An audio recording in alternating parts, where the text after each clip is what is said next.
mundus, conflict and disparity are what bring change. And change is the most sacred of the 11 forces. Change is the force without focus or origin. Simply put, the schism in the Min-Aldmeri worldview is the mortal's relationship to the divine. Men take the humble path that they were created by the immortal forces, while the Aldmer claim descent from them. It doesn't seem like much, but it is a distinction that colors the rest of their diverging mythologies. All Tamrielic religions begin the same, man or mer. Things begin with the dualism of Anu and his other. These twin forces go by many names. Anu, Padme, Aniel, Sithis, Ak-El, Satak-Akel, is not. Anuel is the everlasting, ineffable light. Sithis is the corrupting, inexpressible action. In the middle is the gray maybe. Nirn in the Elnafeh. In most cultures, Anuel is honored for his part of the interplay that creates the world. But Sithis is held in its highest esteem because he's the one that causes the reaction. Sithis is thus the original creator, an entity who intrinsically causes change without design. Even the Hist acknowledge this being. Anuel is perceived of as order, opposed to the Sithis chaos. Perhaps it is easier for mortals to envision change than perfect stasis, for often Anuel is relegated to the mythic background of Sithis' fancies. In Yokudan folktales, which are among the most vivid in the world, Satak is only referred to a handful of times as the Hum. He is a force so prevalent as to be not really there at all. In any case, from these two beings spring the Et Ada, or original spirits. To humans, these Et Ada are the gods and demons. To the Aldmer, the Aedra and Daedra, or the ancestors. All of the Tamrielic pantheons fill their rosters from these Et Ada, though divine membership often differs from culture to culture. Like Anu and Padme, though, every one of these pantheons contains the archetypes of the dragon god and the missing god. The dragon god is always related to time and is universally revered as the first god. He is often called Akatosh, whose perch from eternity allowed the day. He is the central god of the Cyrodiilic Empire. The missing god is always related to the mortal plane, and is a key figure in the human Aldmeri schism. The missing refers to either his palpable absence from the pantheon, another mental distress that is interpreted a variety of ways, or the removal of his divine spark by the other immortals. He is often called Lorkhan, and his epitaphs are many, equally damnable and devout. Note that Tamriel and the mortal plane do not exist yet. The Grey Maybe is still the playground of the original spirits. Some are more bound to Anu's light, others to the unknowable void. Their constant flux and interplay increase their number, and their personalities take long to congeal. When Akatosh forms, time begins, and it becomes easier for some spirits to realize themselves as beings with a past and a future. The strongest of the recognizable spirits crystallize. Afala, Arche, Ifri, Magnus, Rupka, etc., etc. Others remain as concepts, ideas, or emotions. One of the strongest of these, a barely formed urge that the others call Lorkhan, details a plan to create Mundus, the mortal plane. Humans, with the exception of the Redguards, see this act as a divine mercy, an enlightenment whereby lesser creatures can reach immortality. Aldmer, with the exception of the Dark Elves, see this act as a cruel deception, a trick that sundered their connection to the spirit plane. The Myth of Orbis, subtitled The Psijic Compensation, Mythic Orbis was an attempt by Artaeum apologists to explain the basics of Aldmeri religion to Uriel V in the early, glorious parts of his reign.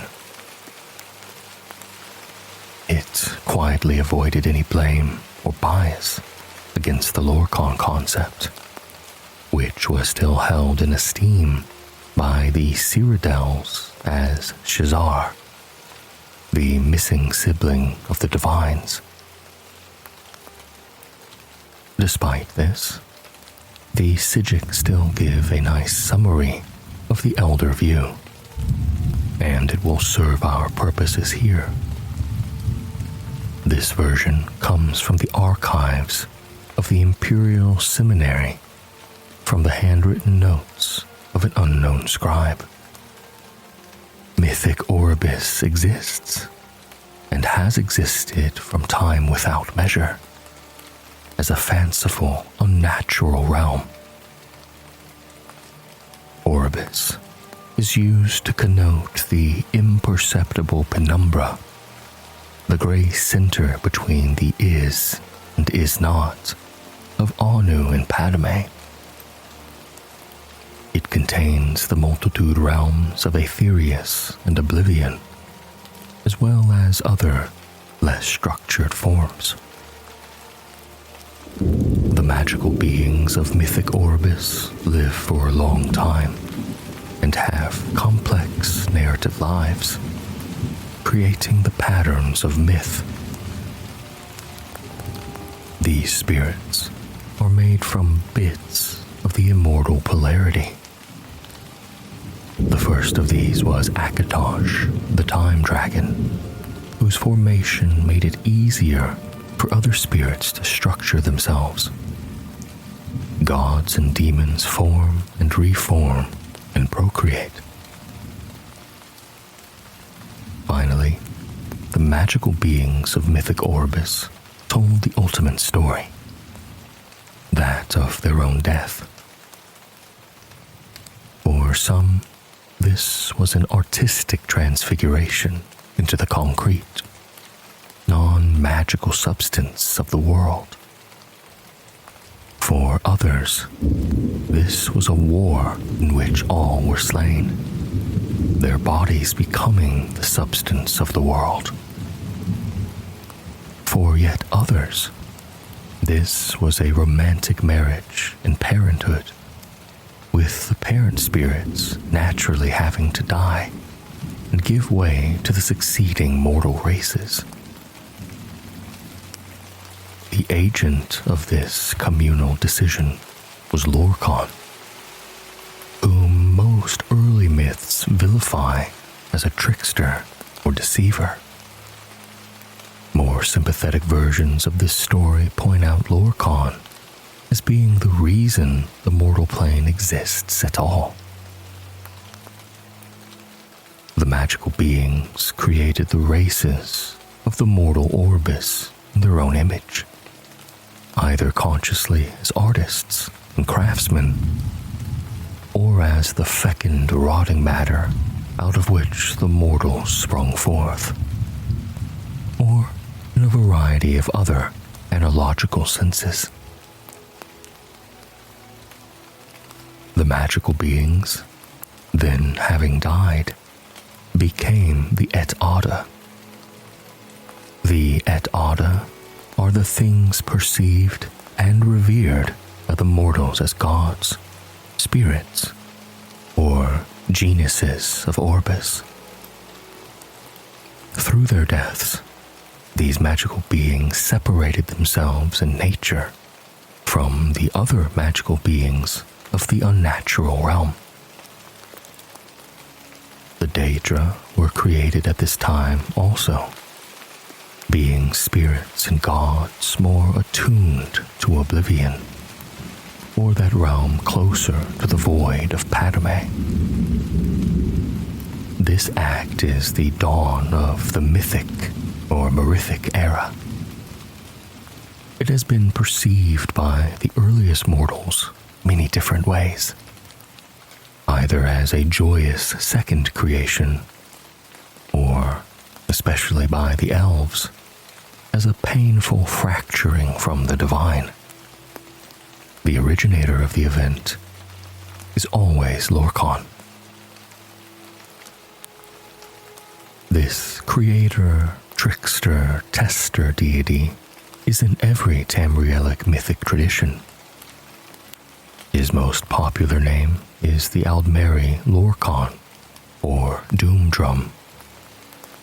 He convinced or contrived the original spirits to bring about the creation of the mortal plane, upsetting the status quo much like his father Padme had introduced instability into the universe in the beginning place. After the world is materialized, Lorcan is separated from his divine center, sometimes involuntarily, and wanders the creation of the Et Ada. Interpretations of these events differ wildly by culture. Following are some of the better known. Yakudin, Satakal the World Skin. Satak was first serpent, the snake who came before, and all the worlds to come rested in the glimmer of its scales. But it was so big, there was nothing but, and thus it was coiled around and around itself, and the worlds to come slid across each other, but none had room to breathe or even be. And so the worlds called to something to save them, to let them out. But of course, there was nothing outside the first serpent, so aid had to come from inside it. This was Akel, with a hungry stomach. Akel made itself known, and Satak could only think about what it was, and it was the best hunger, so it ate and ate. Soon, there was enough room to live in the worlds, and things began. These things were new, and they often made mistakes, for there was hardly time to practice being things before. So most things ended quickly, or were not good, or gave up on themselves. Some things were about to start, but they were eaten up as Satek got to that part of its body. This was a violent time. Pretty soon, Akel caused Satek to bite its own heart, and that was the end. The hunger, though, refused to stop, even in death. And so the first serpent shed its skin to begin anew. As the old world died, Satekal began. And when things realized this pattern, so did they realize what their part in it was. They began to take names, like Ruptka or Tuwaka. They strode about looking for their kin. As Satekal ate itself over and over, the strongest spirits learned to bypass the cycle by moving at strange angles. They called this process the walkabout, a way of striding between the world skins. Ruptka was so big that he was able to place the stars in the sky so that the weaker spirits might find their way easier. This practice became so easy for the spirits that it became a place called the Far Shores, a time of waiting until the next skin. Ruptka was able to sire many children through the cycles, and so he became known as the Tall Papa. He continued to place stars to map out the void for others. But after so many cycles, there were almost too many spirits to help out. He made himself a helper from the detritus of past skins, and this was Sep, or Second Serpent. Sep had much of the hungry stomach still left in him, multiple hungers from multiple skins. He was so hungry he could not think straight. Sometimes he would just eat the spirits he was supposed to help, but Tall Papa would always reach in and take them back out.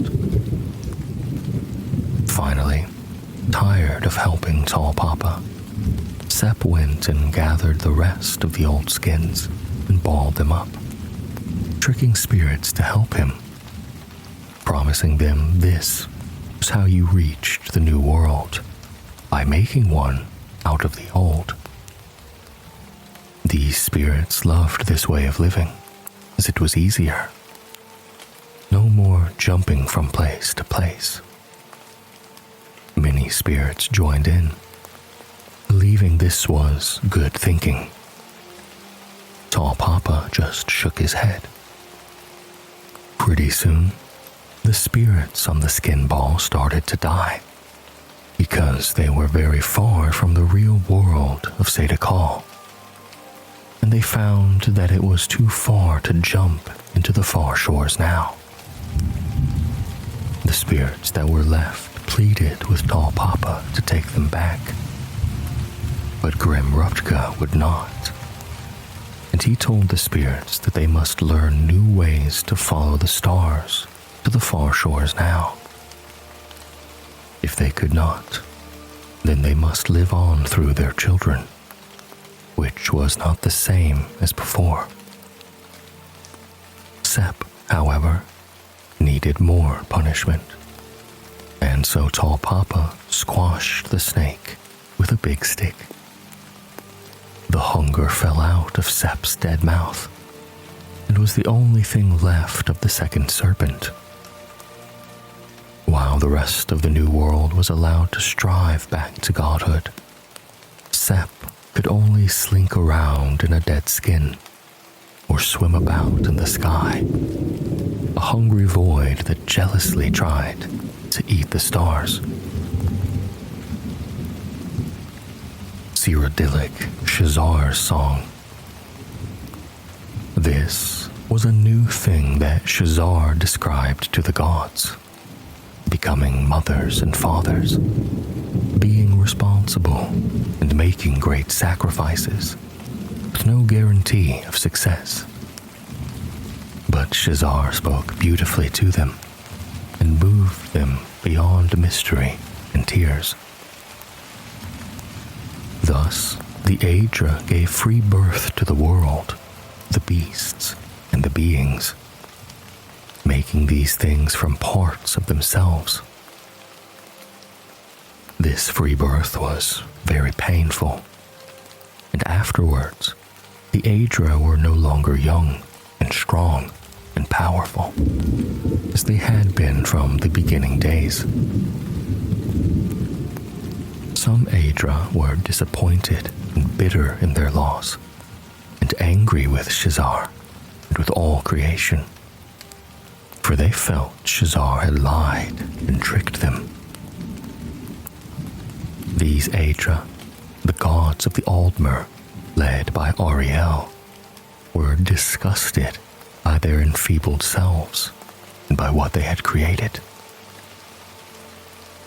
Everything is spoiled for now and for all time, and the most we can do is teach the elven races to suffer nobly, with dignity, and chastise ourselves for our folly, and avenge ourselves upon Shazar and his allies.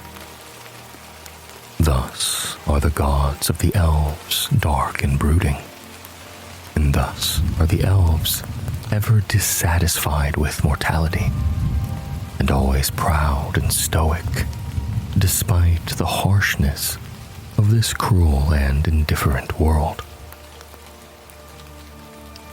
Other Aedra looked upon creation and were well pleased.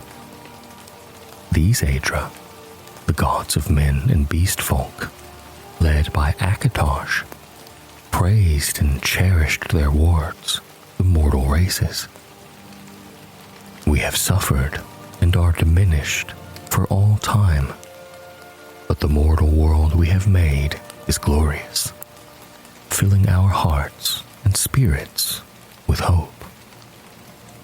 Let us teach the mortal races to live well, to cherish beauty and honor, and to love one another as we love them. Thus are the gods of men tender and patient, and thus are men and beast folk great in heart for joy or suffering, and ambitious for greater wisdom and a better world. Now when the Daedra lords heard Shazar, they mocked him and the other Aedra. Cut parts of ourselves off and lose them forever. That's stupid. You'll be sorry. We are far smarter than you, for we will create a new world out of ourselves, but we will not cut it off or let it mock us. But we will make this world within ourselves, forever ours, and under our complete control. So the Daedra lords created the Daedric realms, and all the ranks of lesser Daedra, great and small. And for the most part, the Daedra lords were well pleased with this arrangement, for they always had worshippers and servants and playthings close to hand. But at the same time, they sometimes looked with envy upon the mortal realms, for though mortals were foul and feeble and contemptible, their passions and ambitions were also far more surprising and entertaining than the antics of the lesser Daedra. Thus do the Daedra lords court and seduce certain amusing specimens of the mortal races, especially the passionate and powerful. It gives the Daedra Lords special pleasure to steal away from Shizar and the Aedra, the greatest and most ambitious mortals. Not only are you fools to mutate yourselves, gloat the Daedra Lords, but you cannot even keep the best pieces, which prefer the glory and power of the Daedra Lords to the feeble vulgarity of the mush-minded Aedra. Altmeri, the heart of the world. Anu encompassed and encompasses all things. So that he might know himself, he created Anuel, his soul and the soul of all things. Anuel, as all souls, was given to self-reflection, and for this, he needed to differentiate between his forms, attributes, and intellects. Thus was born Sithis, who was the sum of all the limitations Anuel would utilize to ponder himself. Anuel, who was the soul of all things, therefore became many things. And this interplay was and is the Orbis. At first, the Orbis was turbulent and confusing. As Anuel's ruminations went on without design, aspects of the Orbis then asked for a schedule to follow, or procedures, whereby they might enjoy themselves a little longer outside of perfect knowledge, so that he might know himself this way too. Anu created Auriel, the soul of his soul. Auriel bled through the Orbis as a new force, called time. With time, various aspects of the Orbis began to understand their natures and limitations. They took names like Magnus, or Mara, or Zin. One of these, Lorcan, was more of a limit than a nature, so he could never last long anywhere. As he entered every aspect of Anuel, Lorcan would plant an idea that was almost wholly based on limitation. He outlined a plan to create a soul for the Orbis, a place where the aspects of aspects might even be allowed to self-reflect. He gained many followers, even Auriel. When told he would become the king of the new world, agreed to help Lorcan. So they created Mundus, where their own aspects might live, and became the Et Ada. But this was a trick. As Lorcan knew, this world contained more limitations than not, and was therefore hardly a thing of Anu at all. Mundus was the house of Sithis. As their aspects began to die off, many of the Et Ada vanished completely. Some escaped, like Magnus, and that is why there are no limitations to magic. Others, like Ifri, transformed themselves into the El Nofé, the Earthbones, so that the whole world might not die. Some had to marry and make children just to last. Each generation was weaker than the last, and soon there were the Aldmer. Darkness caved in.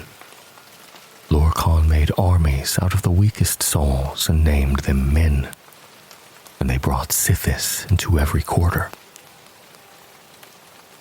Auriel pleaded with Anu to take them back, but he had already filled their places with something else. But his soul was gentler and granted Ariel his bow and shield so that he might save the Aldmer from the hordes of men. Some had already fallen, like the Chimer, who listened to tainted at Ada, and others, like the Bosmer, had soiled Time's line by taking mannish wives. Oriel could not save Altmora, the Elderwood, and it was lost to men. They were chased south and east to Old Elnafay, and Lorcan was close behind. He shattered that land into many. Finally, Trinimac, Oriel's greatest knight, knocked Lorcan down in front of his army and reached in with more than hands to take his heart. He was undone. The men dragged Lorcan's body away and swore blood vengeance on the heirs of Oriel for all time. But when Trinimac and Oriel tried to destroy the heart of Lorcan, it laughed at them. It said, "This heart is the heart of the world, for one was made to satisfy the other."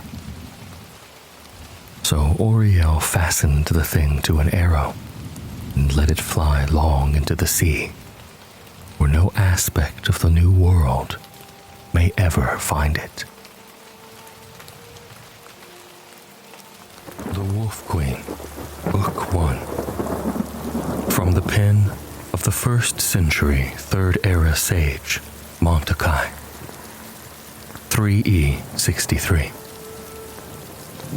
In the autumn tide of the year, Prince Pelagius, son of Prince Uriel, who is son of the Empress Kintyra, who is niece of the great Emperor Tiber Septim, came to the high rock city-state of Camlorn to pay court to the daughter of King Volstade.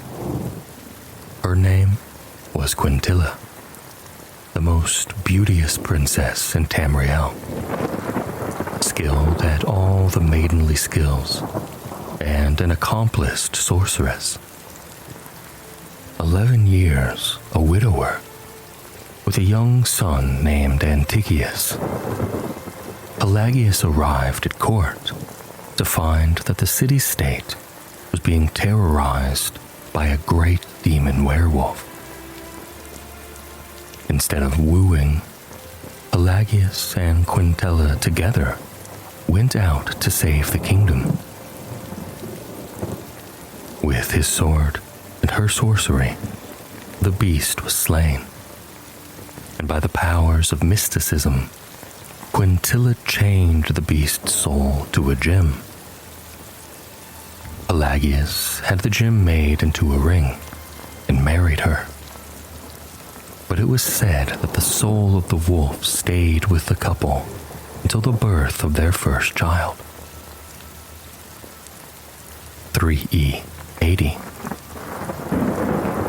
The ambassador from Solitude has arrived, Your Majesty, whispered the steward Balvus.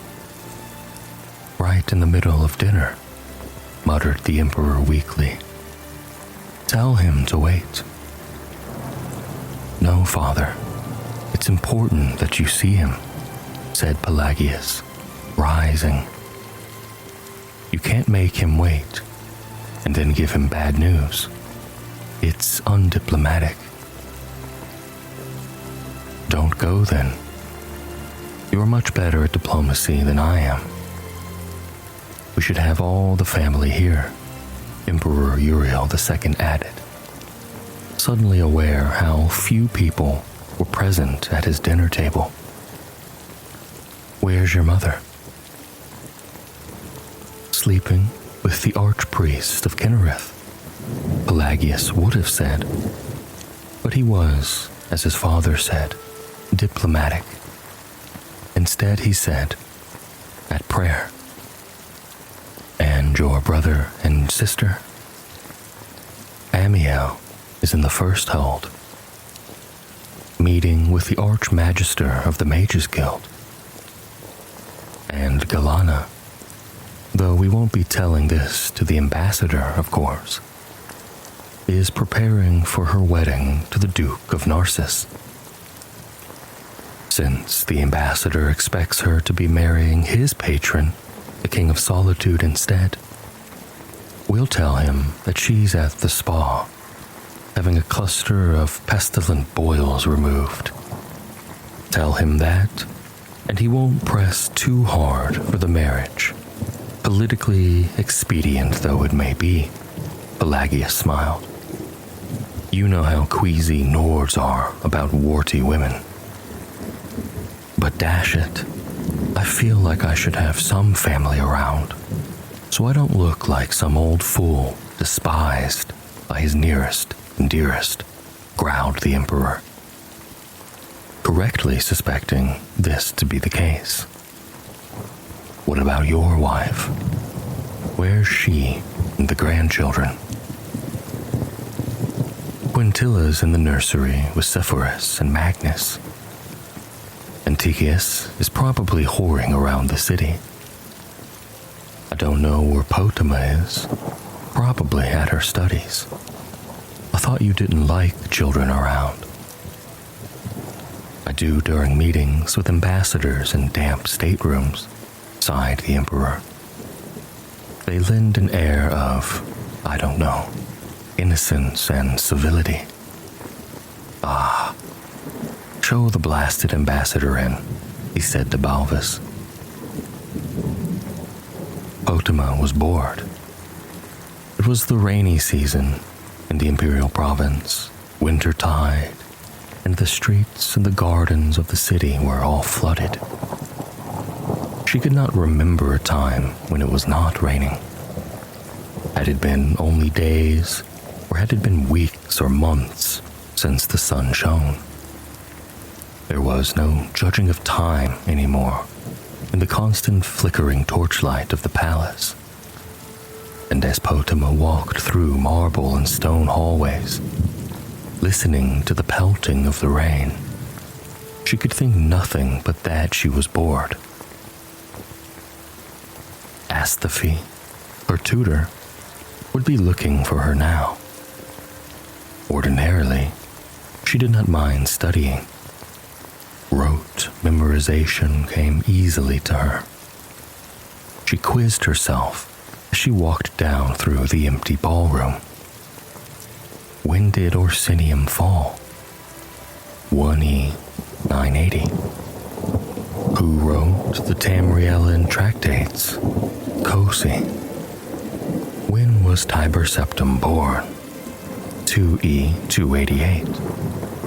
Who is the current king of Daggerfall? Morton, son of Gothlir. Who is the current Sylvanar? Varbaraneth, son of Varbaril. Who is the warlord of Lilmoth? Trick question. It's a lady, Iowa. What will I get if I'm a good girl and don't get into any trouble, and my tutor says I'm an excellent student? Mother and father will renege on their promise to buy me a Daedric katana of my own, saying they never remembered that promise, and it's far too expensive and dangerous for a girl my age. There were voices coming from the Emperor's stateroom. Her father, her grandfather, and a man with a strange accent, a Nord. Potama moved a stone she had loosed behind a tapestry and listened in. Let us be frank, Your Imperial Majesty, came the Nord's voice. My sire, the King of Solitude, doesn't care if Princess Galana looked like an orc. He wants an alliance with the Imperial family. and you agreed to give him Galana, or give back the millions of gold he gave to you to quell the Khajiit rebellion in Torval. This was the agreement you swore to honor. I can remember no such agreement, came her father's voice. Can you, my liege? There was a mumbling noise that Potama took to be her grandfather, the ancient emperor. Perhaps we should take a walk to the Hall of Records. My mind may be going. Lenord's voice sounded sarcastic. I distinctly remember your seal being placed on the agreement before it was locked away. Of course, I may verily be mistaken. We will send a page to the hall to get the document you referred to, replied her father's voice, with the cruel, soothing quality he used whenever he was about to break a promise. Potama knew it well. She replaced the loose stone and hurried out of the ballroom. She knew well how slowly the pages walked, used to running errands for a doddering emperor. She could make it to the Hall of Records in no time at all. The massive ebony door was locked, of course, but she knew what to do. A year ago, she caught her mother's Bosmer maid pilfering some jewelry, and in exchange for her silence, forced the young woman to teach her how to pick locks. Potama pulled 2 pins off her red diamond brooch and slid the first into the first lock, holding her hand steady and memorizing the pattern of tumblers and grooves within the mechanism. Each lock had a geography of its own. The lock to the kitchen larder, 6 free tumblers, a frozen 7th, and a counterbolt. She had broken into that just for fun.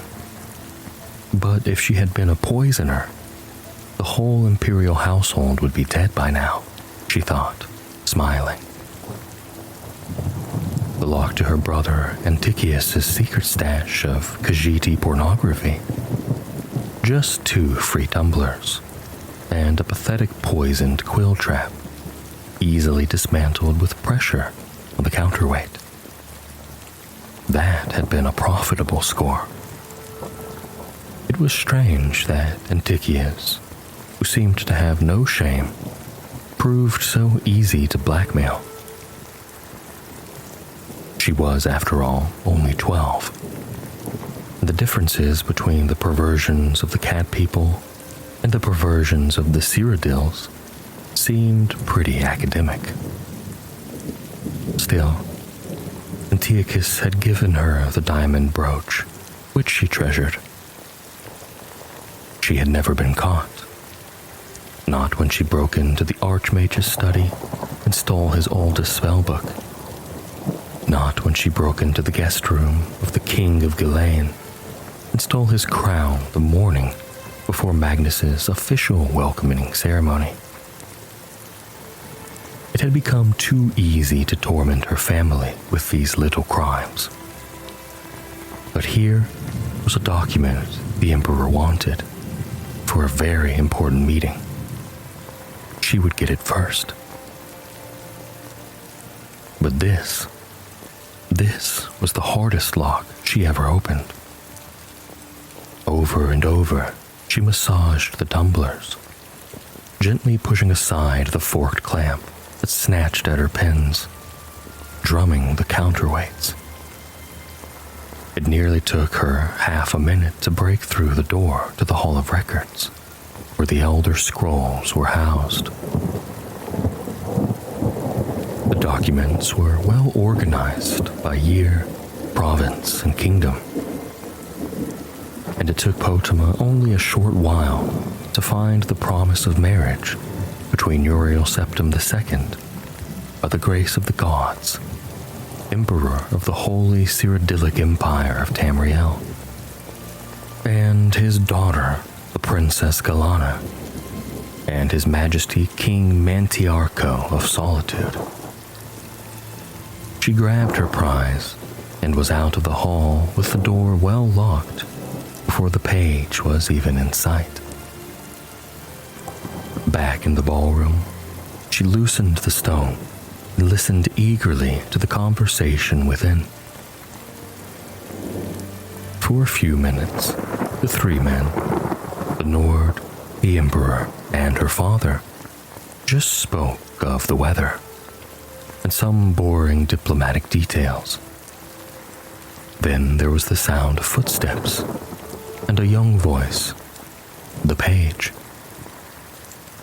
Your Imperial Majesty, I have searched the Hall of Records and cannot find the document you asked for. There, you see, came Potima's father's voice. I told you it didn't exist. But I saw it. The Nord's voice was furious. I was there when my liege and the Emperor signed it. I was there. I hope you aren't doubting the words of my father, the sovereign Emperor of all Tamriel. Not when there's now proof that you must have been mistaken. Pelagius's voice was low, dangerous. Of course not, said the Nord, conceding quickly. But what will I tell my king? He is to have no connection with the imperial family, and no gold returned to him, as the agreement, as he and I believed the agreement to be. We don't want any bad feelings between the Kingdom of Solitude and us, came the Emperor's voice, rather feeble, but clear enough. What if we offered King Mantiarco our granddaughter instead? Potima felt the chill of the room descend on her. The Princess Potima, is she not too young?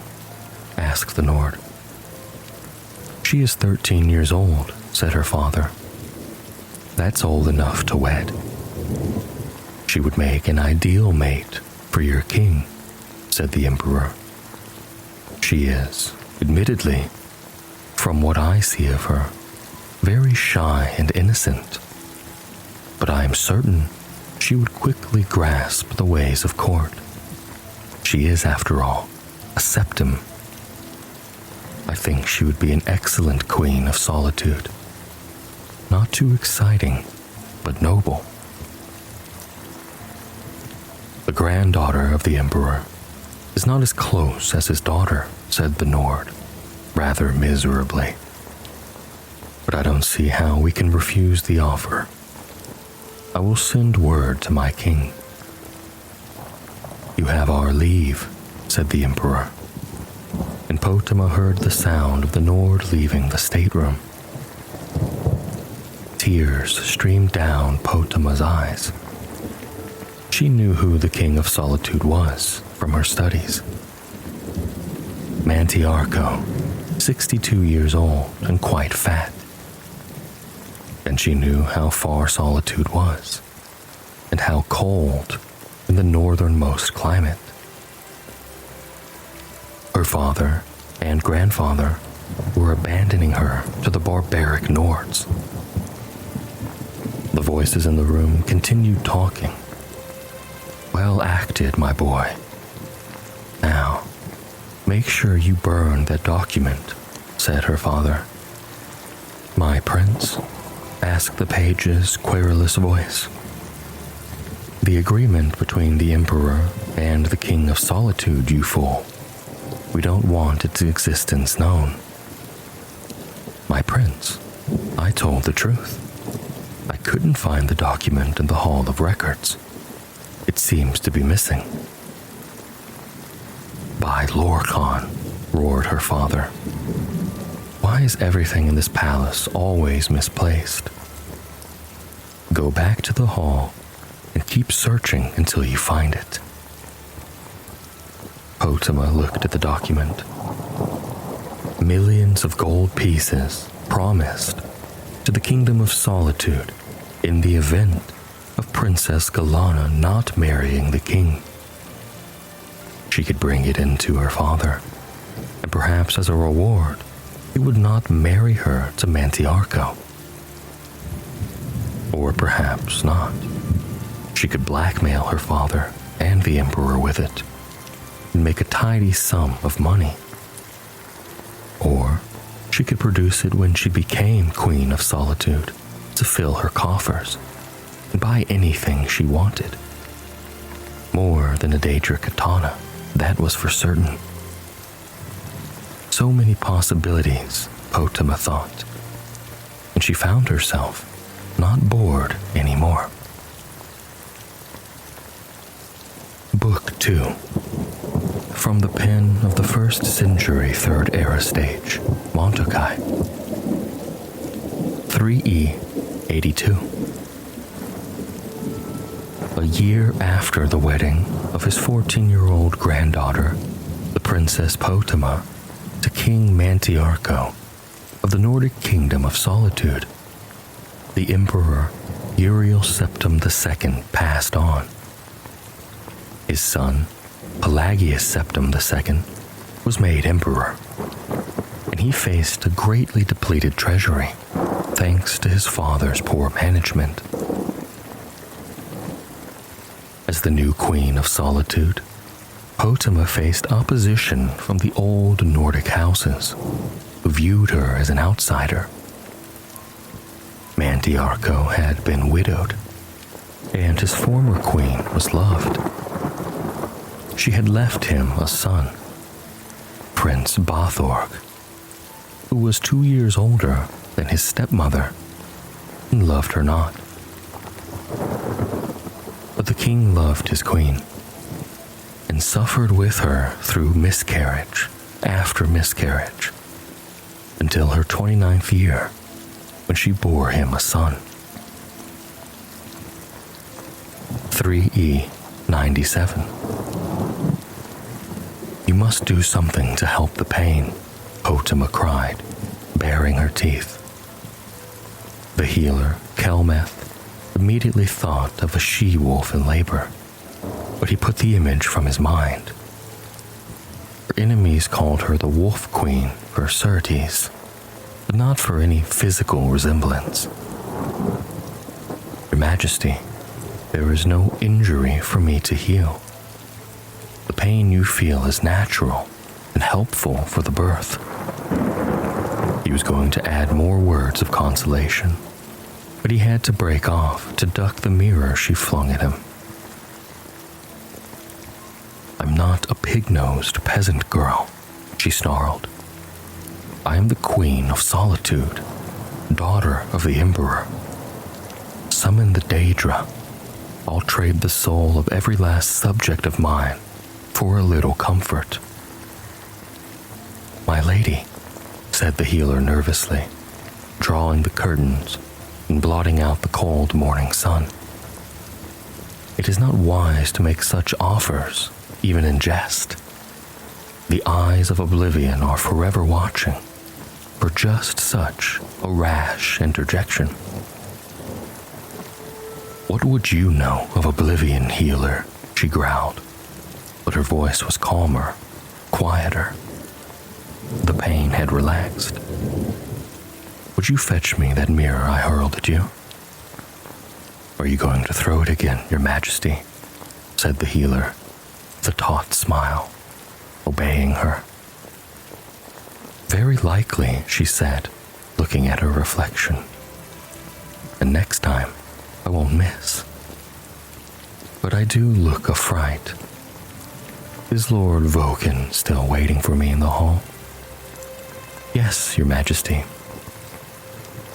Well, tell him I just need to fix my hair, and I'll be with him. And leave us. I'll howl for you when the pain returns. Yes, Your Majesty. A few minutes later, Lord Voken was shown into the chamber. He was an enormous bald man, whose friends and enemies called Mount Voken. And when he spoke, it was with the low grumble of thunder. The queen was one of the very few people Voken knew who was not the least bit intimidated by him, and he offered her a smile. "My queen, how are you feeling?" he asked. "Damned. But you're looking like springtide has come to Mount Voken. I take it from your merry disposition that you've been made war chief." "Only temporarily, while your husband the king investigates whether there is evidence behind the rumors of treason on the part of my predecessor, Lord Thone." "If you've planted it as I've instructed, you'll find it," Potama smiled, propping herself up in the bed. "Tell me, is Prince Bathorg still in the city?" "What a question, Your Highness," laughed the mountain. "It's the tournament of stamina today. You know the prince would never miss that. The fellow invents new strategies of self-defense every year to show off during the games. Don't you recall last year when he entered the ring unarmored and after 20 minutes of fending off 6 bladesmen, left the games without a scratch? He dedicated that bout to his late mother, Queen Amadetha." "Yes, I recall. He's no friend to me or you, Your Highness, but you must give the man his due respect. He moves like lightning. You wouldn't think it of him, but he always seems to use his awkwardness to his advantage, to throw his opponents off. Some say he'd learned the style from the orcs to the south. They say he learned from them how to anticipate a foe's attack by some sort of supernatural power." "There's nothing supernatural about it," said the queen quietly. "He gets it from his father." "Mantiarco never moved like that," Voken chuckled. "I never said he did," said Potama. Her eyes closed, and her teeth gritted together. "The pain's returning. You must fetch the healer. But first, I must ask you one other thing. Has the new summer palace construction begun?" "I think so, Your Highness." "Do not think," she cried, gripping the sheets, biting her lips so a stream of blood dripped down her chin. "Do. Make certain that the construction begins at once, today. Your future, my future, and the future of this child depend on it. Go." 4 hours later, King Mantiarco entered the room to see his son. His queen smiled weakly as he gave her a kiss on the forehead. When she handed him the child, a tear ran down his face. Another one quickly followed, and then another.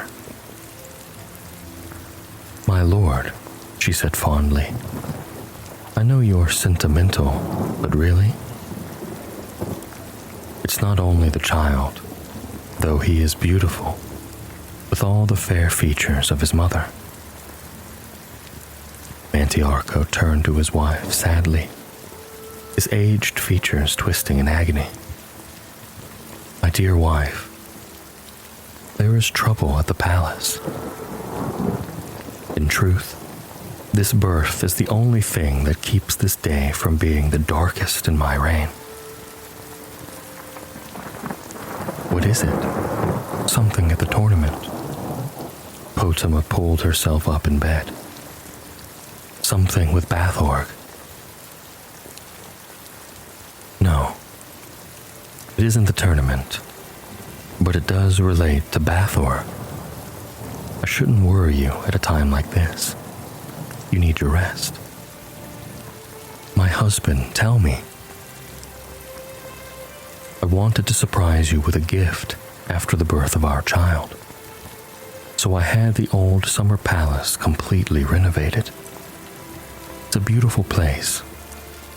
Or at least it was. I thought you might like it. Truth to tell, it was Lord Voken's idea. It used to be Emmadetha's favorite place. Bitterness crept into the king's voice. Now I've learned why. What have you learned? Asked Potama quietly. Emmadetha deceived me there, with my trusted war chief, Lord Thone. There were letters between them, the most perverse things you've ever read. And that's not the worst of it. No. The dates on the letters correspond with the time of Bathorg's birth. The boy I raised and loved as a son. Antiarcho's voice choked up with emotion. He was Thone's child, not mine. My darling, said Potama, almost feeling sorry for the old man. She wrapped her arms around his neck as he heaved his sobs down on her and their child. Henceforth, he said quietly, Bathorg is no longer my heir. He will be banished from the kingdom. This child you have borne me today will grow to rule solitude. And perhaps more, said Potama. He is the Emperor's grandson as well. We will name him Antiarcho II. My darling, I would love that, said Potama, kissing the king's tear-streaked face. But may I suggest Uriel, after my grandfather, the Emperor, who brought us together in marriage. King Mantiarcho smiled at his wife and nodded his head. There was a knock at the door. My liege, said Mount Voken, His Highness Prince Bathorg has finished the tournament and awaits you to present his award. He has successfully withstood attacks by 9 archers and the giant scorpion we brought in from Hammerfell. The crowd is roaring his name. They're calling him the man who cannot be hit. I will see him, said King Mantiarcho sadly, and left the chamber. Oh, he can be hit all right, said Potama warily. But it does take some doing. Book 3. From the pen of the 1st century 3rd Era sage, Montakai. 3E 98. The Emperor Pelagius Septim II died a few weeks before the end of the year, on the 15th of Evening Star, during the festival of Northwind's Prayer, which was considered a bad omen for the Empire. He had ruled over a difficult 17 years in order to fill the bankrupt treasury. Pelagius had dismissed the Elder Council, forcing them to buy back their positions. Several good but poor counselors had been lost. Many say the Emperor had died as a result of being poisoned by a vengeful former council member. His children came to attend his funeral and the coronation of the next emperor. His youngest son, Prince Magnus, 19 years of age, arrived from Almalexia, where he had been a counselor to the royal court. 21-year-old Prince Sepphoris arrived from Ghislaine with his Redguard bride, Queen Bianchi. Prince Anticius, at 43 years of age, the eldest child and heir presumptive, had been with his father in the imperial city. The last to appear was his only daughter, Potama, the so-called Wolf Queen of Solitude. 30 years old and radiantly beautiful, she arrived with a magnificent entourage, accompanied by her husband, the elderly King Mantiarco, and her year-old son, Uriel. All inspected Antiochus to assume the throne of the empire, but no one knew what to expect from the Wolf Queen. 3E99.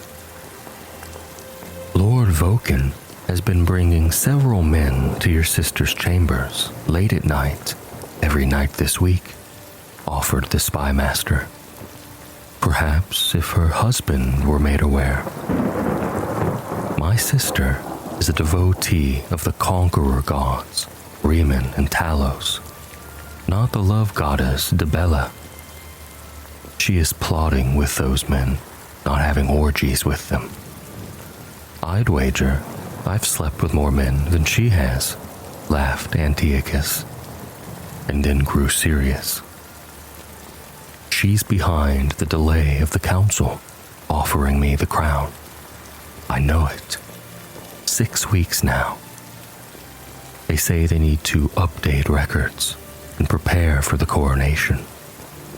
I'm the emperor. Crown me into oblivion with the formalities. Your sister is surely no friend of yours, Your Majesty. But there are other factors at play. Do not forget how your father treated the council.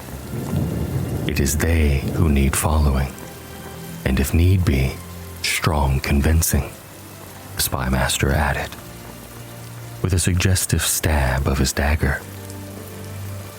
Do so, but keep your eye on the damnable Wolf Queen as well. You know where to find me. At which brothel, Your Highness? Inquired the spy master. Today being Freydis, I'll be at the Cat and Goblin. The spy master noted in his report that night that Queen Potama had no visitors, for she was dining across the imperial garden at the Blue Palace with her mother, the Dowager Empress Quintilla. It was a warm night for wintertide, and surprisingly cloudless, though the day had been stormy. The saturated ground could not take any more, so the formal, structured gardens looked as if they had been glazed with water. The two women took their wine to the wide balcony to overlook the grounds. I believe you are trying to sabotage your half-brother's coronation, said Quintilla, not looking at her daughter.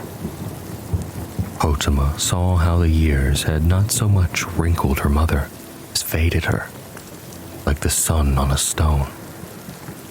It's not true, said Potama.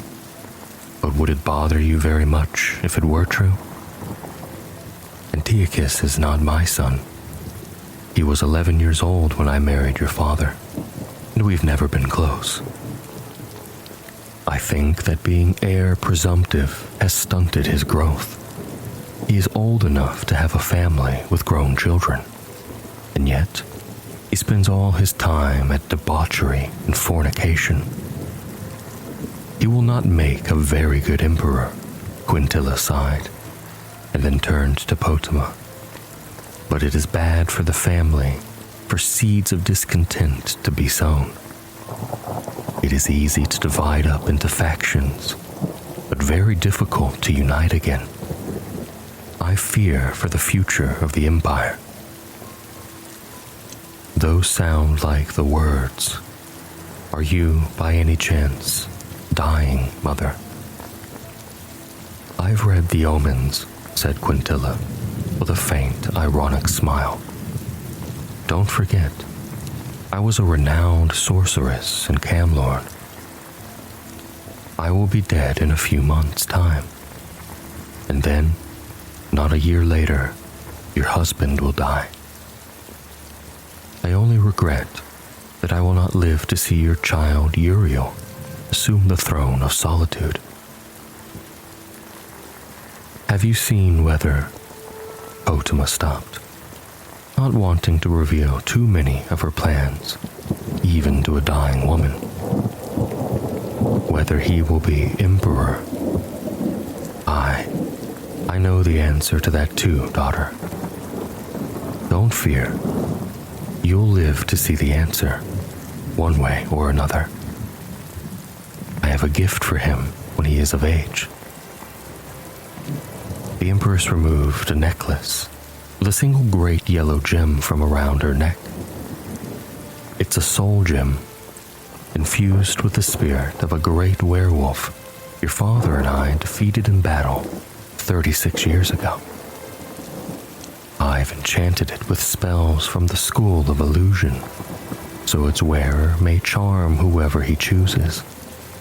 An important skill for a king. And an emperor, said Potama, taking the necklace. Thank you, Mother.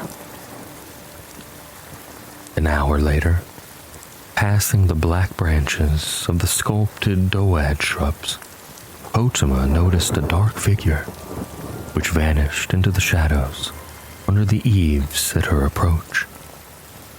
She had noticed people following her before. It was one of the hazards of life in the imperial court. But this man was too close to her chambers. She slipped the necklace around her neck. Come out where I can see you, she commanded. The man emerged from the shadows, a dark little fellow of middle age, dressed in black-dyed goatskin. His eyes were fixed, frozen under her spell. Who do you work for? Prince Antiochus is my master, he said in a dead voice. I am his spy. A plan formed. Is the prince in his study? No, milady. And you have access? Yes, milady. Potama smiled widely. She had him. Lead the way. The next morning, the storm reappeared in all its fury. The pelting on the walls and ceiling was agony to Antiochus, who was discovering that he no longer had his youthful immunity to a late night of hard drinking. He shoved hard against the Argonian winch sharing his bed. Make yourself useful and close the windows, he moaned. No sooner had the window been bolted than there was a knock at the door. It was the spy master. He smiled at the prince and handed him a sheet of paper. What is this? Said Antiochus, squinting his eyes. I must still be drunk. It looks like orcish. I think you will find it useful, Your Majesty. Your sister is here to see you. Antiochus considered getting dressed or sending his bedmate out, but thought better of it. Show her in. Let her be scandalized. If Potama was scandalized, she did not show it. Swathed in orange and silver silk, she entered the room with a triumphant smile, followed by the man-mountain, Lord Voken. Dear brother, I spoke to my mother last night, and she advised me very wisely.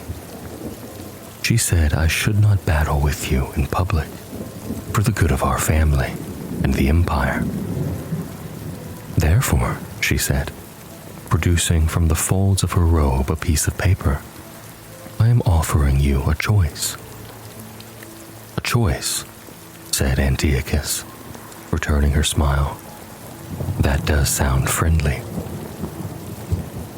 Abdicate your rights to the imperial throne voluntarily, and there is no need for me to show the council this, Potama said, handing her brother the letter. It is a letter with your seal on it, saying that you knew that your father was not Pelagius Septim II, but the royal steward Fonducht. Now, before you deny writing the letter, you cannot deny the rumors, nor that the Imperial Council will believe that your father, the old fool, was quite capable of being cuckolded. Whether it's true or not, or whether the letter is a forgery or not, the scandal of it would ruin your chances of being the Emperor.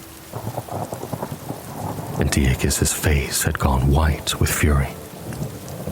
"Don't fear, brother," said Potama, taking back the letter from his shaking hands.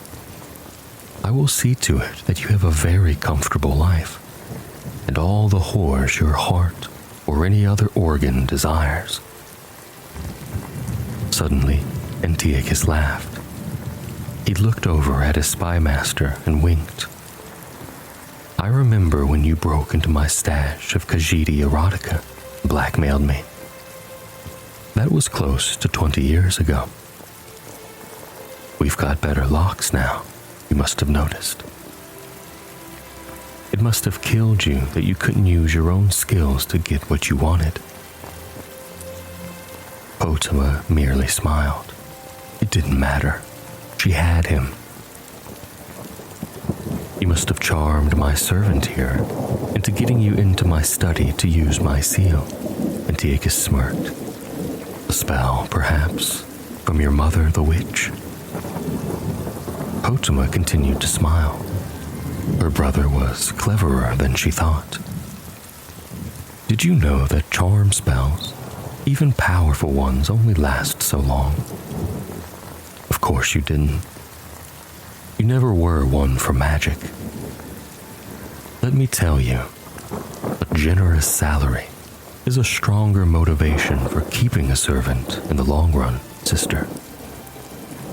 Antiochus took out his own sheet of paper. "Now I have a choice for you." "What is that?" said Potama, her smile faltering. "It looks like nonsense, but if you know what you're looking for, it's very clear. It's a practice sheet. Your handwriting attempting to look like my handwriting. It's a good gift you have. I wonder if you haven't done this before. Imitating another person's handwriting.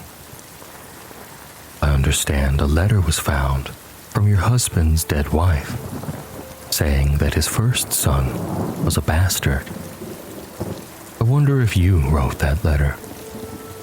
I wonder if I showed this evidence of your gift to your husband, whether he would believe you wrote that letter. In the future, dear Wolf Queen, don't lay the same trap twice." Potama shook her head, furious, unable to speak. "Give me your forgery and go take a walk in the rain, and then later today, unhatch whatever other plots you have to keep me from the throne." Antiochus fixed his eyes on Potama's. "I will be emperor, Wolf Queen. Now go." Potama handed her brother the letter and left the room. For a few moments out in the hallway, she said nothing. She merely glared at the slivers of rainwater dripping down the marble wall from a tiny unseen crack. "Yes, you will, brother," she said, "but not for very long." Book 4, from the pen of the 1st century Third Era sage, Montakai. 3E 109. 10 years after being crowned Emperor of Tamriel, Antiochus' septum had impressed his subjects with little but the enormity of his lust for carnal pleasures. By his second wife, Gaisilla, he had a daughter in the year 104, who he named Kintyra, after his great-great-great-grandaunt, the Empress. enormously fat and marked by every venereal disease known to the healers. Antiochus spent little time on politics. His siblings, by marked contrast, excelled in this field. Magnus had married Helena, the Cyrodiil queen of Lilmoth, the Argonian priest king having been executed, and was representing the imperial interests in Blackmarsh admirably. Sepphoris and his wife Bianchi were ruling the Hammerfell kingdom of Ghislaine with a healthy brood of children. But no one was more politically active than Potema, the wolf queen of the Skyrim kingdom of Solitude. 9 years after the death of her husband, King Mantiarco, Potema still ruled as regent for her young son Uriel. Their court had become very fashionable, particularly for rulers who had a grudge to bear against the emperor. All the kings of Skyrim visited Castle Solitude regularly, and over the years, emissaries from the lands of Morrowind and High Rock did as well. Some guests came from even further away. 3E 110. Potema stood at the harbor and watched the boat from Pyandonia arrive. Against the gray, breaking waves, where she had seen so many vessels of Tamrielic manufacture, it looked less than exotic. Insectoid, certainly, with its membranous sails and rugged chitin hull. But she had seen similar, if not identical, seacraft in Morrowind. No, if not for the flag, which was markedly alien, she would not have picked out the ship from the others in the harbor. As the salty mist ballooned around her, she held out her hand in welcome to the visitors from another island empire. The men aboard were not merely pale, they were entirely colorless, as if their flesh were made of some white, limpid jelly. But she had been forewarned. At the arrival of the king and his translator, she looked directly into their blank eyes and offered her hand. The king made noises. His Great Majesty, King Orgnum, said the translator, haltingly, expresses his delight at your beauty. He thanks you for giving him refuge from these dangerous seas. You speak Cyrodiilic very well, said Potema.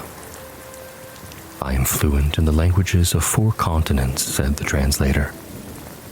I can speak to the denizens of my own country, Pyandonia, as well as those of Admora, Akavir, and here in Tamriel.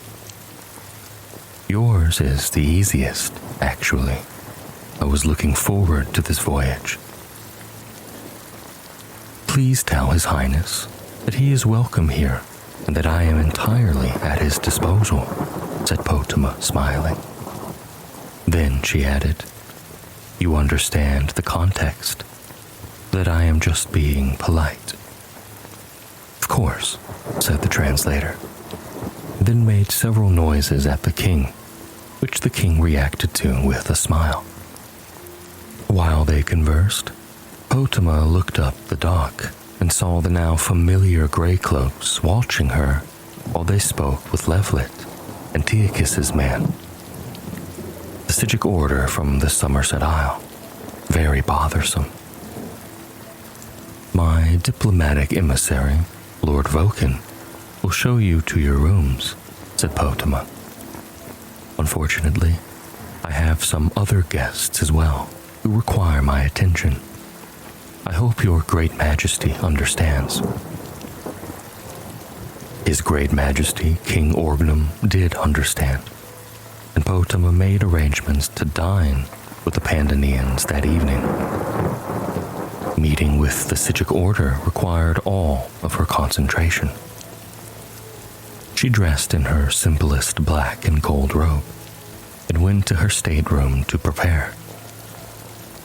Her son, Uriel, was on the throne, playing with his pet Yoghat. "Good morning, Mom." "Good morning, darling," said Potama, lifting her son in the air with feigned strain. "Talos, but you're heavy. I don't think I've ever carried such a heavy 10-year-old. "That's probably because I'm 11, said Uriel, perfectly aware of his mother's tricks. "And you're going to say that as an 11-year-old, I should probably be with my tutor." "I was fanatical about studying at your age," said Potama. "I am king," said Uriel petulantly. "But don't be satisfied with that," said Potama. "By all rights, you should be emperor already. You understand that, don't you?" Uriel nodded his head.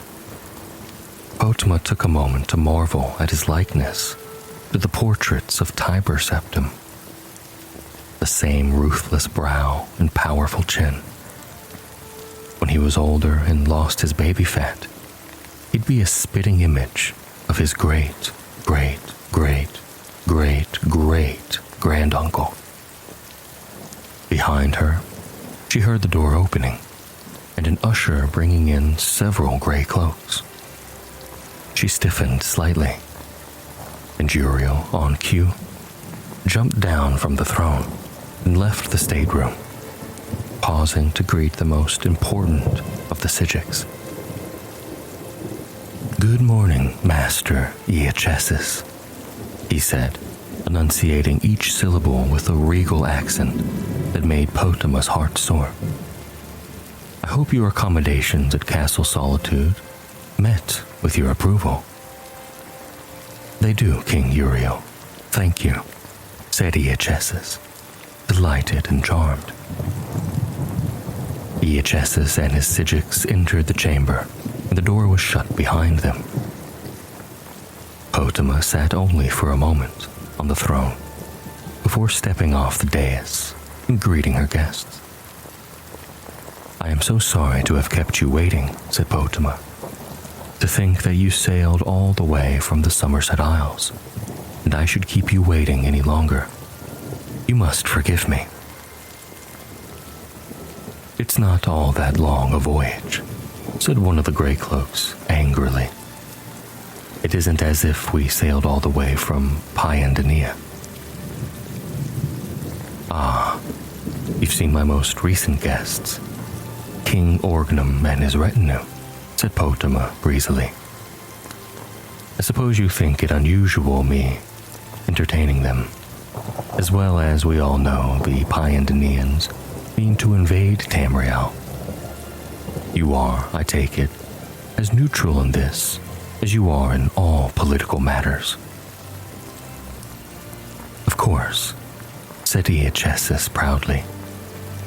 "We have nothing to gain or lose by the invasion. The Psijic Order preceded the organization of Tamriel under the Septim Dynasty, and we shall survive under any political regime. Rather like a flea on whatever mongrel happens along, are you?" said Potama, narrowing her eyes. "Don't overestimate your importance, Eachesis. Your order's child, the Mages Guild, has twice the power you have, and they are entirely on my side. We are in the process of making an agreement with King Orgnum. When the Pyandanians take over, and I am in my proper place as Empress of this continent, then you shall know your proper place in the order of things." With a majestic stride, Potama left the stateroom, leaving the gray cloaks to look from one to the other. "We must speak to Lord Levelet," said one of the gray cloaks. "Yes," said Eachesis. "Perhaps we should." Levelet was quickly found at his usual place at the Moon in Nausea Tavern. As the three gray cloaks entered, led by Iachesis, the smoke and the noise seemed to die in their path. Even the smell of tobacco and Flynn dissipated in their wake. He rose and then escorted them to a small room upstairs. "You've reconsidered," said Levlet with a broad smile. "Your Emperor," said Iachesis, and then corrected himself. "Our Emperor originally asked for our support in defending the west coast of Tamriel from the Pyendian fleet in return for 12 million gold pieces. We offered our services at 50.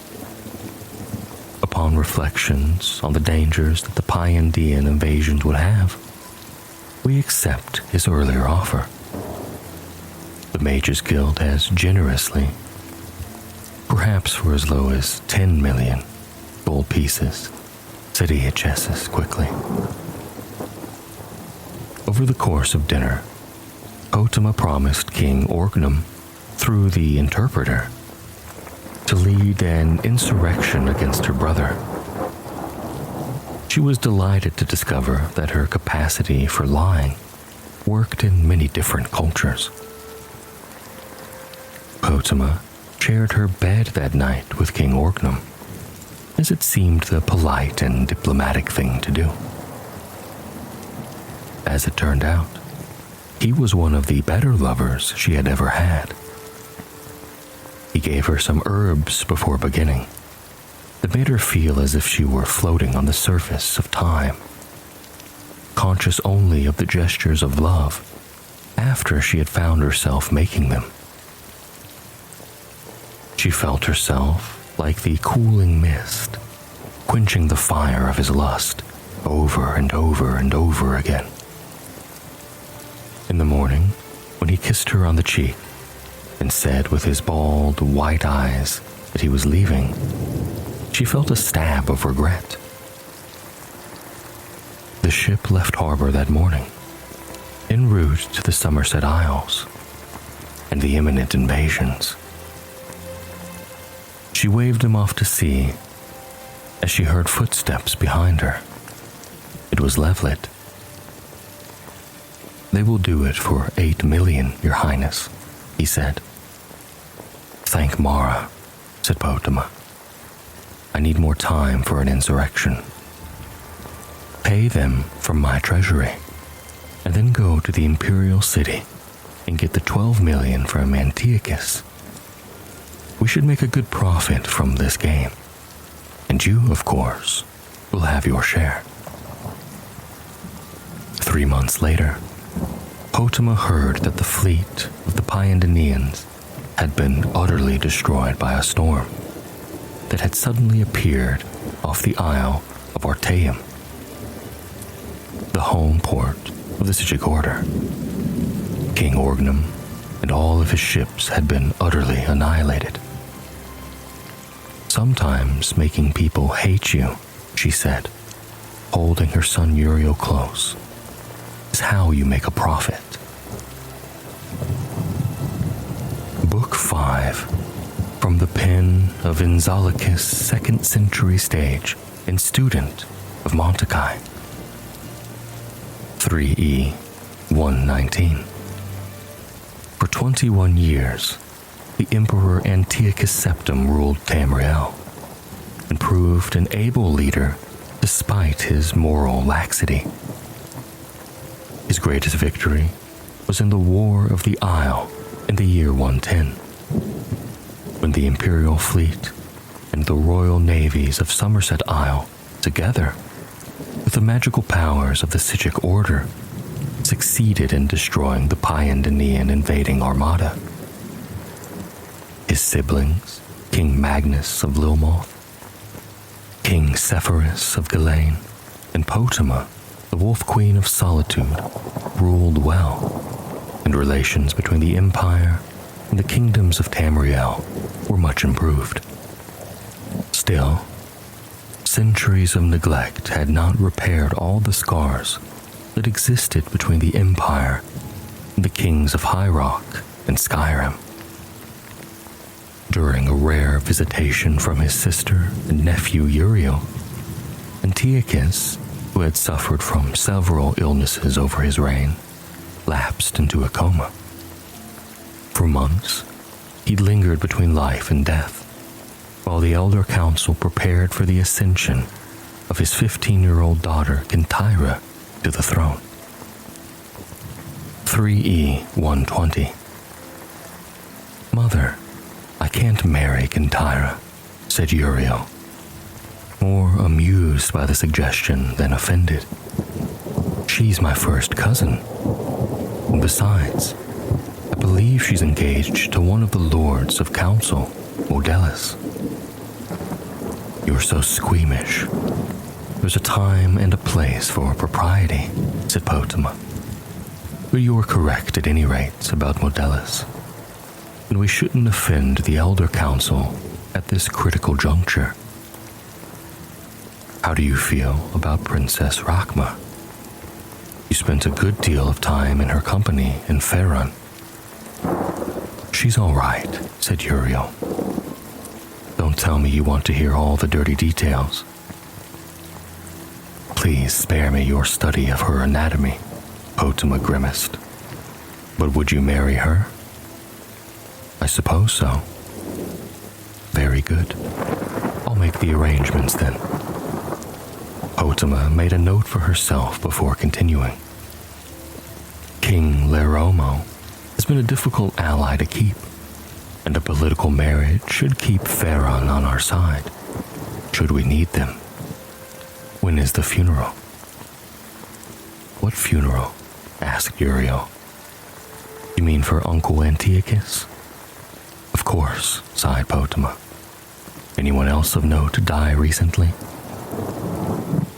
"There were a bunch of little Redguard children running through the halls, so I guess Sepphoris has arrived. Magnus arrived at court yesterday, so it ought to be any day now." "It's time to address the council then," said Potama, smiling. She dressed in black, not her usual colorful ensembles. It was important to look the part of the grieving sister. Regarding herself in the mirror, she felt that she looked all of her 53 years. A shock of silver wound its way through her auburn hair. The long, cold, dry winters in northern Skyrim had created a map of wrinkles, thin as spiderwebs, across her face. Still, she knew that when she smiled, she could win hearts, and when she frowned, she could inspire fear. It was enough for her purposes. Potama's speech to the Elder Council is perhaps helpful to students of public speaking. She began with flattery and self-abasement. "My most august and wise friends, members of the Elder Council, I am but a provincial queen, and I can only assume to bring to issue what you yourselves must have already pondered." She continued on to praise the late emperor, who had been a popular ruler, despite his flaws. He was a true septum and a great warrior, destroying, with your counsel, the near-invincible armada of Paiandania. A little time was wasted before she came to her point. "The Empress, Gysilla, unfortunately did nothing to temper my brother's lustful spirits. In point of fact, no whore in the slums of the city spread out on more beds than she. Had she attended to her duties in the imperial bedchamber more faithfully, we would have a true heir to the empire, not the half-wit, milksop bastards who call themselves the emperor's children." The girl called Kintyra is popularly believed to be the daughter of Gysilla and the captain of the guard. It It may be that she is the daughter of Gysilla and the boy who cleans the cistern. We can never know for certain. Not as certainly as we can know the lineage of my son, Uriel, the eldest true son of the Septim dynasty. My lords, the princess of the Empire will not stand for a bastard on the throne. That I can assure you. She ended mildly, but with a call to action. Posterity will judge you. You know what must be done.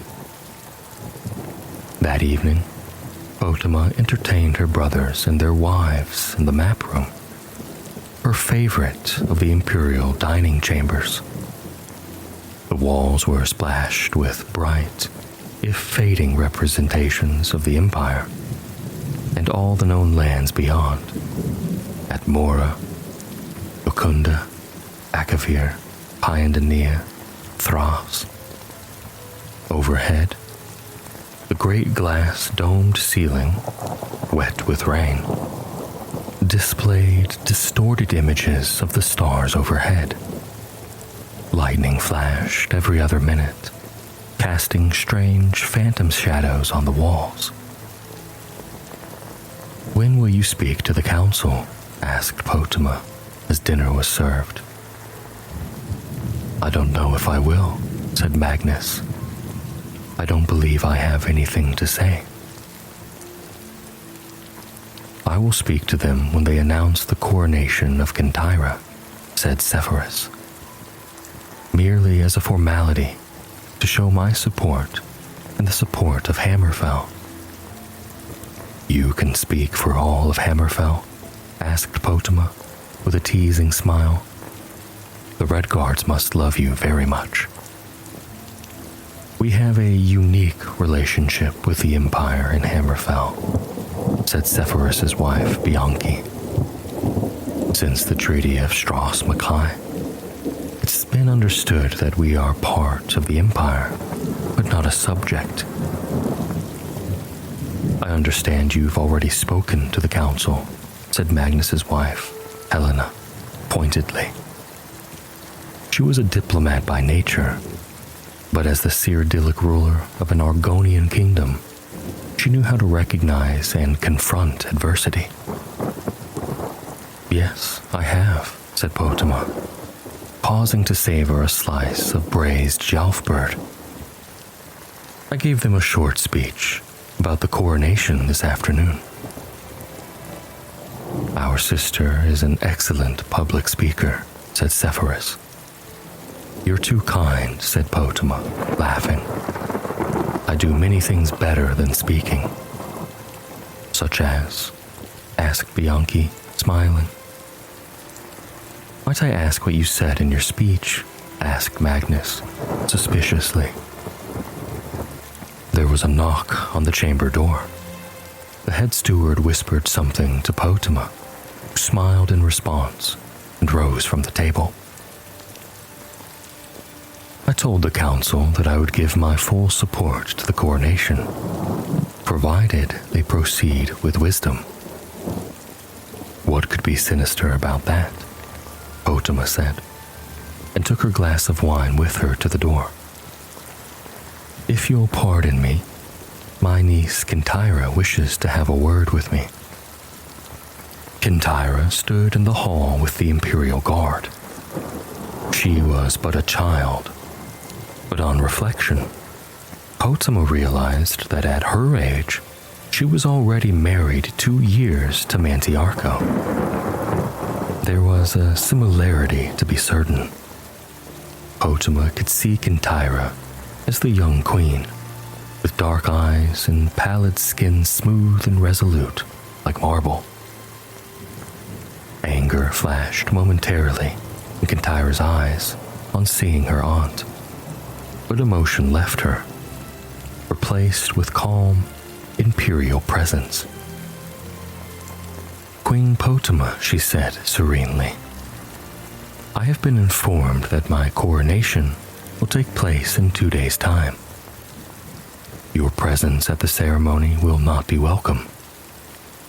I have already given orders to your servants to have your belongings packed, and an escort will be accompanying you back to your kingdom tonight.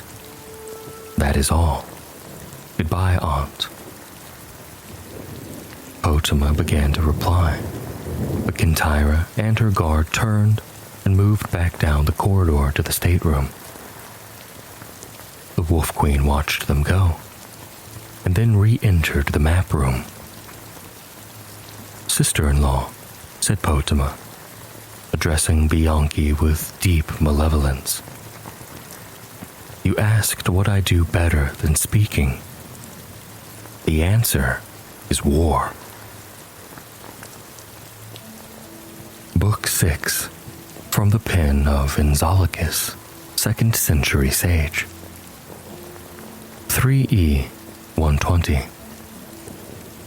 The 15-year-old Empress Kintyra Septim II, daughter of Antiochus, was coronated on the 3rd day of First Seed. Her uncles Magnus, king of Lilmoth, and Sepphoris, king of Ghislaine, were in attendance, but her aunt Potama, the Wolf Queen of Solitude, had been banished from the court.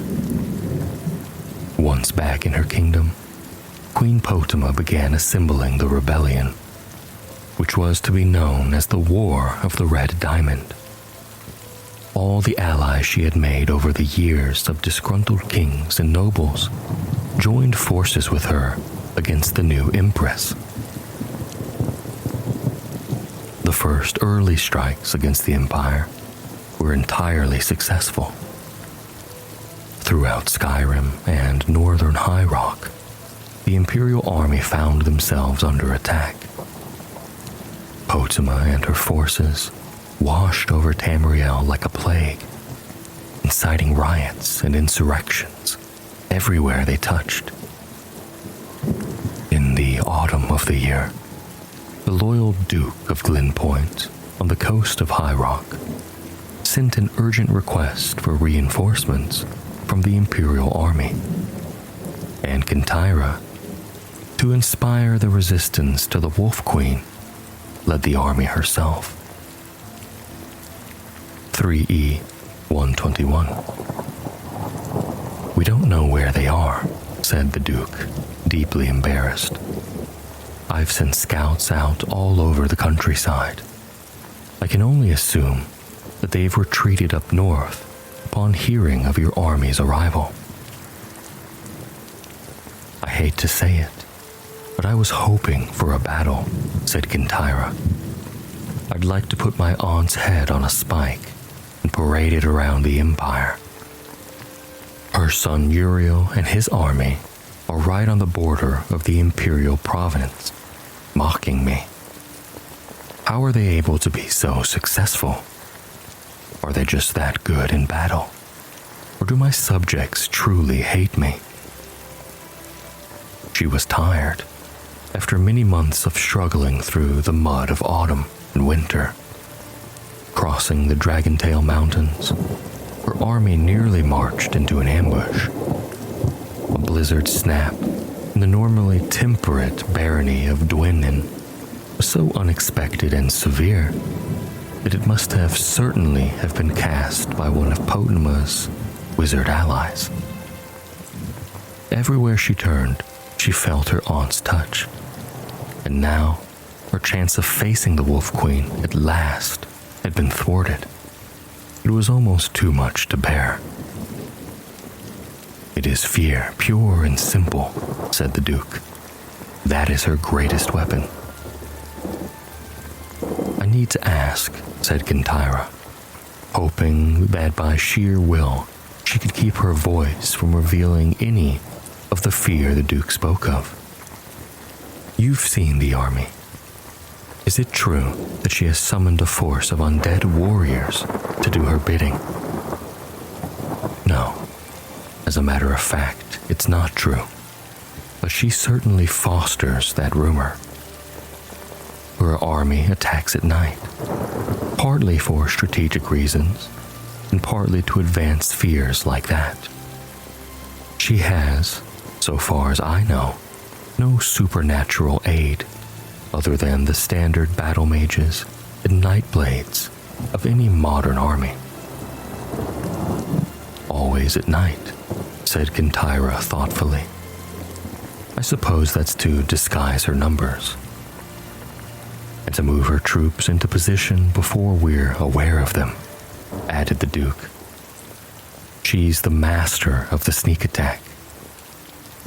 When you hear a march to the east, you can be certain she's already on top of you from the south.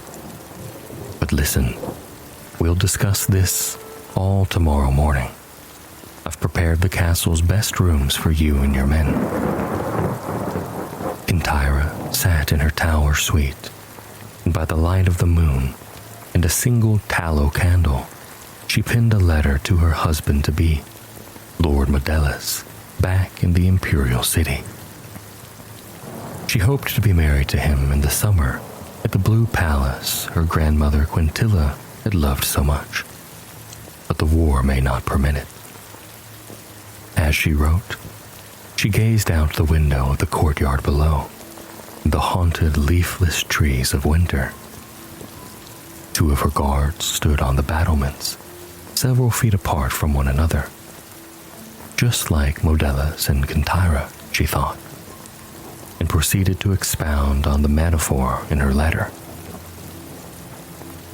A knock on the door interrupted her poetry.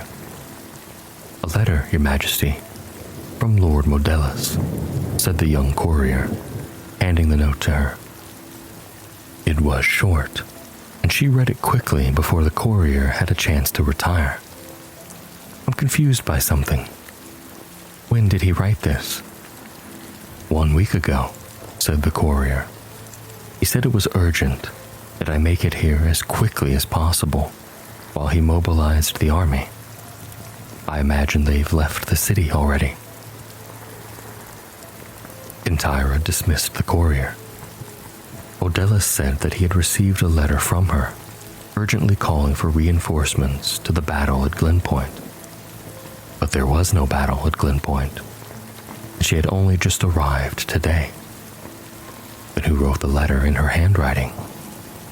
And why would they want Modelis to bring a second army out of the Imperial City into High Rock?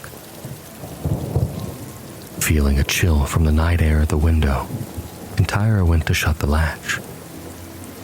The two guards on the battlements were gone. She leaned over at the sound of a muffled struggle behind one of the barren trees, and did not hear the door open. When she turned, she saw Queen Potema and Minton, Duke of Glenpoint, in the room, with the hosts of guards. You move quietly, Aunt, she said after a moment's pause. She turned to the Duke. What turned you against your loyalty to the Empire? Fear? And gold, said the Duke simply. What happened to my army? Asked Kintyra, trying to look Potema steadily in the face. Is the battle over so soon? All your men are dead, smiled Potema. But there was no battle here today. Merely quiet and efficient assassination. There will be battles ahead, against Modelis and the Dragontail Mountains, and against the remnants of the Imperial Army in the city. I'll send you regular updates on the progress of war. So I am to be kept here as your hostage? Asked Kintyra flatly, suddenly aware of the solidity of the stones, the great height of her tower room. Damn you, look at me. I am your empress. Think of it this way. I am taking you from being a fifth-rate ruler to a first-rate martyr, said Potema with a wink. But I understand if you don't want to thank me for that. Book 7, from the pen of Inzolicus, 2nd century sage. 3E 125. The exact date of Empress Kintyra Septim II's execution in the tower at Glenpoint Castle is open to some speculation. Some believe she was slain shortly after her imprisonment in the 121st year, while others maintain that she was likely kept alive as a hostage until shortly before her uncle Sepphoris, king of Galain, reconquered western High Rock in the summer of the 125th year.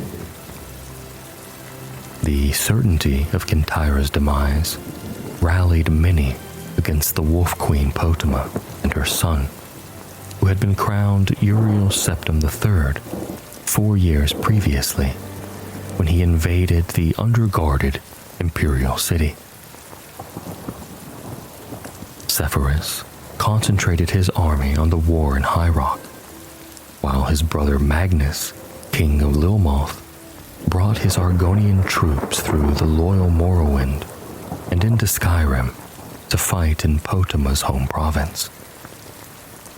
The reptilian troops fought well in the summer months, but during the winter they retired south to regroup and attack again when the weather was warm. At this stalemate, the war lasted out 2 more years. Also in the 125th year, Magnus's wife, Helena, gave birth to their first child, a boy who they named Pelagius, after the emperor who fathered Magnus. Sepphoris, the late Emperor Anticius, and the dread Wolf Queen of Solitude. 3E127.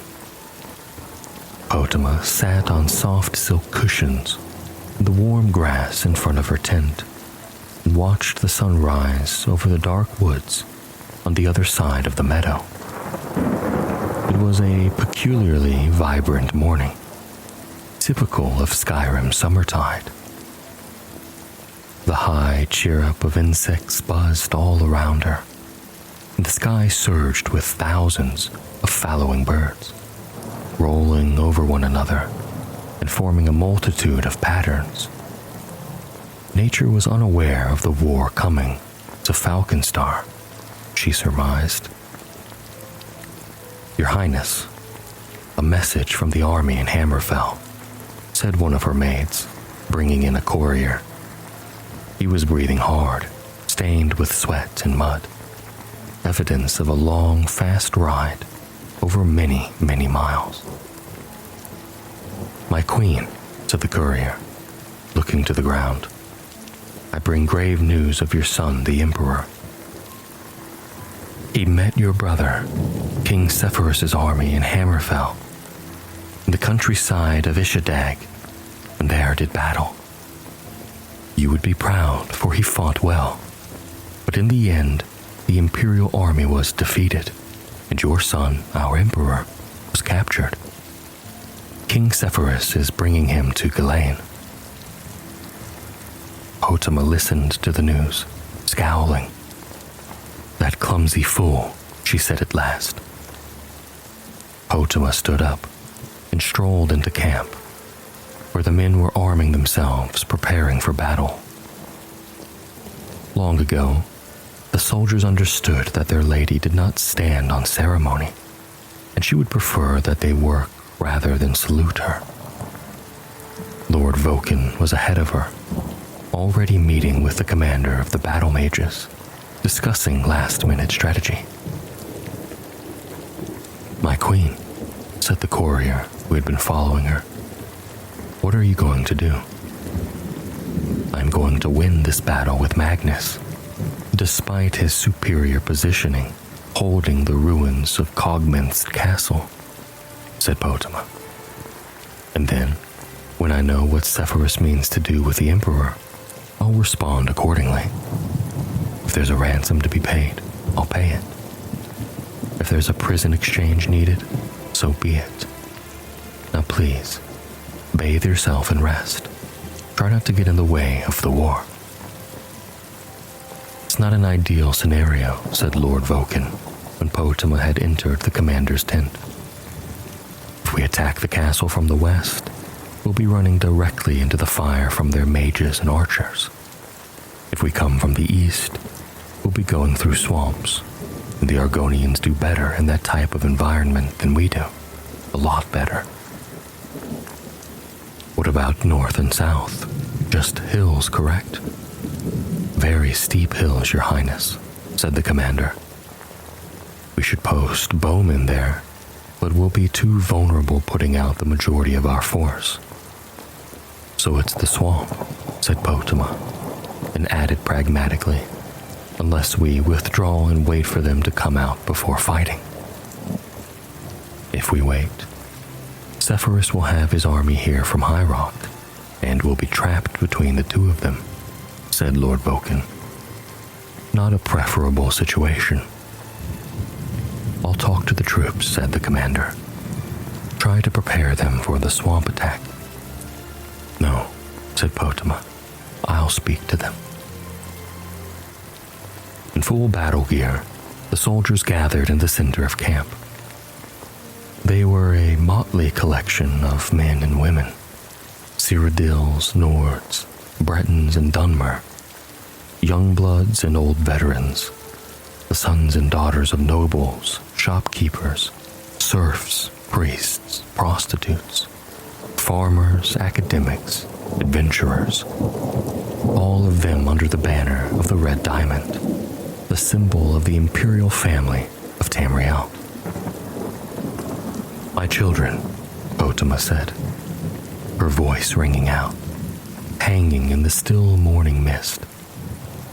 We have fought many battles together, over mountain tops and beachheads, through forests and deserts. I've seen great acts of valor from each one of you, which does my heart proud. I have also seen dirty fighting, backstabbing, cruel and wanton feats of savagery, which pleases me equally well, for you are all warriors. Warming to her theme, Potama walked the line from soldier to soldier, looking each one in the eye. War is in your blood, in your brain, in your muscles, in everything you think and everything you do. When this war is over, when the forces are vanquished that seek to deny the throne to the true emperor, Uriel Septim III, you may cease to be warriors. You may choose to return to your lives before the war, to your farms and your cities, and show off your scars and tell tales of the deeds you did this day to your wondering neighbors. But on this day, make no mistake, you are warriors. You are war. She could see her words working. All around her bloodshot eyes were focusing on the slaughter to come, arms tensing around weapons.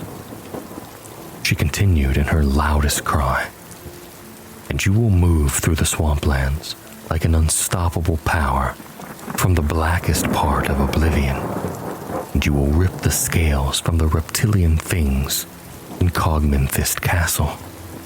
You are warriors, and you need not only fight, you must win. You must win. The soldiers roared in response, shocking the birds from the trees all around the camp.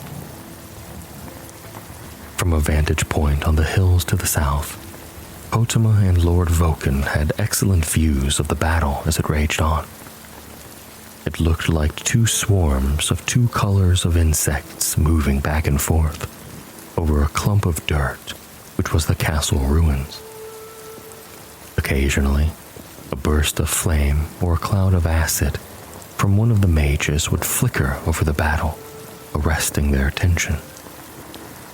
But hour after hour, the fighting seemed like nothing but chaos. A rider approaches, said Lord Vulcan, breaking the silence. The young red-guard woman was wearing the crest of Ghislaine, but carried a white flag. Potama allowed her to approach. Like the courier from the morning, the rider was well travel-worn.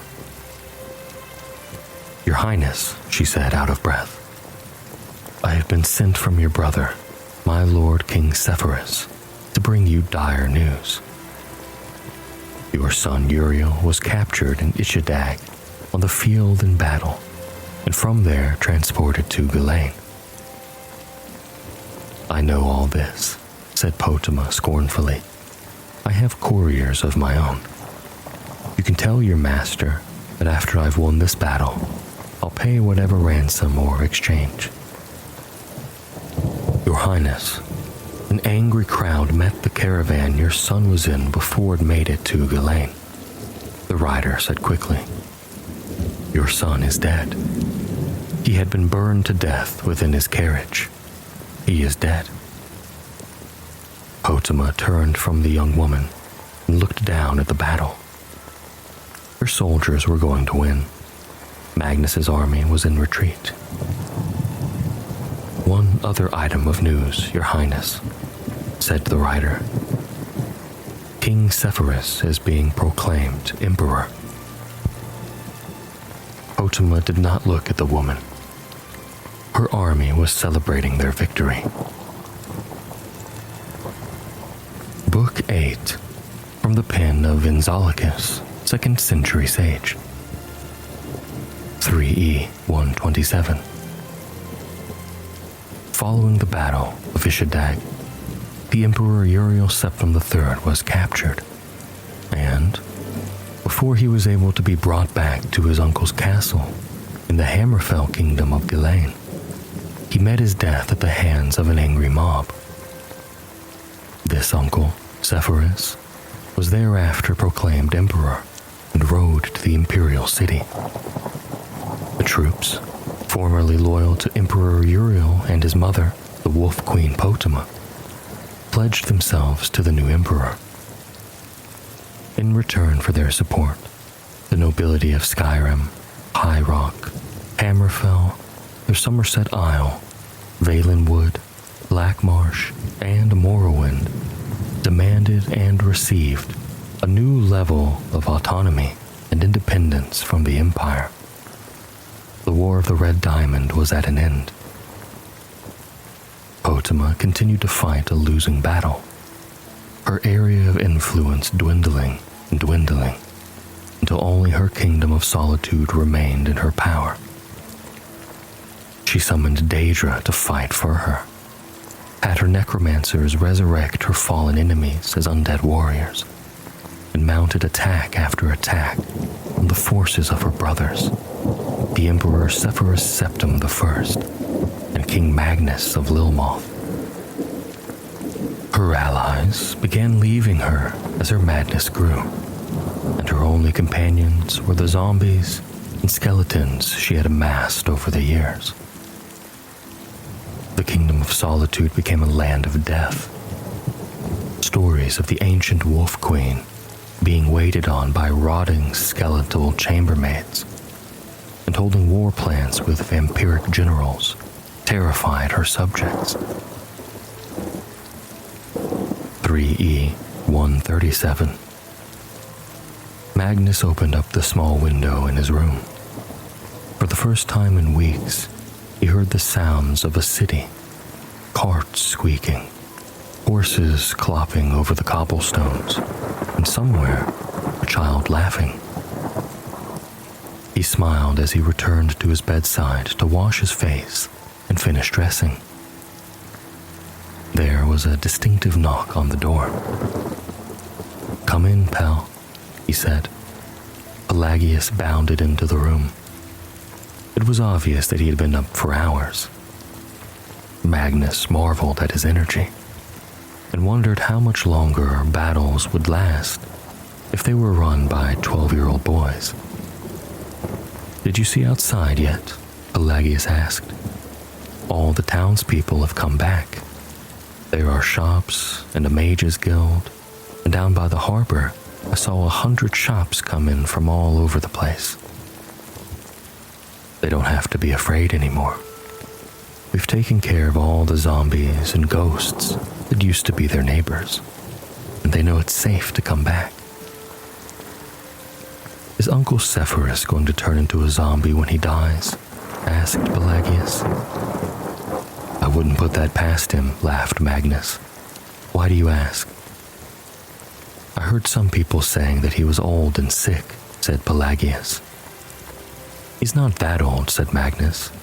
He's 60 years old. That's just 2 years older than I am. And how old is Aunt Potama? Asked Pelagius. 70, said Magnus. And yes, that is old. Any more questions will have to wait. I have to go meet with the commander now, but we can talk at supper. You can make yourself busy and not get into any trouble. Yes, sir, said Pelagius. He understood that his father had to continue to hold siege on Aunt Potama's castle. After they took it over and locked her up, they would move out of the inn and into the castle. Pelagius was not looking forward to that. The whole town had a funny, sweet, dead smell, but he could not get even as close to the castle moat without gagging from the stench. They could dump 1,000,000 flowers on the place, and it wouldn't make any difference at all. He walked through the city for hours, buying some food and then some ribbons for his sister and mother back in Lilmoth. He thought about who else he needed to buy gifts for and was stumped. All his cousins, the children of Uncle Sepphoris, Uncle Antiochus, and Aunt Potama, had died during the war.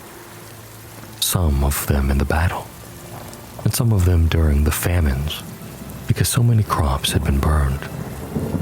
Aunt Bianchi had died last year. There was only he, his mother, his sister, his father, and his uncle the Emperor left. And Aunt Potama. But she didn't really count. When he came upon the Mages Guild earlier that morning, he had decided not to go in. Those places always spooked him with their strange smoke and crystals and old books.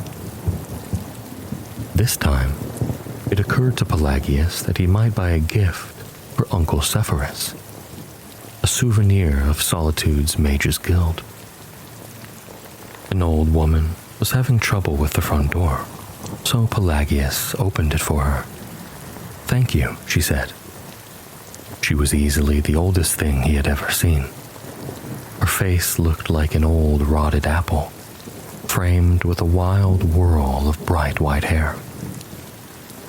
He instinctively moved away from her gnarled talon when she started to pat him on the head. But there was a gem around her neck that immediately fascinated him. It was a single, bright yellow jewel, but it almost looked there was something trapped within. When the light hid it from the candles, it brought out the form of a four-legged beast, pacing. "It's a soul gem," she said, "infused with the spirit of a great demon werewolf. It was enchanted long, long ago, with the power to charm people. But I've been thinking about giving it another spell. Perhaps something from the school of alteration, like lock or shield." She paused and looked at the boy carefully with yellowed eyes. "You look familiar to me, boy. What's your name?" "Pelagius," he said. He normally would have said Prince Pelagius, but he was told not to draw attention to himself while in town. "I used to know someone named Pelagius," the old woman said, and slowly smiled.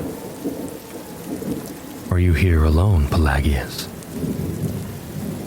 "My father is with the army, storming the castle, but he'll be back when the walls have been breached. Which I dare say won't take too much longer," sighed the old woman. "Nothing, no matter how well built, tends to last.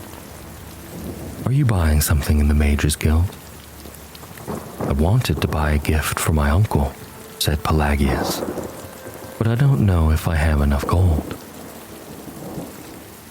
The woman left the boy to look over the wares while she went to the guild enchanter. He was a young Nord, ambitious, and new to the kingdom of solitude. It took little persuasion and a lot of gold to convince him to remove the charm spell from the soul gem and imbue it with a powerful curse, a slow poison that would drain wisdom from its wearer, year by year, until he or she lost all reason. She also purchased a cheap ring of fire resistance. For your kindness to an old woman, I've bought you these, she said, giving the boy the necklace and the ring. You can give the ring to your uncle and tell him it has been enchanted with a levitation spell, so that if he ever needs to leap from high places, it will protect him. The soul gem is for you. Thank you, said the boy, but this is too kind of you. Kindness has nothing to do with it, she answered, quite honestly. You see, I was in the Hall of Records at the Imperial Palace once or twice. I read about you in the foretellings of the Elder Scrolls. You will be Emperor one day, my boy. The Emperor Pelagius Septim III. And with this soul gem to guide you, posterity will always remember you and your deeds. With those words, the old woman disappeared down an alley behind the Mages Guild. Pelagius looked after her, but he did not think to search behind a heap of stones. If he had, he would have found a tunnel under the city into the very heart of, and if he had found his way there, he would have found past the shambling undead and the moldering remains of a once grand palace, the bedroom of the queen. In that bedroom, he would find the Wolf Queen of Solitude in repose, listening to the sounds of her castle collapsing, and he would see a toothless grin growling on her face as she breathed her last. 3E137. Potama Septim died after a month-long siege on her castle. While she lived, she had been the Wolf Queen of Solitude, daughter of the Emperor Pelagius II, wife of King Mantiarco, aunt of the Empress Kentyra II, mother of Emperor Uriel III, and sisters of the Emperors Antiochus and Sepphoris. At her death, Magnus appointed his son Pelagius as the titular head of Solitude, under guidance from the Royal Council. 3E140. The Emperor Sepphoris Septim died after falling from his horse.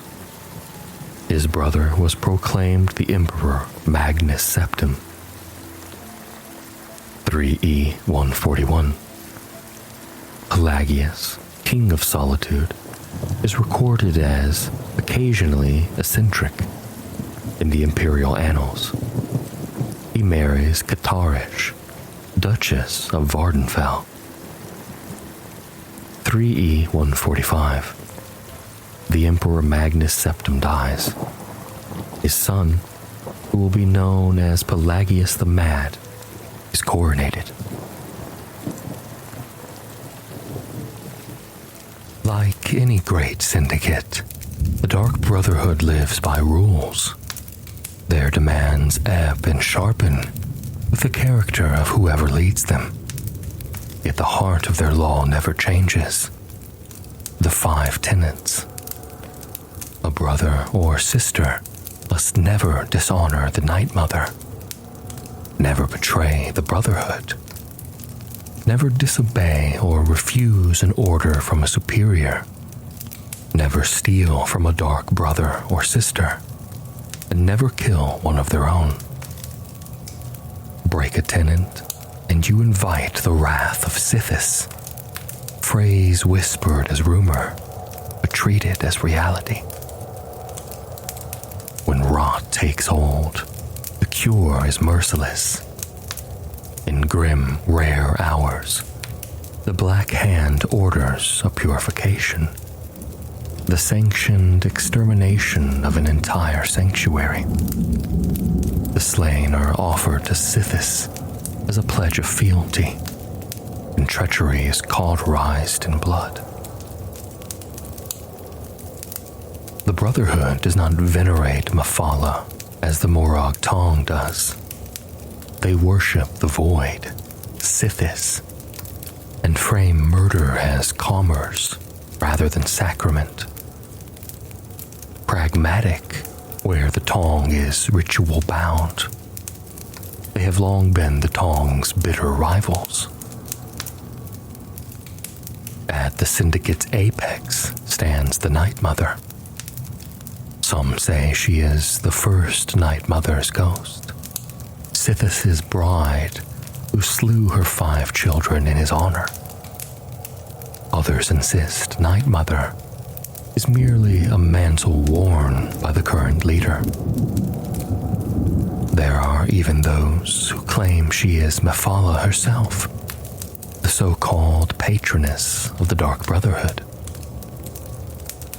Whatever the truth, the most infamous way to hire the Brotherhood is the Black Sacrament, a profane rite of heart, skull, bones, and flesh, stabbed within a ring of candles by a nightshade-oiled dagger, while whispering, sweet mother,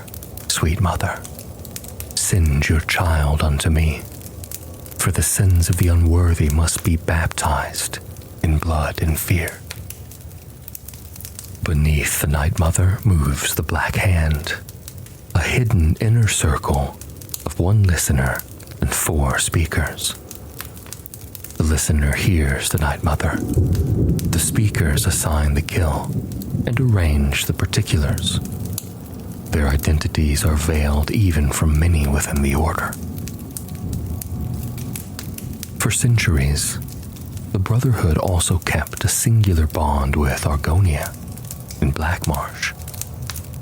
Children born under the shadow were taken at birth and raised as shadow scales, steeped in stealth and killing, pledged first to Argonia, and upon coming of age, accepted as full Dark Brotherhood members.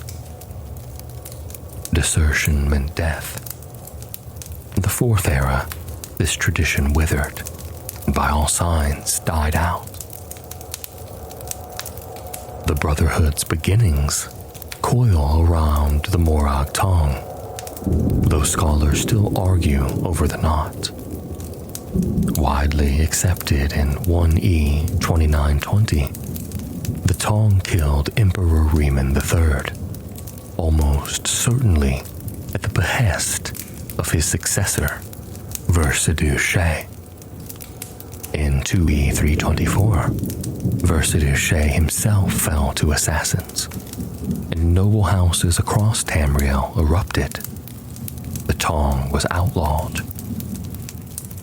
One theory claims the schism was religious and political. Under persecution, the Tong sought shelter in the tribunal's goodwill. Mephala, their patron, was venerated by the Dunmer as the anticipation of Vivek.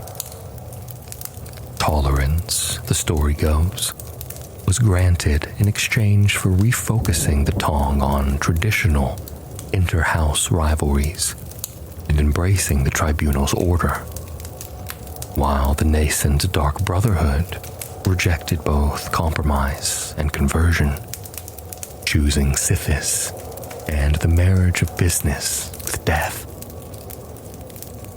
A close cousin of this tale says Sithis spoke to a former Tong assassin after the Versidue Shay backlash, demanding a new guild devoted to the void, not Mephala, and hungrier for souls. Another legend taken from Enric Milnes's doomed interview with the Night Mother, divorces the Brotherhood from the Tong entirely. In this version, the Order splintered from the Thieves Guild when a faction began strangling homeowners during burglaries. The woman who would become Night Mother urged the guild to sanction murder. They refused. She founded a separate murder syndicate. The Morag Tong link, this tale claims, emerged only after the assassination of potentate Severin Chorak in 2E 430-431, when several Tong assassins abandoned their failing house for the Brotherhood. To this day, no one can prove who truly slew the last potentate, though many credit the Brotherhood with accounting the Akaviri. Amid the theories, a rough birth date surfaces. In 2E 358, a note addressed to Brother was found beneath floorboards in Jolinheim, describing war between two shadowy groups. Perhaps the earliest evidence of a Morag Tong Brotherhood conflict. Some 50 years later, in 2E 412, Blood Queen Arlamaria of Hegaeth wrote that her family had used the Dark Brotherhood since her grandfather's time. Together, these place the Brotherhood's formation around 2E 358 to 360, the latest. After the Second Empire fell, the Brotherhood's reach became unmistakable. During the interregnum in 2E 582, they prospered along the Gold Coast, killing luminaries, including Fortunata Abt Dugal, self-styled governor of Anvil, and Primate Artorius of the Order of the Hour. That same year, assassins under Aelam Dralls moved to re-establish a sanctuary in Bloodrun Cave, a tomb of honored dead and once a hidden refuge. Framed for murdering elder councils and Leowen by the Order of the Waking Flame, the Brotherhood admitted envoys, the Vestige and Evely Sharp Arrow, and proved their innocence just as cultists breached the sanctuary via Daedric portals. Many brothers died, but the core escaped. Dralls later helped defend the ambitions at Fort Redmayne, exacting revenge for the cult's assault. In 3E 41, Pelagius I, heir to Tiber Septim, died praying in the Temple of the One, murdered by the Dark Brotherhood. Around 3E 325, an internal power struggle gutted the Order. Rumors say Mehrunes Razor, the mythic blade of instant death, lay at the conflict's heart. Yet by 3E 405, the Brotherhood was rampant in the Iliac Bay, with guild halls in nearly every town, and its headquarters in the Nightside Asylum. On the eve of the Warp in the West, in 3E 417, a civic official nearly uncovered that headquarters. An assassin was dispatched, but the killer was actually an adventurer who had summoned Mephala and accepted the task for the Ebony Blade. The Brotherhood's hand remained obscured. In 3E 421, Greywyn Blenwith launched a bloody crusade from within. Convinced Sithis demanded a brotherhood of only vampires, he formed the Crimson Scars to murder the Black Hand and cull the rest. Betrayed, the scars were met with the second purification in Brotherhood history. Only Greywyn and Rowley Airdwolf escaped.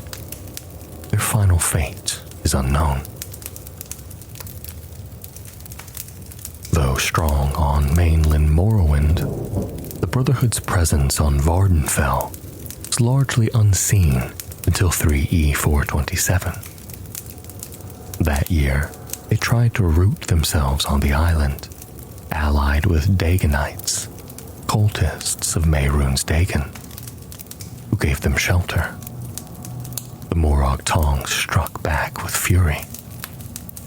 From the corpses, the Tong reclaimed the threads of the web spinner the Brotherhood had stolen.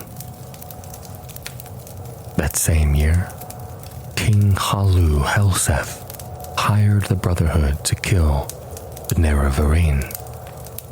The Nerevarine answered Blade with blood, found the sanctuary in Old Mournhold's Manor district, and slew Dandurus Vules, the local master, on whom they found a contract. The Night Mother,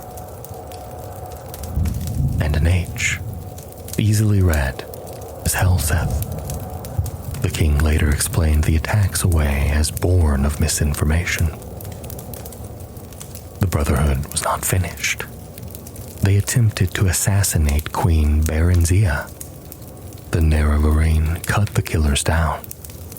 Some whisper this was a ruse. The Nerevarine the true target once more. Whether Helseth played any role, or whether the Brotherhood sought vengeance on the king, the Nerevarine, or both, remains unknown. In 3E433, betrayal crept into the heart of the Dark Brotherhood in Cyrodiil. The traitor's name was Matthew Bellamont, a trusted speaker of the Black Hand, whose loyalty masked a festering vengeance. Years before, his mother had been slain by the Brotherhood's blades. For that, he swore to see the organization destroyed from within. At the same time, a new recruit joined the Brotherhood and rose swiftly through its ranks, earning the rank of Silencer, a hand of death serving the Black Hand's will. Bellamont, weaving lies and deception, turned this assassin into his unwitting tool. Under his guidance, the Silencer performed the purification of the Shadenhall Sanctuary, slaying their own brothers and sisters, believing the act sanctioned by the Black Hand itself. In time, Bellamont's treachery deepened. Through cunning deceit, he led the Silencer to murder nearly all the remaining members of the Black Hand. When only a few speakers remained, the survivors, including Bellamont himself and the unwitting killer, journeyed to Breville, to the crypt of the Night Mother, hidden beneath the statue of the lucky old lady. There, the truth unfurled. Bellamont revealed himself as the traitor and struck down 2 of the remaining speakers before being slain by the very assassin he had deceived. From the shadows of her tomb, the Night Mother herself spoke, choosing the survivor, once pawn, now penitent, as her listener. Though the Dark Brotherhood endured, the cost was devastating. The Shadenhall Sanctuary lay drowned in its own blood. Half the Black Hand was lost, and by the end of the Third Era, the Cyrodiilic branch of the Dark Brotherhood was but a crippled remnant of its former might. The centuries that followed were unkind. Over the next 200 years, the Brotherhood's influence decayed, eroded by war, politics, and its own internal division. The Great War between the Empire and the Aldmeri Dominion scarred all of Tamriel, and the Brotherhood suffered with it. Sanctuaries burned, others were abandoned. Ravil, Bruma, and Shadenhall became battlegrounds of unrest. Across the continent, sanctuaries were destroyed or emptied, and the Brotherhood's presence in provinces like Hammerfell vanished entirely. Without the ability to secure contracts in these regions, their power and reputation dwindled. In the Black Marsh, the Shadowscale training hall at Acheron was abandoned. No new hatchlings were trained under the shadow, and the ancient Shadowscale tradition quietly died. Within the Black Hand, unity faltered. Some leaders sought expansion, others urged consolidation. In 4E 186, disaster struck. The Bruma Sanctuary was wiped out. Few survived. The loss shattered morale and cohesion. One by one, sanctuaries across Tamriel fell. By 4E 187, only 4 known sanctuaries remained. The Shadenhall Sanctuary in Cyrodiil, now the Brotherhood's headquarters. The Wayrest Sanctuary in High Rock. The Corinthi Sanctuary in Elsewhere. And the Falkreath Sanctuary, hidden among Skyrim's pine forests. But the Brotherhood's enemies had not finished their work. In 4E 188, the Dark Brotherhood was infiltrated by a spy known only as the Forgotten Hero, hired by Uther Nere, father of the assassin Alyssan Dupre. Uther's true aim was vengeance. He sought to destroy the Brotherhood, kill the listener, and should it come to it, end his own daughter's life. The Forgotten Hero gained entry and trust, posing as one of them. Their first major task was the assassination of King Bayrania of Wayrest. The city was under siege by corsairs, pirates secretly allied with the king to eliminate his rivals. Amid the chaos, the Wayrest Sanctuary was raided and destroyed. Whether the hero fulfilled the contract or spared the king remains unknown. In the aftermath, the surviving Black Hand shuttered the Corinthi Sanctuary, merging its members with the dwindling Cyrodiilic branch. According to Cicero's journal, Cyrodiil had fallen into chaos. Gang wars raged in Breville, unchallenged by the crumbling empire. Among the casualties were several brothers, including the Listener, and even the Night Mother's crypt itself, said to have been destroyed in the violence. But Cicero was wrong. The truth was darker. After using the Forgotten Hero to gather intelligence, Uther led a mercenary army to assault the Night Mother's crypt. His goal? Destroy the Night Mother, kill his daughter, and wipe out the Dark Brotherhood forever. The Forgotten Hero faced a choice: remain loyal to Uther, or stand with the Brotherhood. What side they chose remains lost to history. What is known is this: Alyssan Dupre fought to defend the Night Mother's body, and was slain by her own father. During the battle, an assassin named Garnag retrieved the Night Mother's corpse before it could be destroyed, foiling Uther's final act of vengeance. With the Listener dead, and no successor chosen, the Brotherhood turned to desperate measures. Contracts now passed by word of mouth, faith and ritual fading into mere business. To preserve the decaying corpse of the Night Mother, the surviving Black Hand reinstated an ancient role: the Keeper, charged with maintaining her remains so that her spirit might still speak. But she did not speak. Her silence broke the Brotherhood's spirit. The Black Sacrament went unanswered. Prayers dissolved into doubt.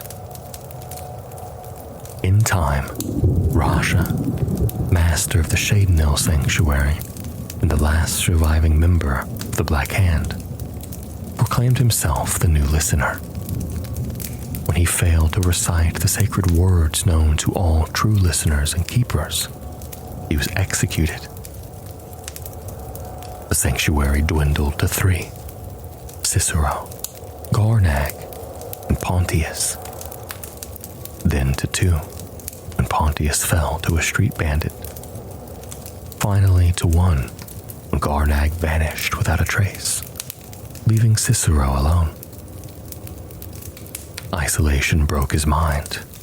The Keeper went mad, his sanity devoured by silence, grief, and devotion to a goddess who no longer whispered. By 4E201, only one known sanctuary remained, the Falkreath Sanctuary, Skyrim. Cicero carried the Night Mother's corpse there, seeking refuge among assassins who no longer practiced her veneration. The sanctuary's leader, Astrid, had remade it into a mercenary guild of contract killers, murderers for hire, not worshippers of Sithis. Soon after, the Falkreath Sanctuary fell, its members slaughtered. Whether Cicero reached it in time remains uncertain. Some reports claim the Dark Brotherhood was utterly destroyed. Others told a different story, that they survived, that they assassinated Emperor Titus Mede II, and that the Night Mother chose a new listener. In these accounts, the surviving assassins, Babette, Nazir, and the listener, carried the Night Mother's remains to the Dawnstar Sanctuary, where they rebuilt the Brotherhood's last bastion. Other tales disagree, saying Cicero never reached Falkreath at all, and was absent during its fall, while Babette, the child vampire, was elsewhere entirely. Whatever truth hides in the smoke, one thing is certain. The Dark Brotherhood did not die easily. Even in ruin, its shadow endures, murmuring from crypt to crypt, whispering from coffin to ear. Sweet mother, send your child unto me. Before the last dragons returned, before the civil war that tore Skyrim apart, an empire stood on the very brink of annihilation. This isn't the story of grand battles shouted from mountaintops, but rather a chronicled whisper in the embers of a dying age. It is the complete story of a forgotten prisoner, a hero whose destiny was forged in the fires of oblivion, and whose sacrifice would save a world that would never truly know their name. So settle in and let us journey together through the Oblivion Crisis. From a cold prison cell to the very bowels of hell, and find peace in the epic tale of the hero Kvatch. Our story begins where so many do, in darkness. A single cell in the dungeons of the Imperial City, cold and damp. Time here is marked only by the shuffling feet of unseen guards, and the muffled sounds of a world far, far away. In this cell, a lone prisoner awaits their fate. Their name, their crime, already fading from memory, even to themselves. They are a person of no consequence, a ghost in the Imperial machine. Their future a short, bleak line to the executioner's block. But fate, as it so often does in Tamriel, had other plans. For reasons known only to the stars, this particular cell held a secret, a hidden escape route, a path of last resort for the rulers of the Empire, lying dormant behind a loose stone wall. On this day, the dungeon's routine was shattered. The sounds of a struggle, of steel on steel, echoed down the stone corridors, growing closer. The cell door creaked open, but not for a jailer. It was the Emperor of Tamriel himself, Hero Septim VII, flanked by his loyal blades. His face etched with worry and a strange prophetic calm turned to the forgotten prisoner. You are the one from my dreams, the Emperor said, his voice a low tremor of certainty. This was no coincidence. The stars had aligned, and on this day, this prisoner was part of a destiny that had only been seen in visions. With assassins in crimson robes closing in, the Emperor and his guard had no choice but to use the secret passage in the cell. The prisoner would follow, an act that would change their life and the fate of the world. The journey through the Imperial sewers was a grim, desperate flight. The assassins of the mythic dawn were relentless, striking from the shadows. One by one, the blades would fall. In a dark cistern, the assassins cornered the group, and Renault was the first of the Emperor's main guard to fall. Trapped and outnumbered, the group fought their way to a final sealed chamber. Here, with no escape, the Emperor turned to the prisoner, a deep sadness in his eyes. He knew his end was near. He spoke of the Oblivion Crisis, an invasion from the demonic plains of Oblivion, led by the Daedric Prince of Destruction, Mehrunes Dagon. He explained that his death and the death of his sons would break an ancient pact. The dragon fires in the temple of the One, which protected the mortal realm, would go out, and the barrier between worlds would crumble. With his final breaths, Hero Septim VII entrusted the prisoner with the Amulet of Kings, the sacred symbol of the Septim dynasty. Find him, the Emperor urged, his voice barely above a whisper, and close shut the jaws of Oblivion. He spoke of a man named Joffrey, the Grand Master of the Blades, living in secret as a monk at Wayne Priory. Joffrey was the only one who knew where to find the Emperor's hidden heir. As he finished speaking, an assassin lunged from a hidden passage, and the Emperor of Tamriel fell. And so began the Oblivion Crisis. In the damp darkness beneath the capital, a forgotten prisoner now held the fate of an empire in their hands. Alone, except for the remaining blade, Boris, the prisoner navigated the rest of the winding sewers. The Amulet of Kings felt heavy, not just with gold and jewel, but with purpose.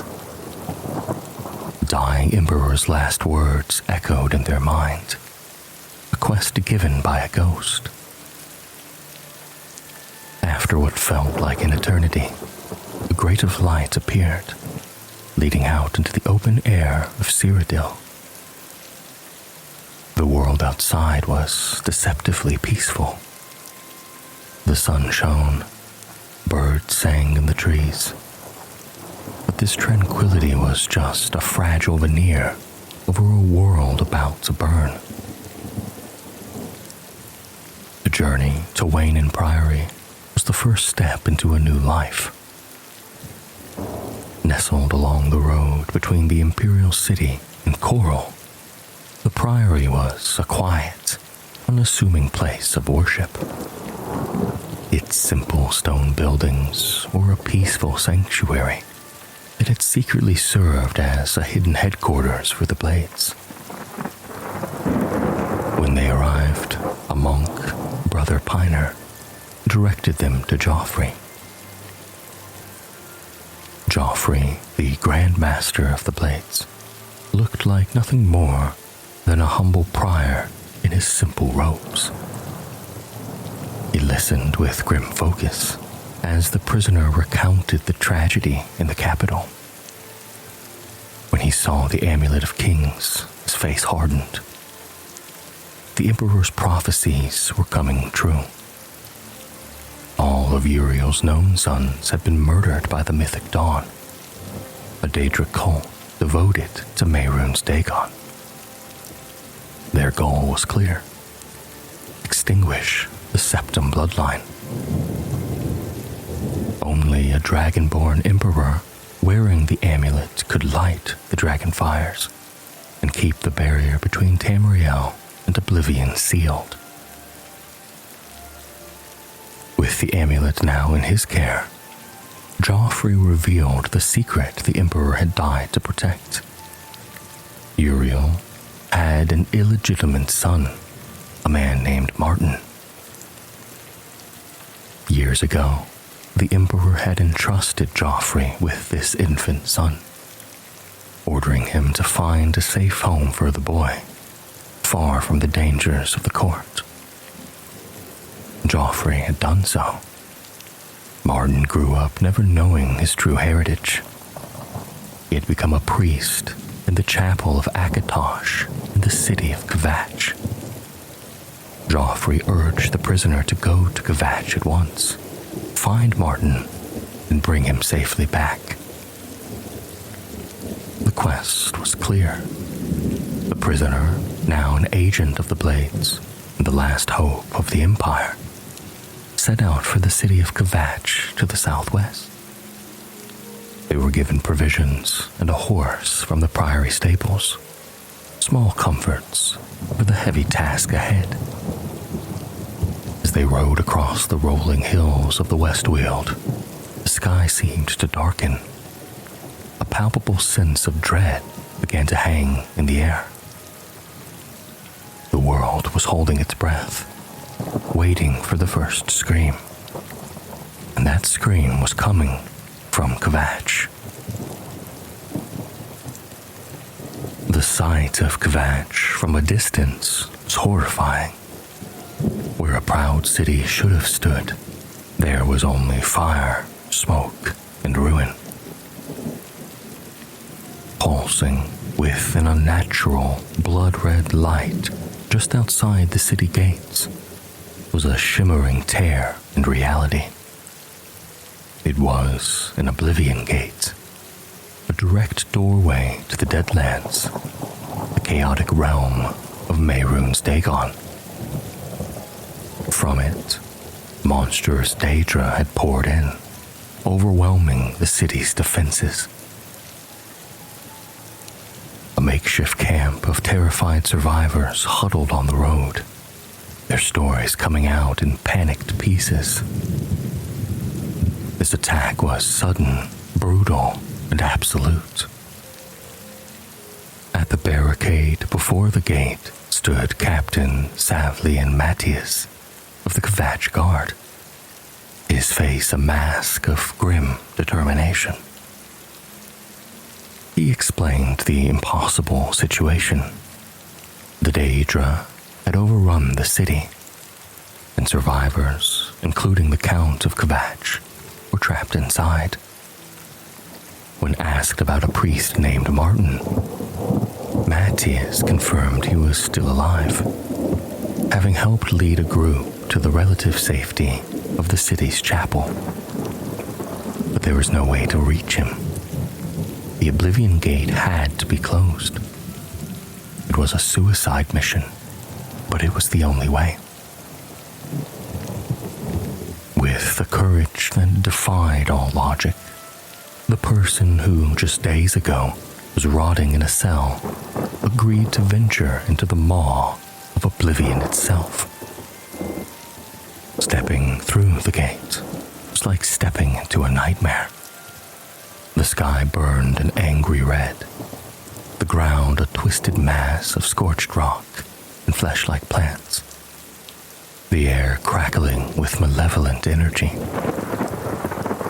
In the distance, a colossal spiked tower reached into the bleeding sky. This was the Sigil Tower, the heart of this small piece of hell on Nirn. Just inside, a surviving guard named Aeland Vonius was fighting for his life. After helping him, he could be sent back to safety or convinced to join the perilous journey ahead.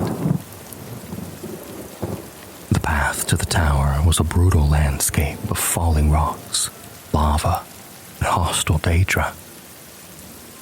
The tower itself was a labyrinth filled with Dremora, the intelligent and cruel soldiers of Dagon's army. Deep inside, a few prisoners from Kvatch were found trapped in cages.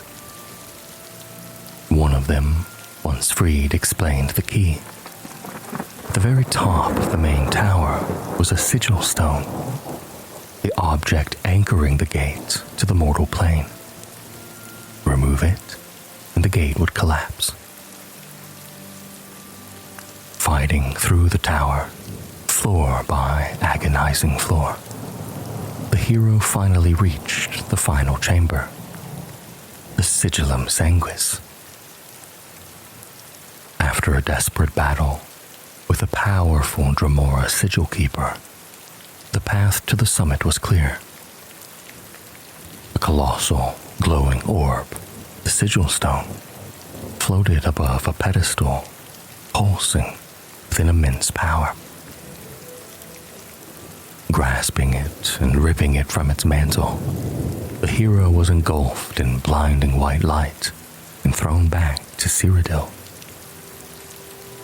Behind them, the Oblivion Gate imploded with a deafening roar and vanished. The red sky over Kvatch cleared. Argonian-Maid and his men stared on in awe. A single person had walked into Oblivion and returned victorious. With renewed hope, Argonian rallied his guard to retake their city. The hero joined the charge into the ruined city square. After clearing the first wave of Daedra, Argonian directed the hero to the chapel of Akatosh. Inside, the chapel was a scene of quiet desperation. The wounded lay on pews, and huddled in a corner was a simple priest, his face filled with a quiet strength. This was Martin. When told he was the last son of Uriel Septim, Martin was in disbelief. A priest from a provincial city, the secret heir to the Ruby Throne. It seemed impossible. But the gravity of the situation, the proof of the Emperor's death, the urgent plea from this stranger who had just saved them all, was enough. He agreed to go to Wayne Priory. The first part of the Emperor's dying wish was fulfilled. The battle for Kvatch, however, wasn't over. Some chose to stay and help Savlian fight to the castle. A brutal battle that would see the valiant Count Goldwine found among the dead. But whether they stayed to finish the fight or left with Martin, a new title was being whispered among the survivors. A new name born in courage and fire. The Hero of Kvatch. The journey back to Wayne Priory with Martin was fraught with a new tension. The world was no longer just a backdrop. It was a battlefield. Oblivion gates were starting to open across the countryside. Small tears in reality, heralding the coming storm. When they arrived back at the once peaceful priory, their worst fears were realized. It was under attack. Red-robed assassins, the same mythic dawn agents from the sewers, were prowling the grounds. Prior Mayborel lay dead near the stables. Inside the chapel, Joffrey was locked in a desperate battle. The Hero of Kvatch and Martin joined the fray, their combined might driving the assassins back. But the victory was hollow. Joffrey rushed back to the secret study where he had hidden the Amulet of Kings. It was gone. The attack wasn't random. It was a targeted strike to steal the very key to stopping the crisis. Joffrey's decision to leave the amulet in a chest, no matter how well hidden, had been a catastrophic mistake. The only hope of lighting the dragon fires was now in the hands of the enemy. With Wayne Priory no longer safe, Joffrey knew they needed a true fortress. He revealed the location of Cloud Ruler Temple, the ancient stronghold of the Blades, nestled high in the Gerald Mountains near Bruma. It was a sanctuary where Martin could be protected while they planned how to retrieve the amulet. The journey north was a journey through a land succumbing to fear. Rumors of the attacks were spreading, and the sight of Oblivion gates on the horizon was becoming all too horribly common.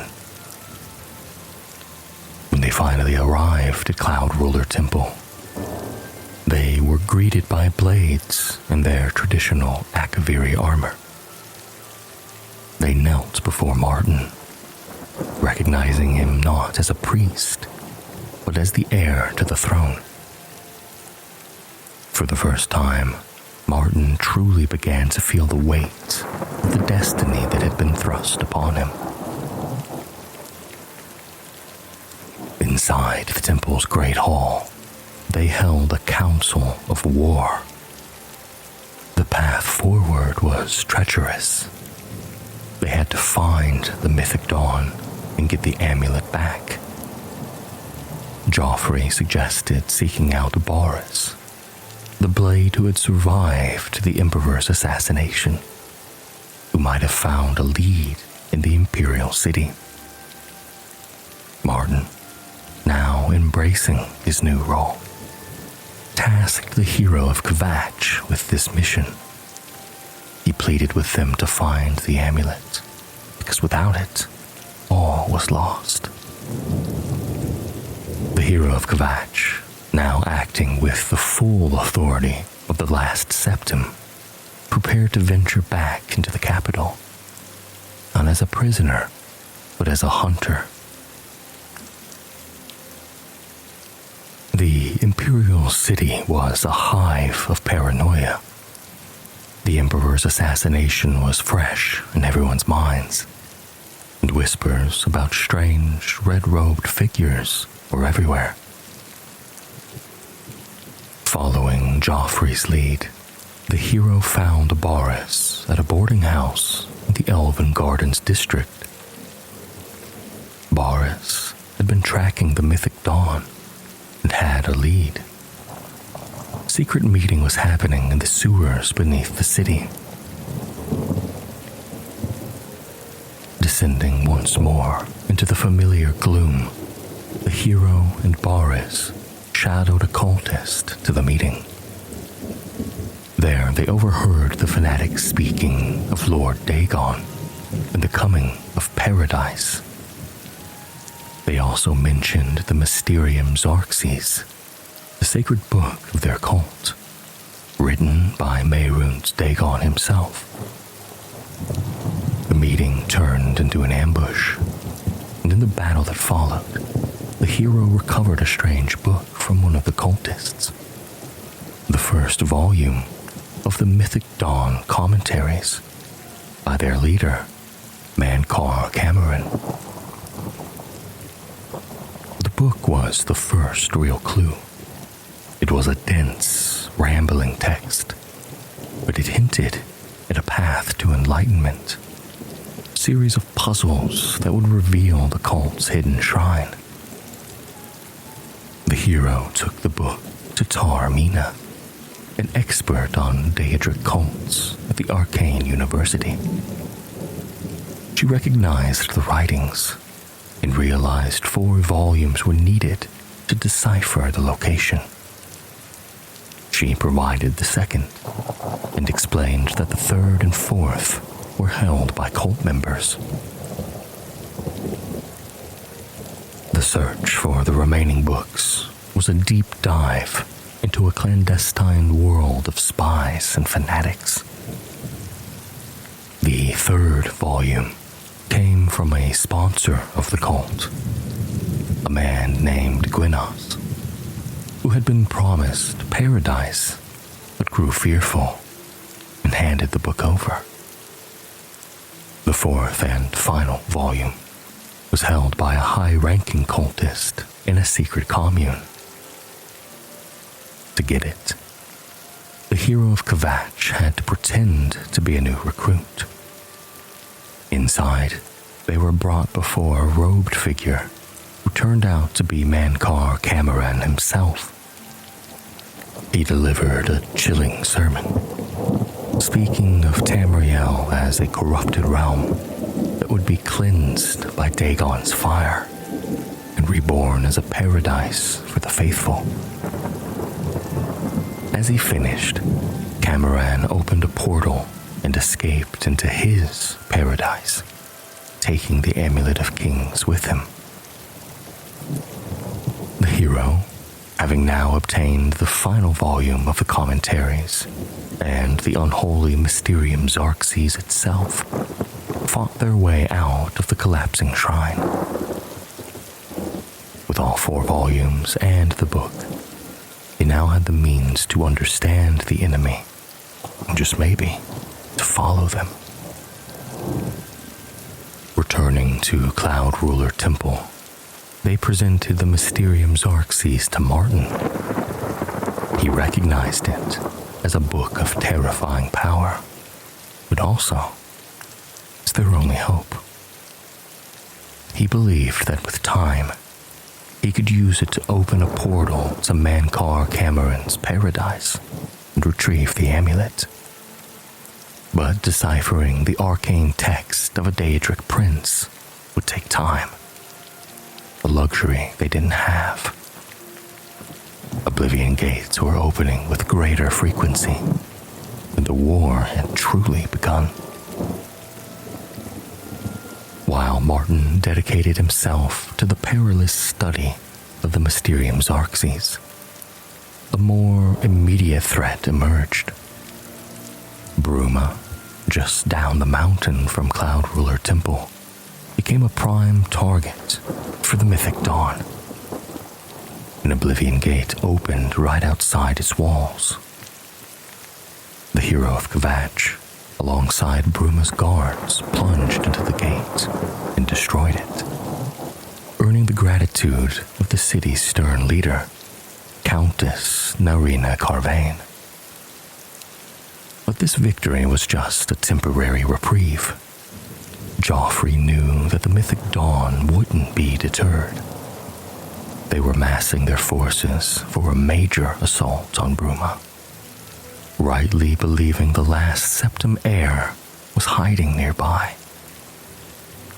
The Imperial Legion was stretched too thin to send help.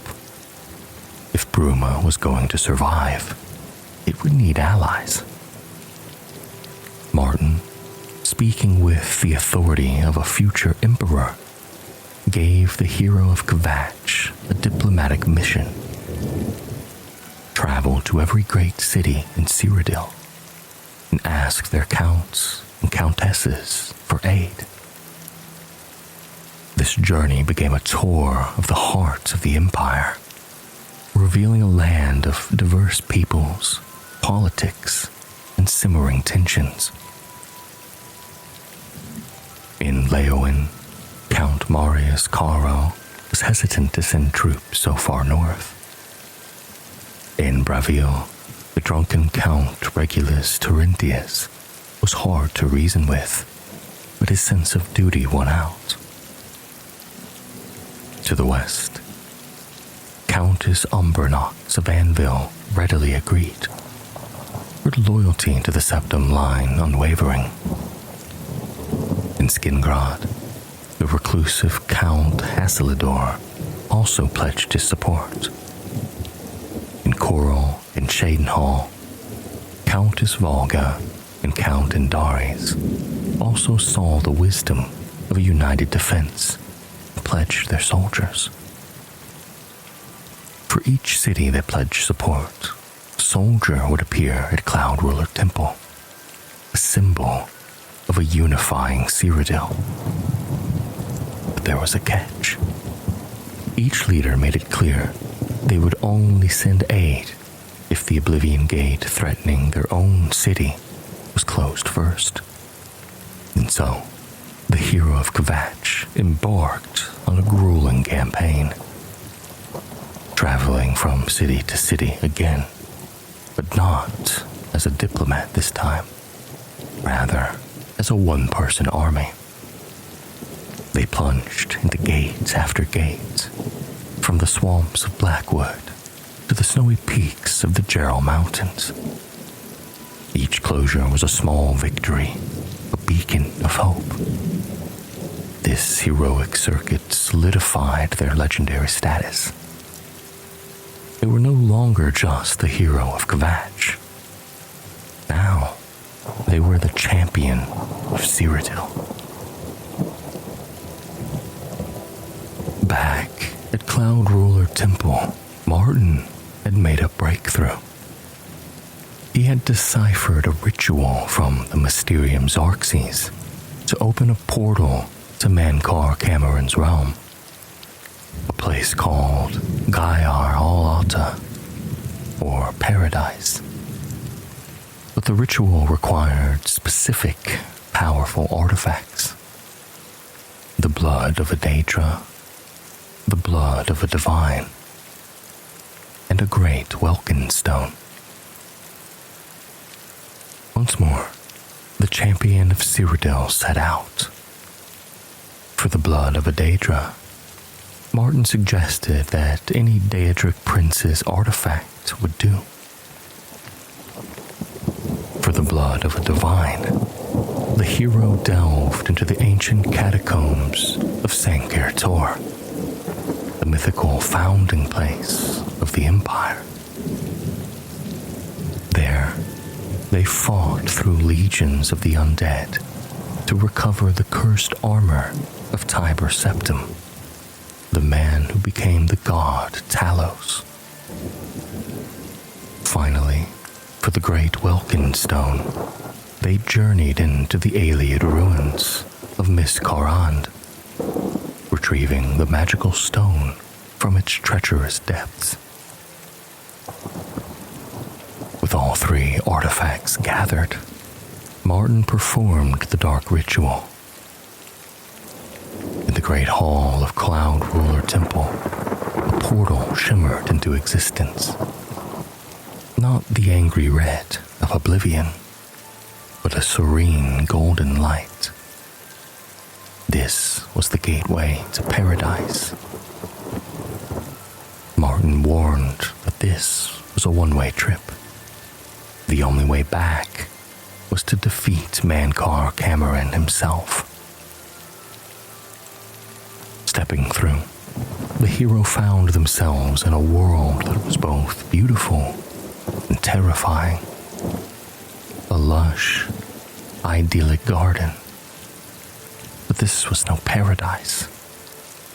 The souls of Mythic Dawn cultists who had died for Dagon wandered here, and they told a different story. This place was a prison. They were hunted endlessly by Daedra, killed and reborn in a cycle of eternal torment. The path led to the Forbidden Grotto, a place of suffering where the unfaithful were tortured. Here, the hero met a repentant cultist named Eldamil, who saw the truth of Cameron's lies and offered to help. Together, they navigated the grotto and found their way to Cameron's palace.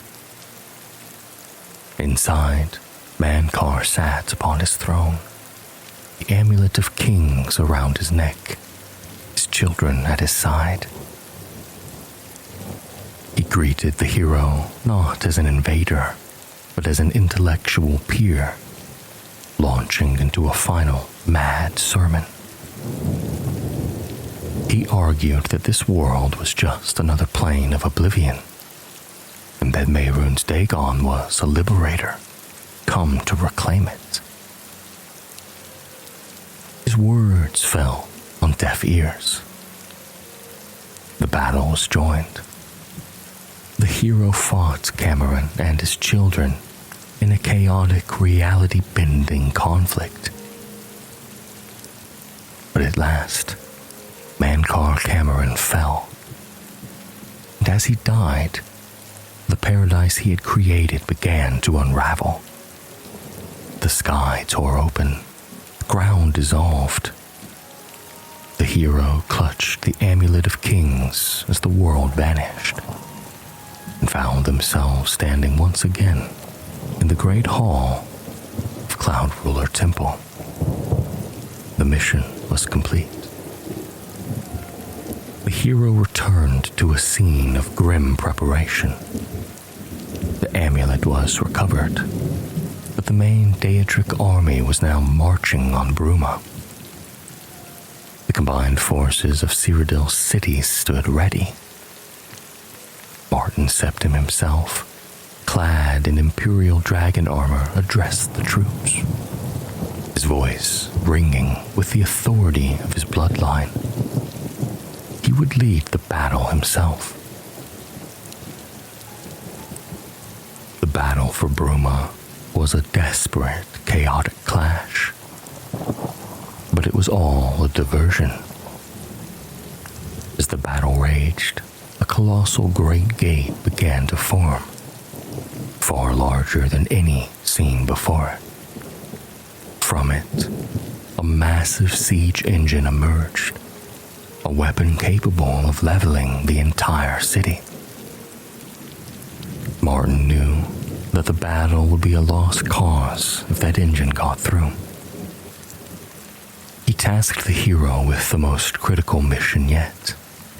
Enter this great Oblivion Gate, fight to its sigil tower, and seize the great sigil stone before the weapon could cross over. They would only have minutes. Without hesitation, the hero plunged in.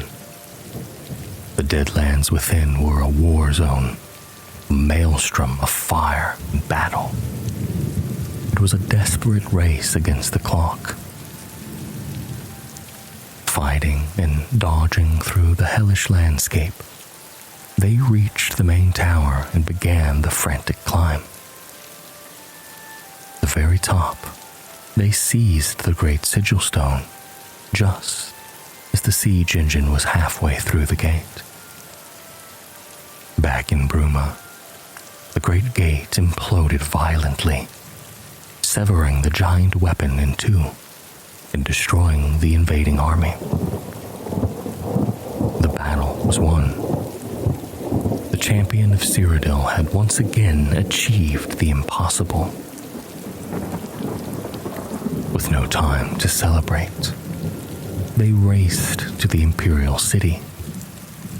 Martin Septim would finally enter the Temple of the One, light the dragon fires, and end the crisis for good. But they arrived to a scene of ultimate horror. Mehrunes Dagon, in a final desperate gambit, had broken through the barriers himself. The Daedric Prince of Destruction, towering and immense, now stood within the mortal realm, laying waste to the Imperial City. It was too late. The dragon fires could no longer be lit. As Dagon smashed through the wall of the Temple of the One, all hope seemed to be lost. But Martin Septim, the priest who became an emperor, had one final sacrifice to make. He told the hero that they could not defeat Dagon, but he could. He bade them farewell, and taking the Amulet of Kings, strode into the heart of the temple. There, he shattered the amulet, releasing the divine power within, and merging his own essence with the spirits of Akatosh, the dragon god of time. A blinding golden light erupted from the temple. From it emerged a colossal, fiery dragon of pure energy, the avatar of Akatosh. The avatar threw itself at Mehrunes Dagon. The two divine beings clashed in the center of the city, a battle that shook the very foundations of the world. In a final, climactic burst of divine fire, the Avatar defeated Dagon, casting him back into the void. The Oblivion crisis was over. The energy faded. Where the fiery dragon had been, there now stood a massive stone statue of its likeness, a permanent monument to the sacrifice that had saved the world. The last of the Septims was gone. The Amulet of Kings was destroyed, and the Third Era had ended. In the aftermath, the Chancellor of the Elder Council approached the hero. With the Septim line gone, the old empire had passed into history. But a new age was dawning, and its first story had been written by the hero who stood before him. He bestowed upon them the title of Champion of Cyrodiil, and gifted them their own suits of imperial dragon armor. The hero's story from this point on becomes a whisper on the wind. Some say he continued to serve the Empire, a nameless, faceless protector. Others speak of a stranger path, of a mysterious door appearing in the Niben Bay, a door to the Shivering Isles.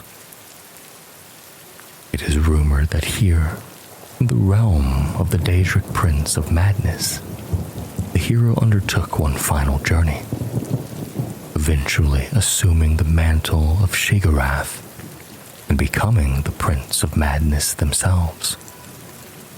A strange yet somehow fitting fate for a mortal who had walked through hell and stood beside the gods. But no matter where their path led, their legacy is forever etched into the soul of Tamriel. They were a prisoner with no name. They weren't born a hero. They became one through courage, sacrifice, and an unwavering will to stand against the darkness. They were the Hero of Kvatch, the champion of Cyrodiil, the savior who walked out of a prison cell and into legend. And now, their story is complete. Let it bring you peace, and let their quest, their epic journey guide you into restful sleep. Thank you for joining me. If you enjoyed this story, please consider liking and subscribing for more tales from the history of Tamriel. And now, rest well. The jaws of oblivion are closed, and for a time, there is peace. From a humble beginning on a prisoner's cart in Helgen, all the way to the final fate-deciding battle in the halls of Sovngarde. There's no need to study or memorize. Just listen and drift off to the tale. Our story begins, as so many do in the cold lands of Skyrim, with the rumbling of wagon wheels over a frost-bitten road. You don't awaken in a warm bed, but to the harsh reality of being a prisoner, bound and carted towards an imperial execution. The air is thick with the scent of pine and the heavier metallic tang of fear. Your fellow prisoners, soldiers of the Stormcloak Rebellion, speak of their captured leader, Ulfric Stormcloak, and the imperial ambush that led to this grim procession. You are an anomaly, a nameless face caught in the web of a civil war that has torn the province apart. The cart trundles into the town of Helgen, where the headsman's block awaits. Here, amid the chilling pronouncements of imperial captains and the defiant shouts of the condemned, destiny makes its first terrifying move. As your name is called and you're led to the block, the sky darkens as something large blots out the sun. A roar, unlike any sound heard in Tamriel for centuries, echoes across the mountains. It is a sound of ancient power and primal fury. And from the heavens descends a creature of myth and legend, a dragon. But this is not just any dragon. This is Alduin, the World Eater, the firstborn of Akatosh, returned as foretold in the most ancient and dire prophecies. Panic erupts. Imperials and Stormcloaks alike are scattered as Helgen is consumed by fire and chaos. The neat order of an execution gives way to a desperate struggle for survival. In this chaos, you're freed from your bonds and forced to flee through the maelstrom. Guided by either an Imperial soldier named Hadvar or the Stormcloak Ralof, you fight your way through the burning town, witnessing firsthand the devastating power of the beast. But Alduin isn't just a monster.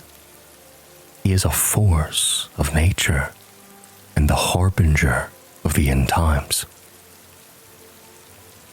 Escaping through a subterranean passage, you emerge into the wilderness of Skyrim, a free but haunted soul, bearing witness to a world forever changed. The age of the dragons has returned.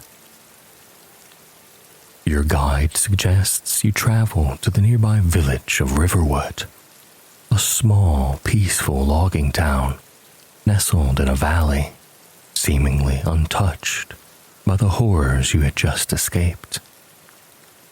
There, you're asked to deliver news of the dragon's attack to the Jarl of Whiterun, the Hold's capital city. The journey to Riverwood is a moment of quiet reflection after the storm. The beauty of Skyrim's landscape, the whispering pines, the clear running rivers, and majestic mountains, stands in stark contrast to the destruction you left behind. In Riverwood, you find a semblance of normality, a community trying to live their lives despite the growing shadows of war and the new unbelievable threat from the skies. The people of Riverwood, upon hearing your tale, direct you to Jarl Balgruuf in Whiterun. They also speak of another matter. The Riverwood trader, Lucan Valerius, tells you of a recent theft. The golden dragon claw, an artifact of some local importance, was stolen by bandits who have taken refuge in a nearby ruin known as Bleak Falls Barrow. It's a simple request, a task for an adventurer looking to make a name or earn some coin. Yet this simple task will be the first true step onto the path of prophecy. Before you can seek an audience with the Jarl, your path leads you into the ancient Nordic tomb of Bleak Falls Barrow.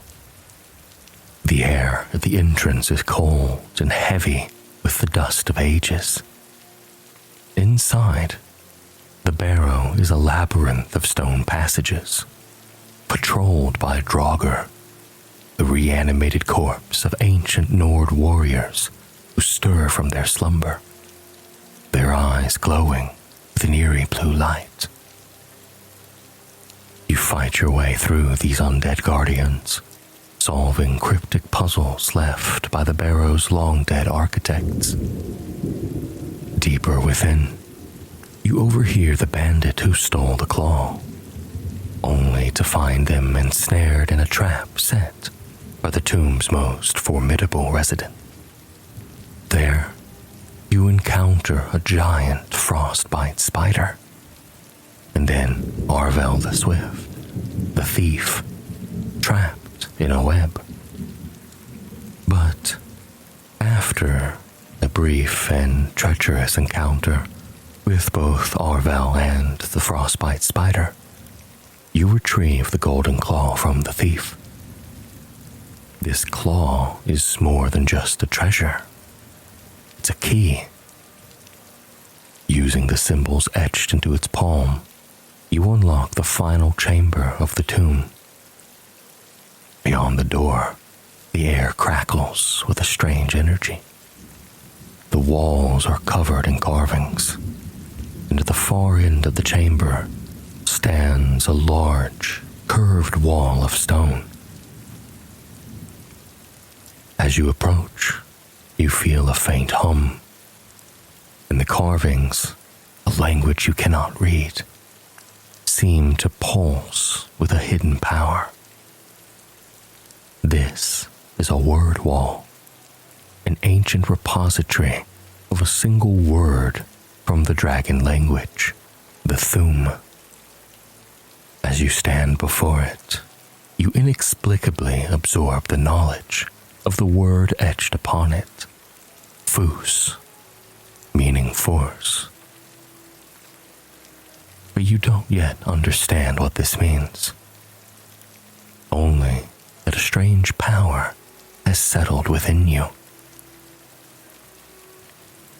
After defeating a powerful Draugr overlord that was guarding the wall, you secure a stone tablet known as the Dragonstone, an ancient map of dragon burial sites, the very thing the court wizard of Whiterun has been seeking.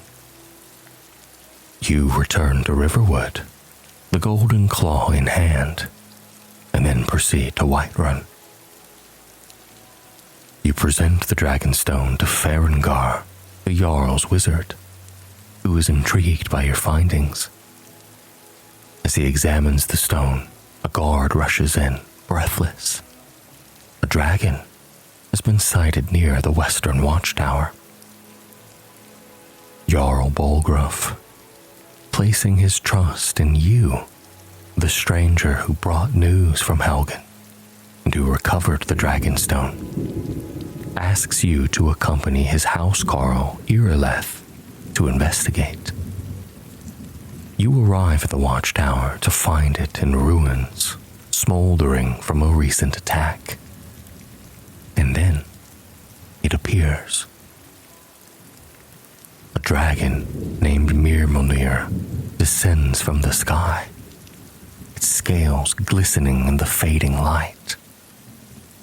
The battle is fierce. The guards fight bravely, but it is your presence that turns the tide. When the great beast is finally slain, a strange and miraculous event occurs.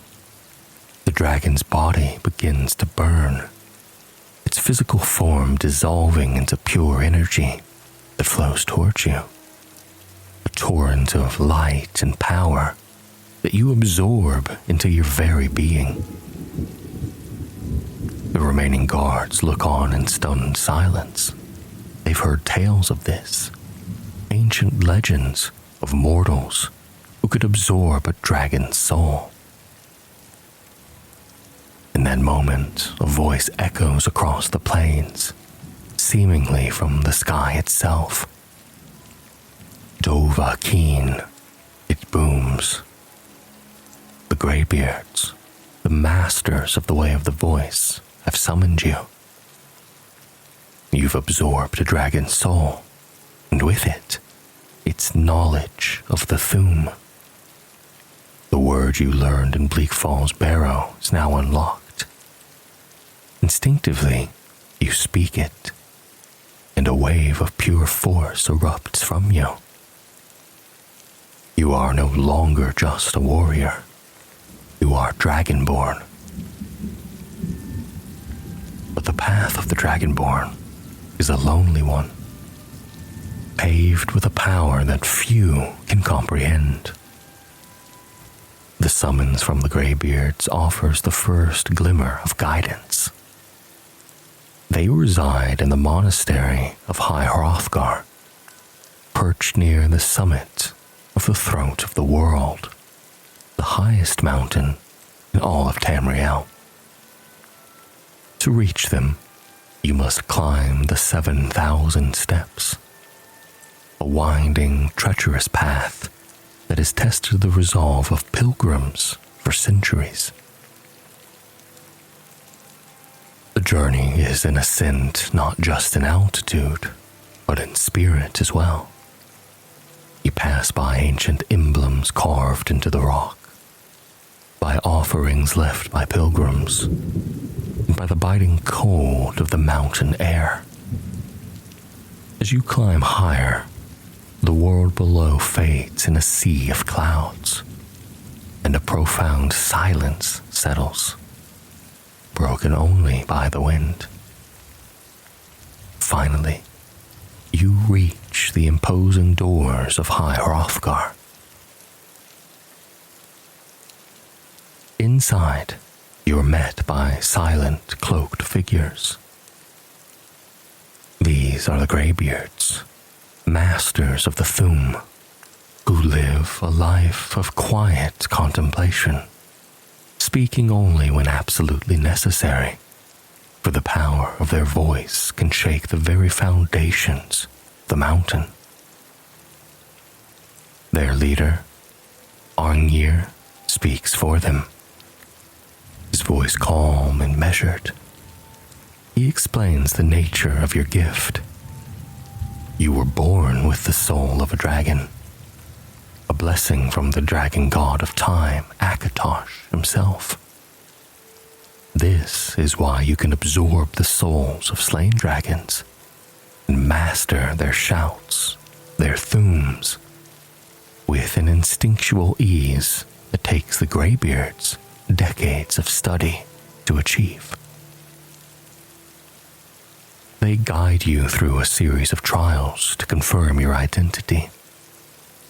They teach you a new word of power, Ro, meaning balance, which you master instantly after they speak it.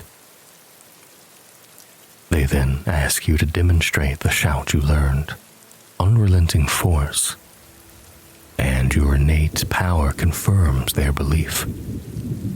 You are indeed the one foretold in the prophecy, the last Dragonborn, destined to appear at the time of the World Eater's return. They teach you another shout, Whirlwind Sprint, which allows you to move with supernatural speed. A shout not used for combat, but for crossing distances in a flash. Your final trial is to retrieve the horn of Jurgen Windcaller, the founder of the Greybeards, from his tomb in Ustengrav. It's a test of determination. However, upon reaching the final chamber, you find that the horn is already gone. In its place is a note, addressed to the Dragonborn, asking you to meet in the Sleeping Giant Inn in Riverwood and rent the attic room. Your journey has, until now, been guided by ancient tradition and prophecy. But this mysterious note introduces a new clandestine element. You return to Riverwood and follow the instructions. There, you meet Delphine, the innkeeper. But she is far more than she seems. She reveals herself as one of the last members of the Blades, an ancient order sworn to serve and protect the Dragonborn. The Blades have been hiding for decades, hunted to near extinction by the Thalmor after the Great War ended with the White Gold Concordant, which saw their order officially disbanded. Delphine is skeptical of the Greybeards, believing their pacifistic philosophy is a dangerous liability in the face of Alduin. She believes power is meant to be used, not feared. She admits to taking the horn to test you, to see if you were more than just a puppet of the old monks. Convinced of your potential, she returns the horn and invites you to join her cause. Her immediate goal is to prove that the dragons aren't just returning at random, but are being systematically resurrected from their ancient burial mounds. She has intelligence that a dragon is next to be raised at Kynesgrove. You travel there with her and witness a chilling spectacle. Alduin himself appears, hovering over the burial mound, and lets out a powerful shout. The earth trembles, and from the ground emerges the skeletal form of a dragon, which slowly reforms its flesh and scales. Saarluknir, a dragon dead for millennia, lives again. Alduin, the World Eater, the Twilight God, isn't just leading the dragons. Though he is their king and their god, he's rebuilding an army from the ashes of the past. You and Delphine fight and defeat Sultry, and you absorb its soul, further proving your power. Now a true believer, Delphine entrusts you with a far more dangerous mission. She suspects the Thalmor, the Aldmeri Dominion's elite political and military force, may be involved in the Dragon Crisis, given their political goals of weakening the Empire. She needs you to infiltrate the Thalmor embassy during a high-profile party and search for any intelligence they might have. This quest, Diplomatic Immunity, is a stark departure from battling ancient monsters. It's a game of espionage, whispers, and political intrigue.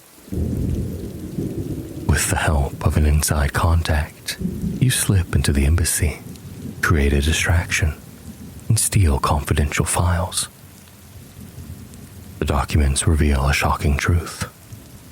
The Thalmor are as clueless about the dragon's return as anyone else. However, they are actively searching for someone, a man named Esbern, a Blade's lore master and archivist who has gone into hiding. The Thalmor believe he holds knowledge critical to understanding the dragon threat. Your path now leads you to Riften, a city of thieves and shadows, and into its subterranean underbelly, the Ratway. There, hidden in a locked chamber, you find Esbern. He's an old, paranoid man, having spent years on the run. But his paranoia is justified. As you attempt to lead him out, Thalmor agents ambush you. But you fight your way out of Riften and travel back to Riverwood, reuniting the last two blades, Delphine and Esbern. Esbern possesses the knowledge Delphine was seeking. He speaks of Alduin's Wall, a prophetic carving created by the ancient Akaviri Dragon Guard, the precursors to the blades. The wall is said to depict the history of the dragons and contains a prophecy detailing Alduin's defeat. It is located in a long-lost blade sanctuary, Skyhaven Temple. The journey to Skyhaven Temple is an adventure in itself, leading you through a forsworn-infested canyon called Karthspire. Inside, you navigate ancient puzzles left by the blades to protect their sanctum. Rotating pillars that must show the Dragonborn symbol, and a treacherous floor of pressure plates that allows only safe passage on the correct tiles. Finally, you reach a large, carved face in the rock. Esbern explains that a blood seal is the final lock. As Dragonborn, only your blood will open the way. You activate the seal, and a hidden bridge extends, revealing the entrance to Skyhaven Temple. The temple is a breathtaking sight, an ancient fortress carved into the mountainside, with stunning views of the valley below. And there, within the main hall, is Alduin's Wall. The immense stone carving stretches across the chamber, a tapestry of history and prophecy. Esbern deciphers the carvings. It shows the ancient dragon war, the tyranny of Alduin and his dragon cult, and humanity's rebellion. But most importantly, it depicts Alduin's first defeat. The ancient Nord heroes didn't kill him. They couldn't.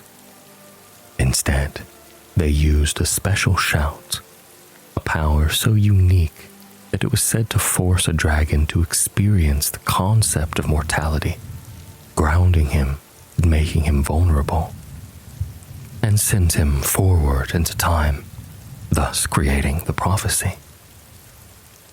But the wall doesn't name this shout, but it suggests the Greybeards might know of it. You return to High Hrothgar with this new information.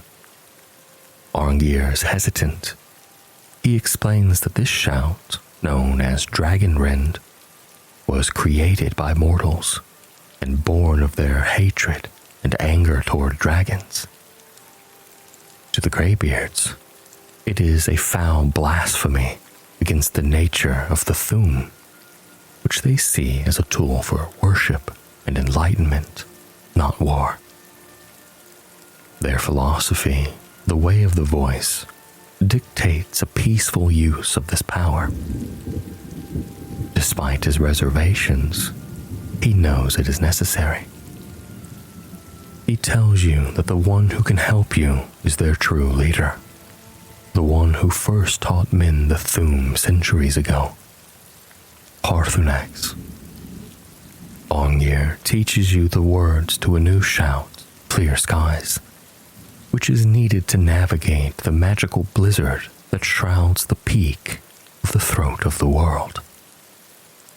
You ascend the final path to the summit, using the shout to part the churning mystical clouds. There, at the highest point in all of Skyrim, you find him, Paarthurnax, an ancient and wise dragon, perched atop a word wall. He is Alduin's brother, and it was he who betrayed his own kind during the Dragon War, teaching the first tongues how to use the Thu'um to fight back. He greets you with a philosophical tone, testing your spirit before sharing his knowledge. He confirms the power of Dragonrend, but he doesn't know it. No one living does. It was lost to time. However, he offers a daring solution. There is a place on the mountain where the threads of time are thin, a time wound created when Alduin was banished.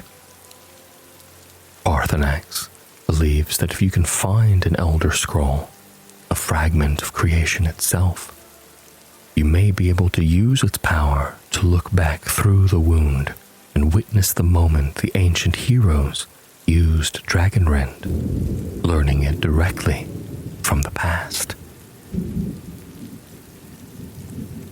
The quest for an Elder Scroll is one of the most daunting tasks a mortal can undertake.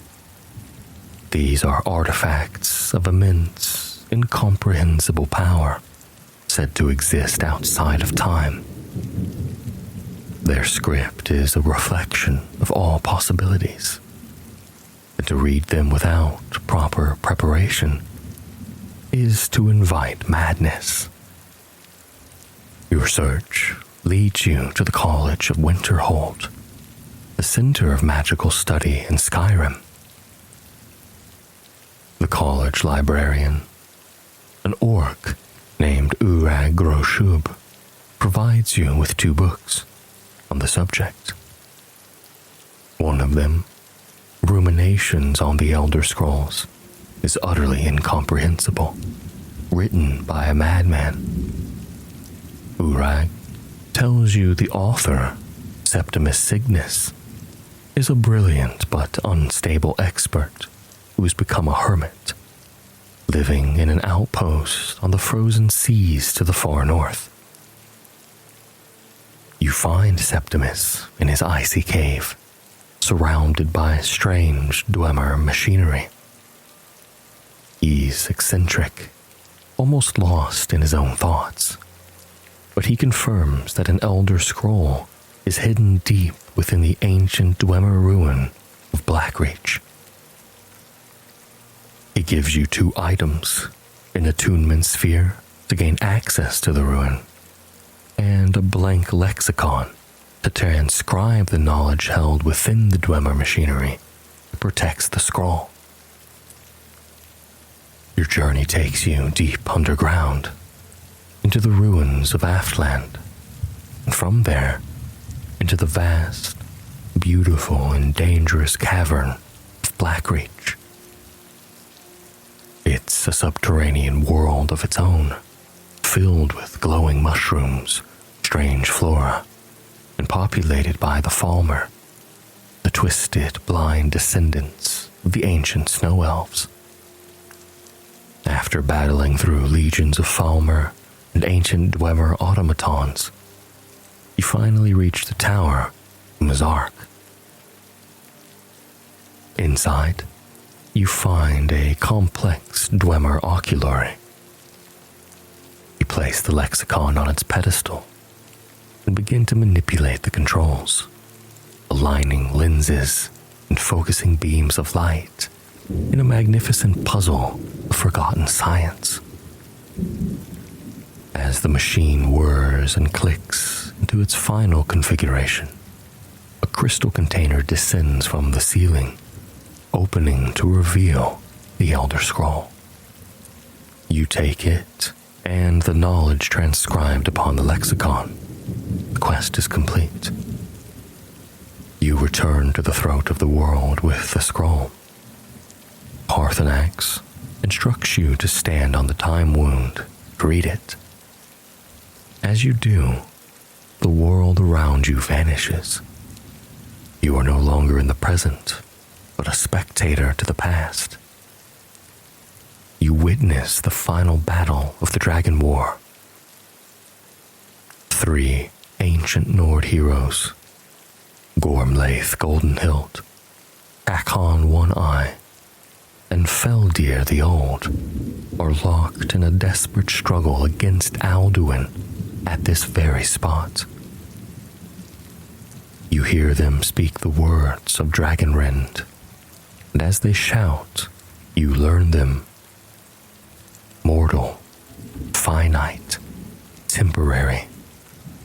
The shout strikes Alduin, and for the first time, he feels the weight of mortality. He is forced to land, vulnerable. The heroes attack, but they cannot destroy him. In a last desperate act, Feldir the Old uses another Elder Scroll to cast Alduin adrift in the currents of time, hoping to banish him forever. The vision fades, and you're back in the present. The knowledge of Dragonrend now seared into your mind. And at that exact moment, Alduin, drawn by the power of the Elder Scroll, returns. The battle you've been preparing for begins. You use Dragonrend, and just as it did in the past, the shout forces the World Eater to the ground, his immortality stripped away. You fight alongside Parthenax, a dragon and a Dragonborn, united against their common foe. But Alduin is too cunning. Beaten but not destroyed, he flees, retreating to his sanctuary to regain his strength. Alduin has escaped, but now you have the means to defeat him. The question is, where has he gone? Parthenax suggests a bold plan. Capture one of Alduin's dragon allies and force the information from them. The Jarl of Whiterun, Balgruuf, is the only leader in Skyrim who might agree to such a reckless idea. After some persuasion, and perhaps by proving the urgency by settling a temporary truce in the Civil War, Jarl Balgruuf agrees. His great hall, Dragon's Reach, was built for this very purpose, to hold a captured dragon. With the Jarl's cooperation, you use a shout taught to you by Parthenax or Esbern. Call Dragon, to summon a dragon named Odahviing to the great balcony of Dragon's Reach. Odahviing answers the challenge, expecting to find a worthy opponent, but instead flies into a trap. The great wooden yoke, designed centuries ago, slams down, trapping him. Imprisoned and humbled, Odahviing speaks with you. He's impressed by your power and your victory over Alduin at the throat of the world. He begins to question Alduin's leadership, admitting that many dragons only follow the World Eater out of fear. He reveals that Alduin has retreated to Sovngarde, the Nordic afterlife, where he devours the souls of the dead to regain his power. The only portal to Sovngarde is located at the ancient dragon temple of Skuldafn, a place inaccessible on foot. Seeing a chance to be free and to align with a new, more powerful leader, Odahviing makes a bargain. He will fly you to Skuldafn in exchange for his freedom. You agree. The yoke is lifted, and you climb onto Odahviing's back. The flight to Skuldafn is a momentous event. A journey across the sky on the back of a dragon. A symbol of your mastery and your destiny. You arrive at the temple, a massive ancient structure high in the mountains, crawling with Draugr and dragons loyal to Alduin. You fight your way through the temple's outer courtyards and inner chambers, defeating a powerful dragon priest who guards the portal. Finally, you stand before a shimmering gateway of light. Taking a deep breath, you step through, leaving the mortal world of Tamriel behind. You arrive not in a realm of fire and darkness, but in a world of ethereal beauty. This is Sovngarde, the Hall of Heroes for the Nords, a place of eternal glory and feasting for those who died bravely in battle. However, a strange, thick mist hangs over the valley, and a sense of dread permeates the air. You encounter the lost soul of a Stormcloak soldier, who explains that Alduin has infested Sovngarde with this soul-snaring fog, preventing the spirits of the dead from reaching the Hall of Valor and feasting on them to build his strength. Using the clear sky shout, you temporarily part the mist, guiding lost souls towards the Great Hall. As you journey through the valley, Alduin swoops down from the fog-choked sky, snatching spirits away into the mists. You finally reach the Whalebone Bridge, the entrance to the Hall of Valor, guarded by the god Sun. He declares that you must prove your worth in a trial by combat to enter Shor's Hall. You face the Guardian, and upon defeating him, he deems you worthy and grants you passage. Inside the Hall of Valor, you find a joyous scene of feasting, drinking, and song. The greatest heroes of Nordic history are gathered here. You're greeted by Iskrimor, the legendary founder of the Companions.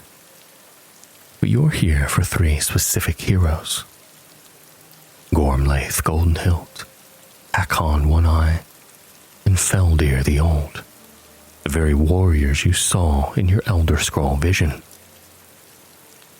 You find them and tell them of your plan. They agree to stand with you against their ancient enemy one last time.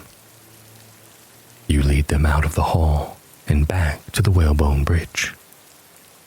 Together, the four of you, the last Dragonborn and the three heroes of old, unleash a combined shout. The power of your voices working in unison finally breaks through Alduin's magic, and the mists of Sovngarde are dispelled forever, revealing a brilliant star-filled sky. With his source of power cut off and his magical shroud destroyed, Alduin descends to face you. The final battle for the fate of the world begins. Here, in the realm of heroes, you fight the World Eater. Using Dragon Rend to force him to the ground, you and the ancient heroes unleash all your power upon him. Alduin fights with fury, but he is mortal now, and he is outnumbered. And with a final, earth-shattering blow, you defeat him. But unlike every other dragon you have slain, you do not absorb his soul. His essence fractures, dissipates, and then vanishes. Alduin is not truly destroyed, for his role as the World Eater is an essential part of the cosmic cycle. He has been utterly defeated, but his spirit will one day return at the true end of time to fulfill his destiny. For now, however, the world is safe. The heroes of Sovngarde thank you, and soon send you back to Tamriel. You reappear in the throat of the world, where the remaining dragons, including Paarthurnax, have gathered. They acknowledge you as their new leader, proclaiming your victory and accepting your supremacy. The threat is over. The prophecy has been fulfilled. The defeat of Alduin, however, was not the end of the Dragonborn story, but merely the end of its first and most important chapter.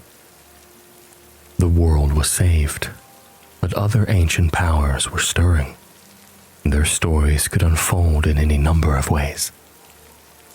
An ancient clan of vampires, for instance, might begin a plot to blot out the sun itself, forcing the Dragonborn into a conflict known as the Tyranny of the Sun. And more significantly, a new and deeply personal challenge could arise from the island of Solstheim.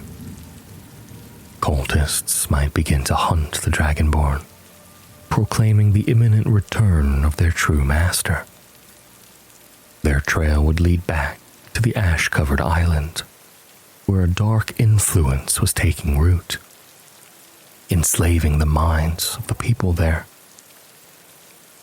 This was the work of Miraak, a name that means allegiance guide in the dragon tongue.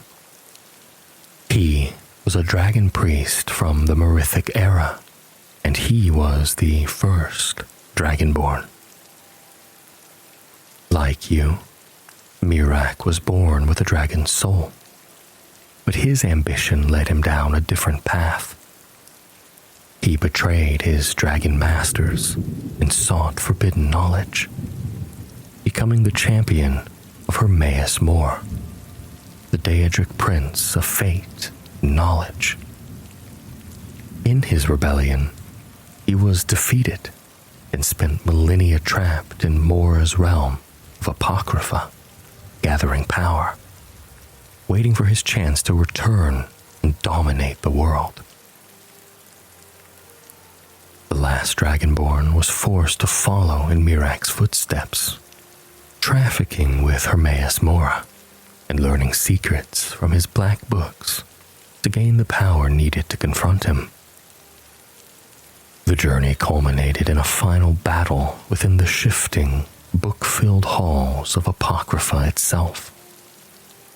There, you faced the first Dragonborn, a reflection of what you could have become had you chosen power over duty.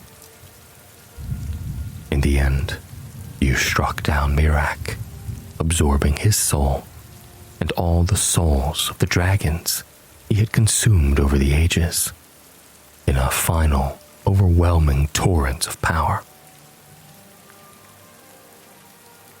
With the World Eater defeated and the first Dragonborn vanquished, the story of the last Dragonborn fades from the clear pages of history into the mists of legend. What became of this great hero, no one knows for certain. Some say they retired to a quiet life, their duty done. Others believe they became a champion of Hermaeus Mora, forever lost in the libraries of Apocrypha, seeking endless knowledge. Perhaps they sailed for the lost continent of Akavir, or simply disappeared into the wilds of Tamriel, their name echoing in the winds of Skyrim. Like all great heroes of the Elder Scrolls, the last Dragonborn ultimately walked off the stage of history, leaving their deeds to be sung by bards and their fate to be debated by scholars.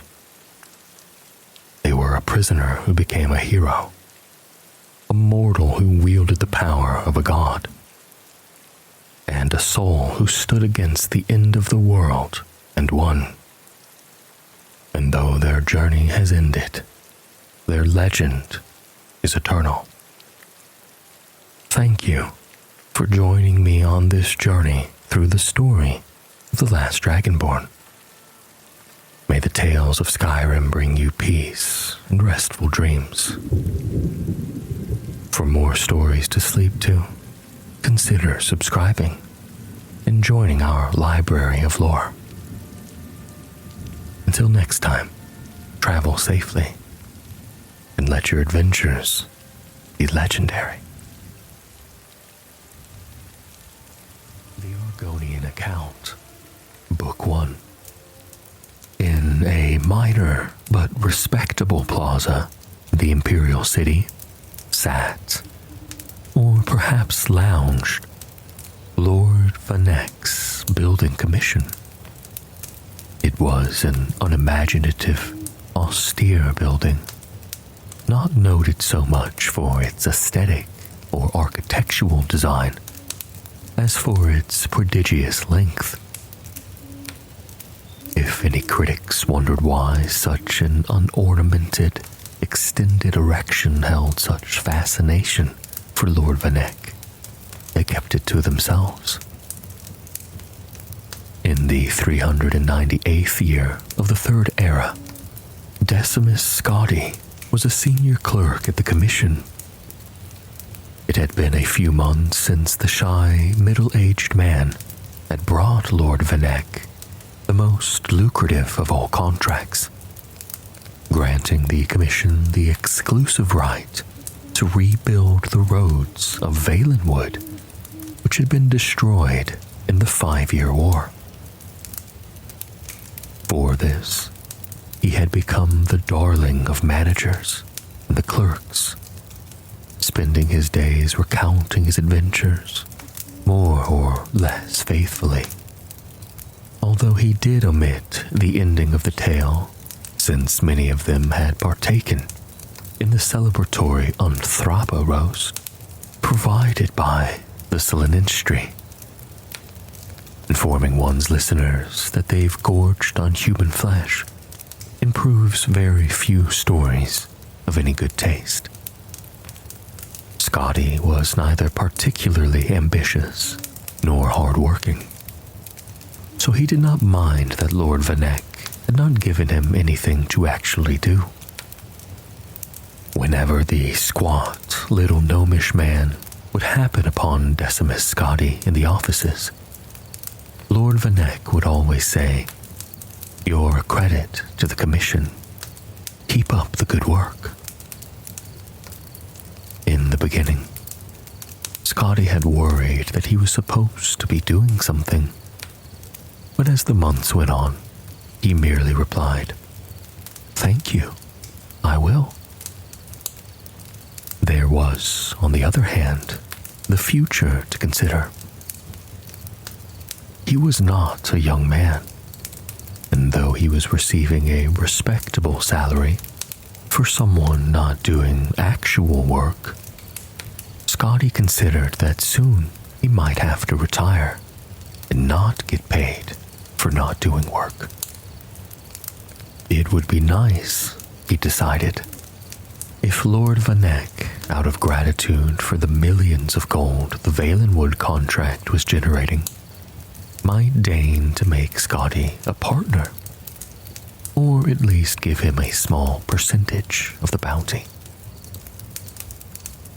Decimus Scotty was no good at asking for things like that, which was one of the reasons why, previous to his signal successes in Valenwood as a senior clerk for Lord Atreus, he was a lousy agent. He had just about made up his mind to say something to Lord Vanek when his lordship unexpectedly pushed things along. "Your credit to the commission," the waddling little thing said, and then paused. "Do you have a moment free on your schedule?" Scotty nodded eagerly and followed his lordship to his hideously decorated and very enviable hectare of office space. "Zenithar blesses us for your presence at the commission," the little fellow squeaked grandly. "I don't know whether you know this, but we were having a bad time before you came along. We had massive projects, for certain, but they were not successful. In Blackmarsh, for example, for years we've been trying to improve the roads and other routes of travel for commerce. I put my best man, Flessis Tiho, on it.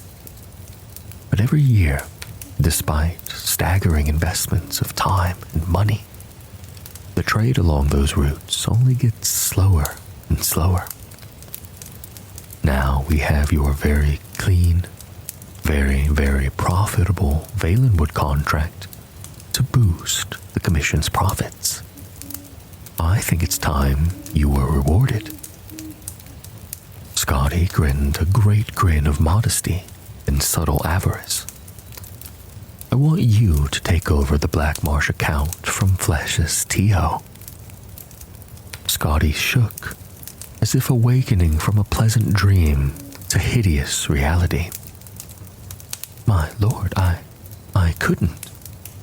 "Nonsense," chirped Lord Vanek. "Don't worry about Tiho. He will be happy to retire on the money I give him, particularly as soul-wrenchingly difficult as this Blackmarsh business has been. Just your sort of challenge, my dear Decimus."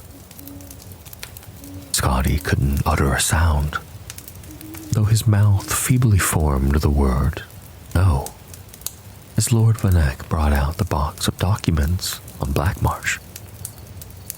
"You're a fast reader," Lord Vanek guessed. "You can read it all en route.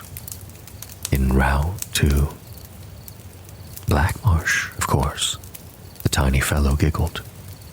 "You are a funny chap. Where else would you go to learn about the work that's being done and how to improve it?" The next morning, the stack of documentation hardly touched, Decimus Scotty began the journey southeast to Blackmarsh. Lord Vanek had hired an able-bodied guard, a rather taciturn red guard named Malik, to protect his best agent. They rode south along the Niben, and then southeast along the Silverfish, continuing on into the wilds of Cyrodiil, where the river tributaries had no names, and the very vegetation seemed to come from another world than the nice civilized gardens of the northern imperial province. Scotty's horse was tied to Malik's, so the clerk was able to read.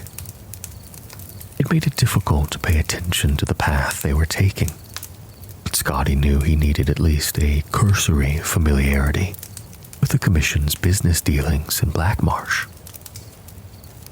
It was a huge box of paperwork, going back 40 years, when the Commission had first been given several million gold by a wealthy trader, Lord Zelicles Pinos Ravenna, to improve the condition of the road from Gideon to Cyrodiil.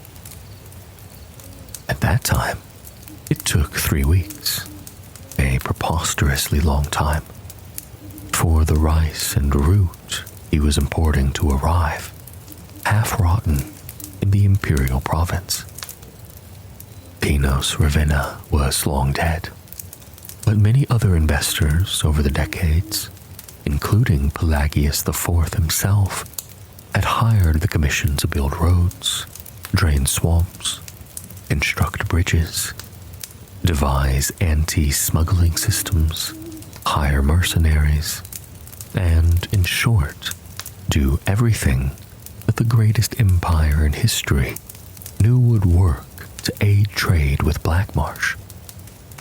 According to the latest figures, the result of this was that it took 2.5 months for goods, now thoroughly rotten, to arrive.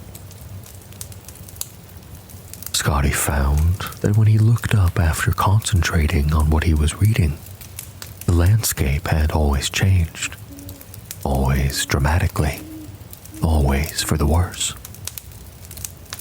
"This is Blackwood, sir," said Malik to Scotty's unspoken question.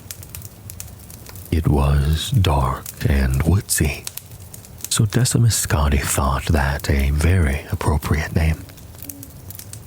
The question he longed to ask, which in due course he did ask, was, "What's that terrible smell?"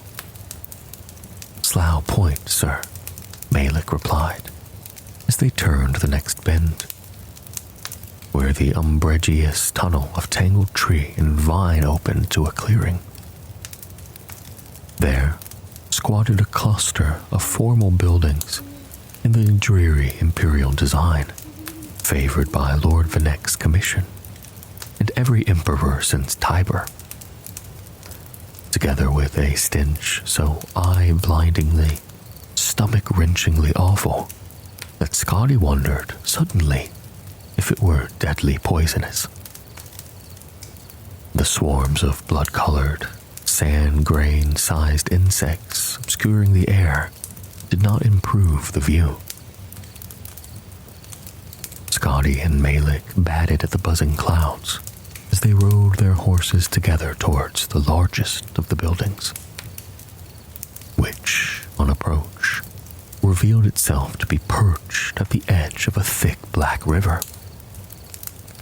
From its size and serious aspect, Scotty guessed it to be the Census and Excise Office for the wide, white bridge that stretched across the burbling dark water to the reeds on the other side. It was a very nice, bright, sturdy-looking bridge, built, Scotty knew, by his commission. A poxy, irritable official opened the door quickly on Scotty's first knock. Come in quickly. Don't let the flesh flies in." "Flesh flies?" Decimus Scotty trembled. "You mean they eat human flesh?" "If you're fool enough to stand around and let them," the soldier said, rolling his eyes. He had half an ear, and Scotty, looking around at the other soldiers in the fort, noted that they were all well chewed. One of them had no nose at all to speak of. "Now, what's your business?" Scotty told them, and added that if they stood outside the fortress instead of inside, they might catch more smugglers. "You'd better be more concerned with getting across that bridge," the soldier sneered. "Tide's coming up, and if you don't get a move on, You won't get to Black Marsh for 4 days. That was absurd. A bridge swamped by a rising tide on a river? Only the look in the soldier's eyes told Scotty he wasn't joking. Upon stepping out of the fort, he saw that the horses, evidently tired of being tortured by the flesh flies, had ripped free of their restraints and were bounding off into the woods. The oily water of the river was already lapping on the planks, oozing between crevices. Scotty reflected that perhaps he would be more than willing to endure a wait of 4 days before going to Black Marsh, but Malik was already running across. Scotty followed him, wheezing. He was not in excellent shape, and never had been. The box of commission materials was heavy. Halfway across, he paused to catch his breath, and soon discovered that he could not move. His feet were stuck. The black mud that ran through the river was a thick, gluey paste, and having washed over the plank Scotty was on, it held his feet fast. Panic seized him. Scotty looked up from his trap and saw Malik leaping from plank to plank ahead of him, closing fast on the reeds on the other side. "Help!" Scotty cried. "I'm stuck." Malik did not even turn around, but kept jumping. "I know, sir. You need to lose weight." Decimus Scotty knew he was a few pounds over, and had meant to start eating less and exercising more. But embarking on a diet hardly seemed to promise timely aid in his current predicament. No diet on Nirn would have helped him just then. However, on reflection, Scotty realized that the Red Guard intended that he drop the box of documents, for Malik was no longer carrying any of the essential supplies he had had with him previously. With a sigh, Scotty threw the box of commission notes into the glop, and felt the plank under him rise 1/4 of an inch, just enough to free him from the mud's clutches. With an agility born of extreme fear, Scotty began leaping after Malik, dropping onto every 3rd plank, and springing up before the river gripped him. In 46 leaps, Decimus Scotty crashed through the reeds onto the solid ground behind Malik, and found himself in Black Marsh. He could hear behind him a slurping sound as the bridge and his container of important and official records of commission affairs was consumed by the rising flood of dark filth, never to be seen again. The Argonian Account, Book 2. Decimus Scotty emerged from the dirt and reeds, exhausted from running, his face and arms sheathed in red flesh flies. Looking back towards Cyrodiil, he saw the bridge disappear beneath the thick black river, and he knew he was not getting back until the tide went down in a few days' time. The river also held in its adhesive depths his files on the Black Marsh account. He would have to rely on his memory for his contacts in Gideon.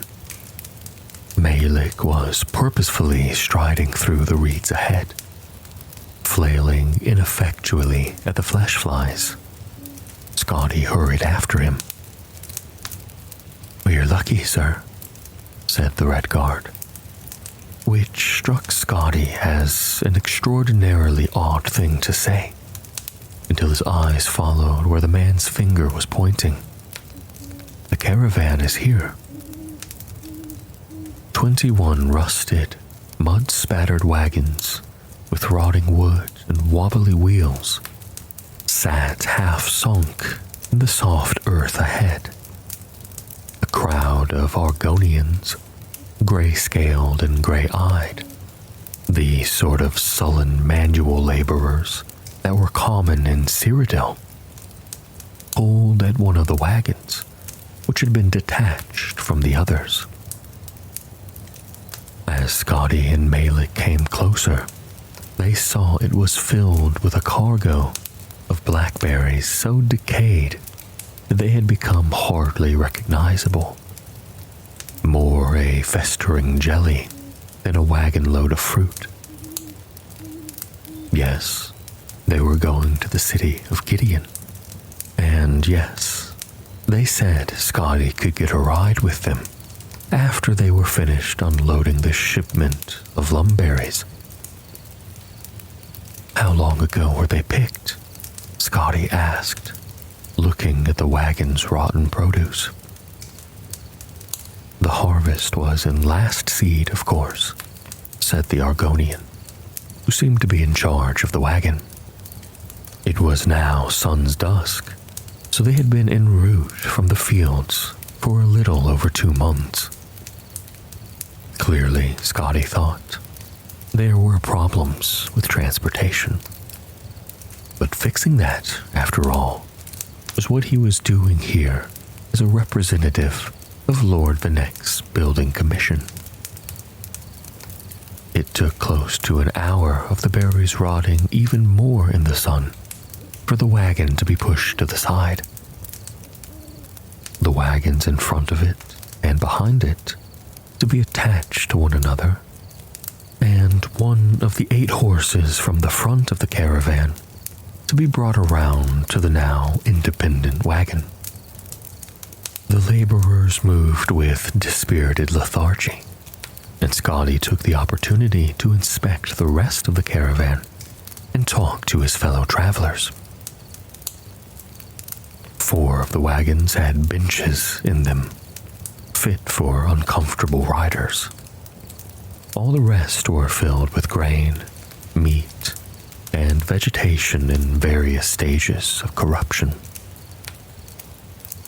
The travelers consisted of the 6 Argonian laborers, 3 imperial merchants, so bug-bitten that their skin looked as scaly as the Argonians themselves, and 3 cloaked fellows, who were evidently Dunmer, judging by the red eyes that gleamed in the shadows under their hoods.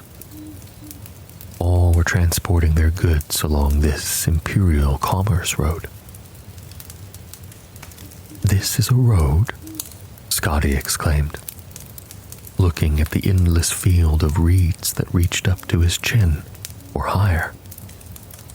"It's solid ground, of a sort," one of the hooded Dunmer shrugged. "The horses eat some of the reed, and sometimes we set fire to it, but it just grows right back up." Finally, the wagon master signaled that the caravan was ready to go, and Scotty took a seat in the 3rd wagon with the other Imperials. He looked around, but Malik was not on board.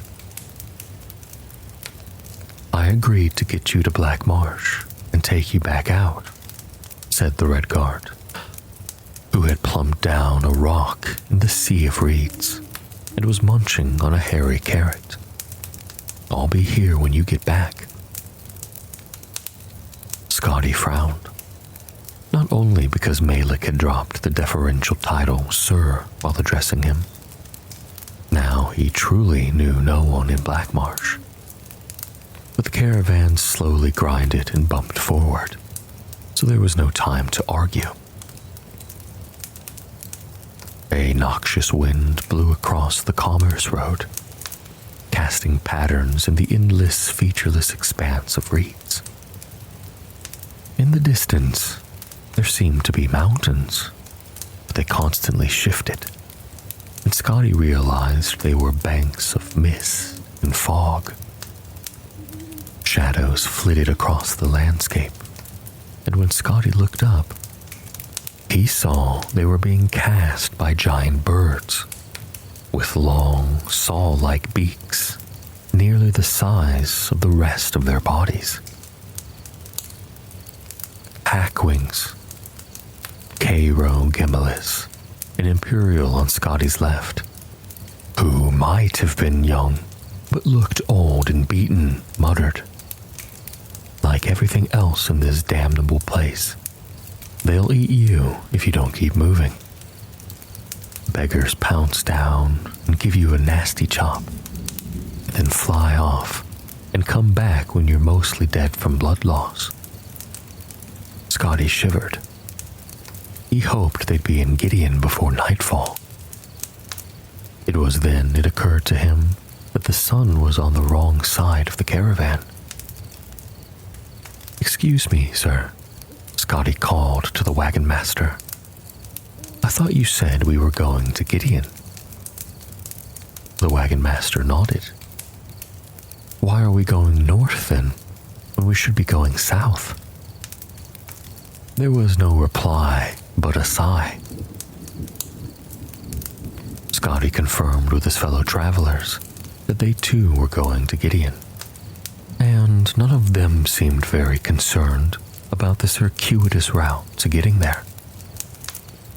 The seats were hard on his middle-aged back and buttocks, but the bumping rhythm of the caravan and the hypnotic waving reeds gradually had an effect on him, and Scotty drifted off to sleep. He awoke in the dark some hours later, not sure where he was. The caravan was no longer moving, and he was on the floor underneath the bench, next to some small boxes. There were voices, speaking a hissing, clicking language Scotty didn't understand, and he peeked out between someone's legs to see what was happening. The moons barely pierced the thick mist surrounding the caravan, and Scotty did not have the best angle to see who was talking. For a moment, it looked like the gray wagon master was talking to himself, but the darkness had movement and moisture, in fact, glistening scales. It was hard to tell how many of these things there were, but they were big, black, and the more Scotty looked at them, the more details he could see. When one particular detail emerged, huge mouths filled with dripping needle-like fangs, Scotty slipped back under the bench. Their black little eyes had not fallen on him yet. The legs in front of Scotty moved and then began to thrash as their owner was grabbed and pulled out of the wagon. Scotty crouched further back, getting behind the little boxes. He didn't know much about concealment, but had some experience with shields. He knew that having something, anything, in between you and bad things was always good. A few seconds after the legs had disappeared from sight, there was a horrible scream. And then a second, and a third.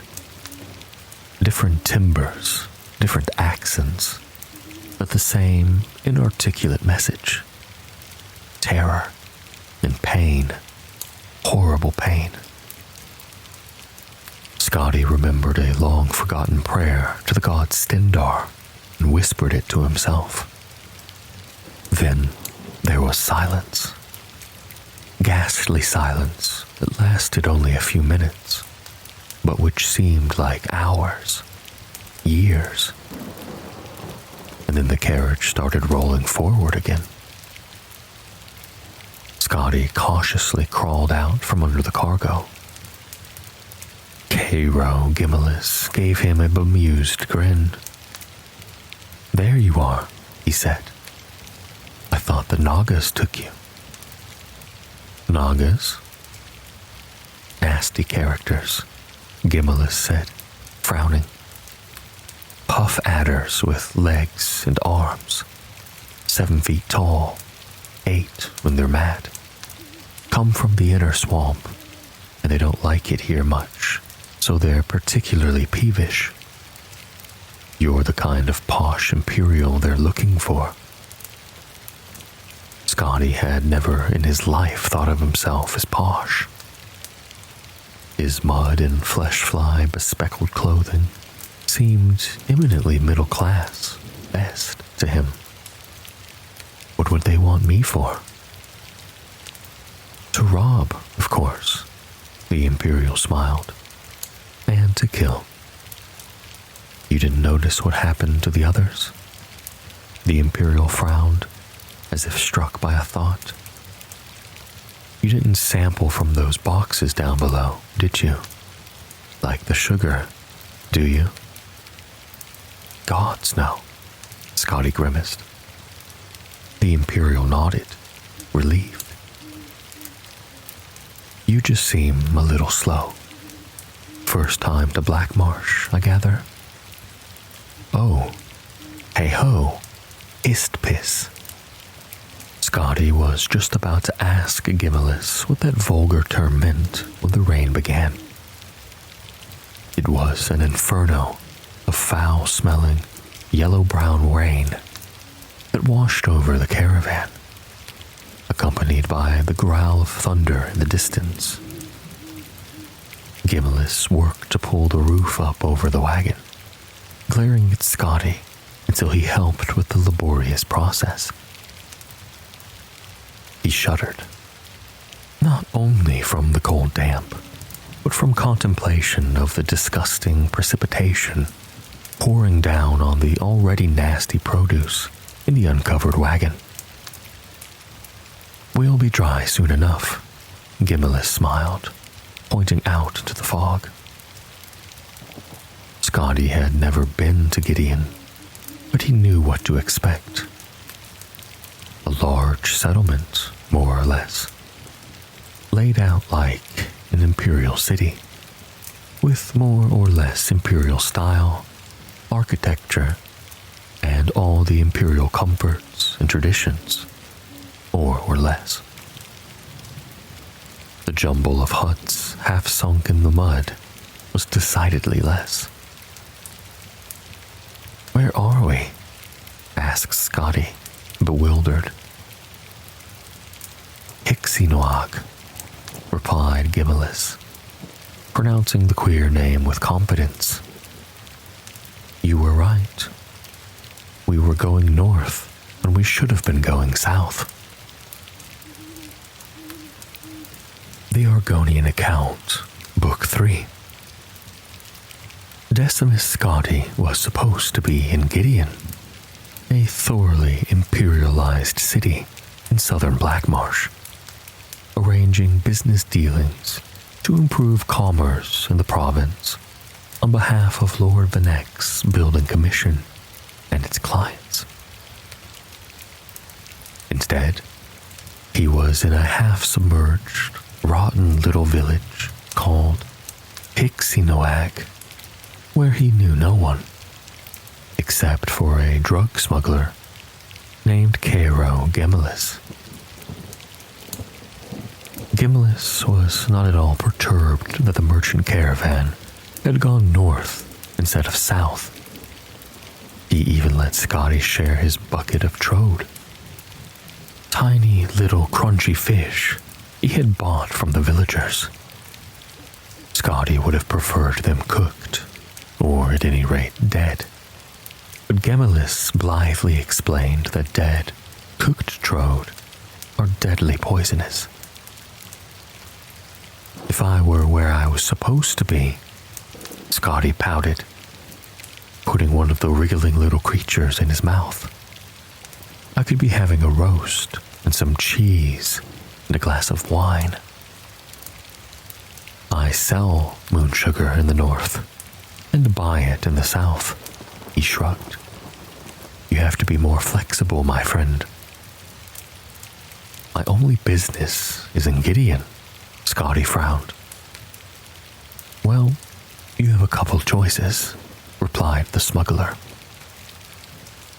You could just stay here. Most villages in Argonia don't stay put very long. And there's a good chance Hixie Noag will drift right down to the gates of Gideon. Might take you a month or two. Probably the easiest way. That put me far behind schedule. Next option, you could join up with the caravan again, said Gimmelis. They might be going in the right direction this time, and they might not get stuck in the mud, and they might not all be murdered by Naga highwaymen. Not tempting, Scotty frowned. Any other ideas? Ride the routes. The Underground Express, Gimmelis grinned. Follow me. Scotty followed Gimmelis out of the village and into a copse of trees shrouded by veils of wispy moss. The smuggler kept his eye on the ground, poking at the viscous mud intermittently. Finally, he found a spot which triggered a mass of big oily bubbles to rise to the surface. Perfect, he said. Now, the important thing is not to panic. The express will take you due south. That's the wintertide migration. And you'll know you're near Gideon when you see a lot of red clay. Just don't panic. And when you see a mass of bubbles, that's a breathing hole you can use to get out. Scotty looked at Gimmelis blankly. The man was talking perfect gibberish. What?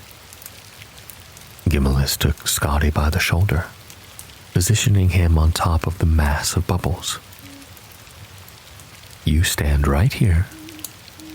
Scotty sank quickly into the mud, staring at the smuggler, horror-struck. And remember to wait till you see red clay. And then the next time you see bubbles, push up. The more Scotty wriggled to get free, the faster he sunk. The mud enveloped Scotty to his neck, and he continued staring, unable to articulate anything but a noise like, oog. And don't panic at the idea that you're being digested. You could live in a rootworm's belly for months. Scotty took one last panic gasp of air and closed his eyes before he disappeared into the mud. The clerk felt a warmth he hadn't expected all around him. When he opened his eyes, he found that he was entirely surrounded by a translucent goo and was traveling rapidly forward, southward, gliding through the mud as if it were air, skipping along an intricate network of roots. Scotty felt confusion and euphoria in equal measures, madly rushing forward through an alien environment of darkness, spinning around and over the thick fibrous tentacles of the trees. It was as if he were high in the sky at midnight, not deep beneath the swamp, the Underground Express. Looking up slightly at the massive root structure above, Scotty saw something wriggle past. An 8-foot-long, armless, legless, colorless, boneless, eyeless, nearly shapeless creature riding the roots. Something dark was inside of it, and as it came closer, Scotty could see it was an Argonian man. He waved, and the disgusting creature the Argonian was in flattened slightly and rushed onward. Gimmelis's words began to reappear in Scotty's mind at this sight. The wintertide migration, air hole, you're being digested. These were the phrases that danced around as if trying to find some place to live in a brain which was highly resistant to them coming in. But there was no other way to look at the situation.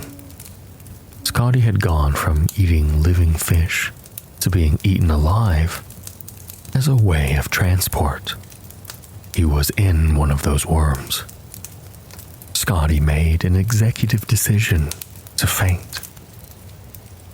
He awoke in stages, having a beautiful dream of being held in a woman's warm embrace.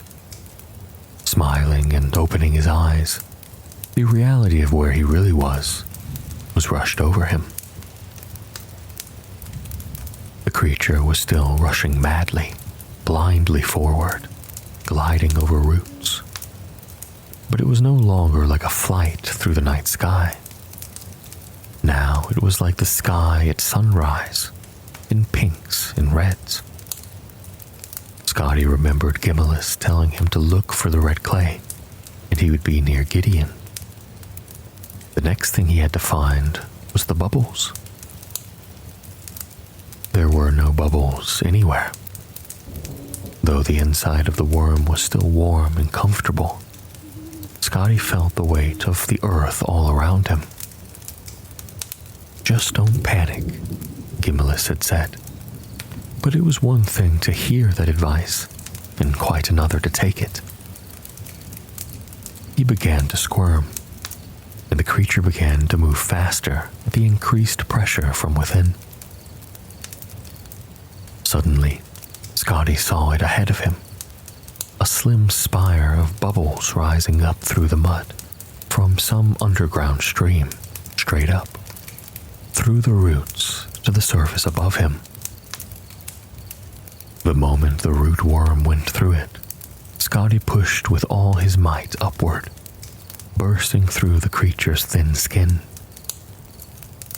The bubbles pushed Scotty up quickly. Before he could blink, he was popping out of the red slushy mud. Two gray Argonians were standing under a tree nearby, holding a net. They looked in Scotty's direction with polite curiosity. In their net, Scotty noticed, were several squirming, furry, rat-like creatures. While he addressed them, another fell out of the tree. Though Scotty had not been educated in this practice, he recognized fishing when he saw it. "Excuse me, lads," Scotty said jovially. "I was wondering if you'd point me in the direction of Gideon." The Argonians introduced themselves as Drawing Flame and Furl of Fresh Leaves, and looked at one another, puzzling over the question. "Who you seek?" asked Furl of Fresh Leaves.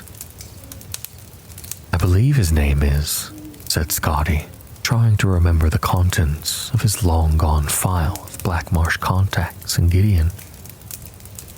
"Arcane Rightfoot? Rock?" Drawing Flame nodded. "For 5 gold, show you way. Just east. Is plantation east of Gideon? Very nice." Scotty thought that the best business he had heard of in 2 days, and handed Drawing Flames the 5 septims. The Argonians led Scotty onto a muddy ribbon of road that passed through the reeds, and soon revealed the bright blue expanse of Topal Bay, far to the west. Scotty looked around at the magnificent walled estates, where bright crimson blossoms sprang forth from the very dirt of the walls, and surprised himself by thinking, "This is very pretty." The road ran parallel to a fast-moving stream running eastward from Topal Bay. It was called the Oncobra River, he was told. It ran deep into Black Marsh, to the very dark heart of the province. Peeking past the gates to the plantations east of Gideon, Scotty saw that few of the fields were tended. Most had rotten crops from harvests past, still clinging to wilted vines, orchards of desolate, leafless trees. The Argonian serfs who worked the fields were thin, weak, near death, more like haunting spirits than creatures of life and reason. 2 hours later, as the three continued their trudge east, the estates were still impressive, at least from a distance. The road was still solid, if weedy, but Scotty was irritated, horrified by the field workers in the agricultural state, and no longer charitable towards the area. How much further? Furl of Fresh Leaves and Drawing Flame looked at one another, as if that question was something that hadn't occurred to them.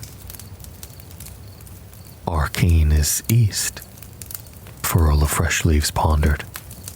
Near or far? Drawing Flame shrugged non-committally and said to Scotty, "For 5 gold, show you way. Just east is Plantation. Very nice."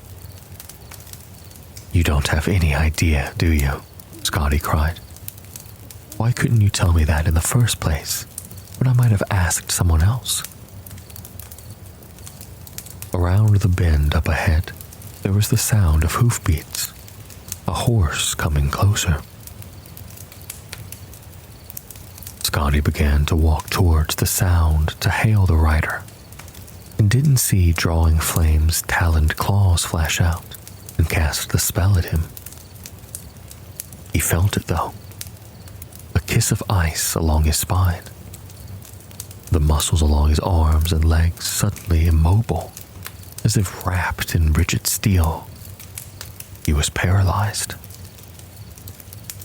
The great curse of paralysis, as the reader may be unfortunate enough to know, is that you continue to see and think, even though your body does not respond.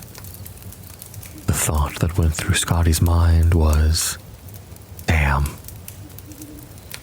For Drawing Flame and Furl of Leaves were, of course, like most simple day laborers in Black Marsh, accomplished illusionists, and no friend of the Imperial. The Argonian shoved Decimus Scotty to the side of the road, just as the horse and rider came around the corner. He was an impressive figure, a nobleman in a flashing dark green cloak, the exact same color as his scaled skin, and a frilled hood that was part of his flesh and sat upon his head like a horned crown. "Greetings, brothers," the rider said to the two. "Greetings, Archean Right Foot Rock," they responded, and then Furl of Fresh Leaves added, "What is my lord's business on this fine day?" No rest, no rest," the Archean sighed regally. "One of my she-workers gave birth to twins. Twins! Fortunately, there's a good trader in town for those, and she didn't put up too much of a fuss. And then there's a fool of an Imperial from Lord Venek's building commission I am supposed to meet with in Gideon. I'm sure he'll want the grand tour before he opens up the treasury for me. Such a lot of fuss." Drawing Flame and Furl of Fresh Leaves sympathized, and then, as Archean Right Foot Rock rode off, they went to look for their hostage. Unfortunately for them, gravity being the same in Black Marsh as elsewhere in Tamriel, their hostage, Decimus Scotty, had continued to roll down from where they left him, and was, at that moment, in the Yoncobra River, drowning. The Argonian Account, Book 4. Decimus Scotty was drowning, and he didn't think much of it. He couldn't move his arms or his legs to swim, because of the paralysis spell the Argonian peasant had lobbed at him, but he wasn't quite sinking. The Onkoba River was a crashing force of white water and currents that could carry along large rocks with ease. So Scotty tumbled head over heels, spinning, bumping, bouncing along. He figured that soon enough he would be dead, and that would be better than being in Blackmarsh. He wasn't too panicked about it all when he felt his lungs fill with water and cold blackness fell upon him. For a while, for the first time in some time, Decimus Scotty felt peace, blessed darkness, and then pain came to him, and he felt himself coughing, spewing water up from his belly and his lungs. A voice said, "Oh bother, he's alive, ain't he now?" Scotty wasn't quite sure if that were true. And even when he opened his eyes and looked at the face above him, it was an Argonian, but unlike any he had seen anywhere. The face was thin and long, like a thick lance. The scales were ruby red, brilliant in the sunlight. It blinked at him, its eyelids opening and closing in vertical slits.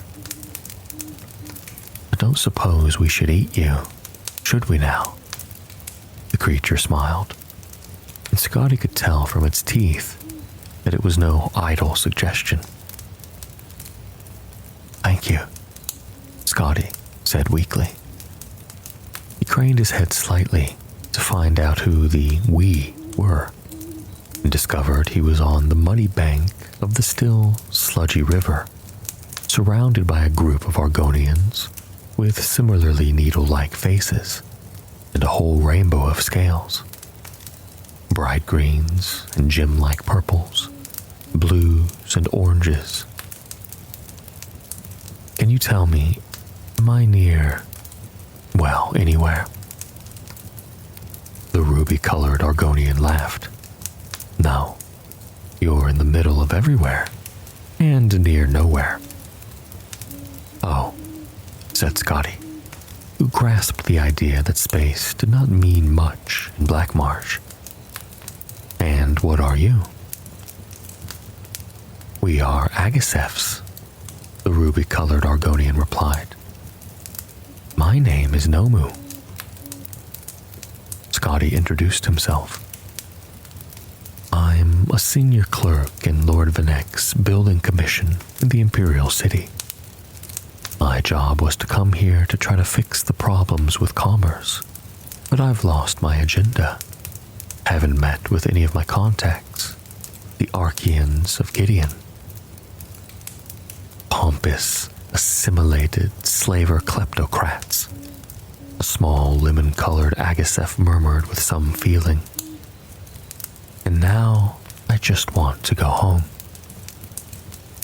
Nomu smiled, his long mouth arching up like a host happy to see an unwanted guest leave a party. "Shaes will guide you."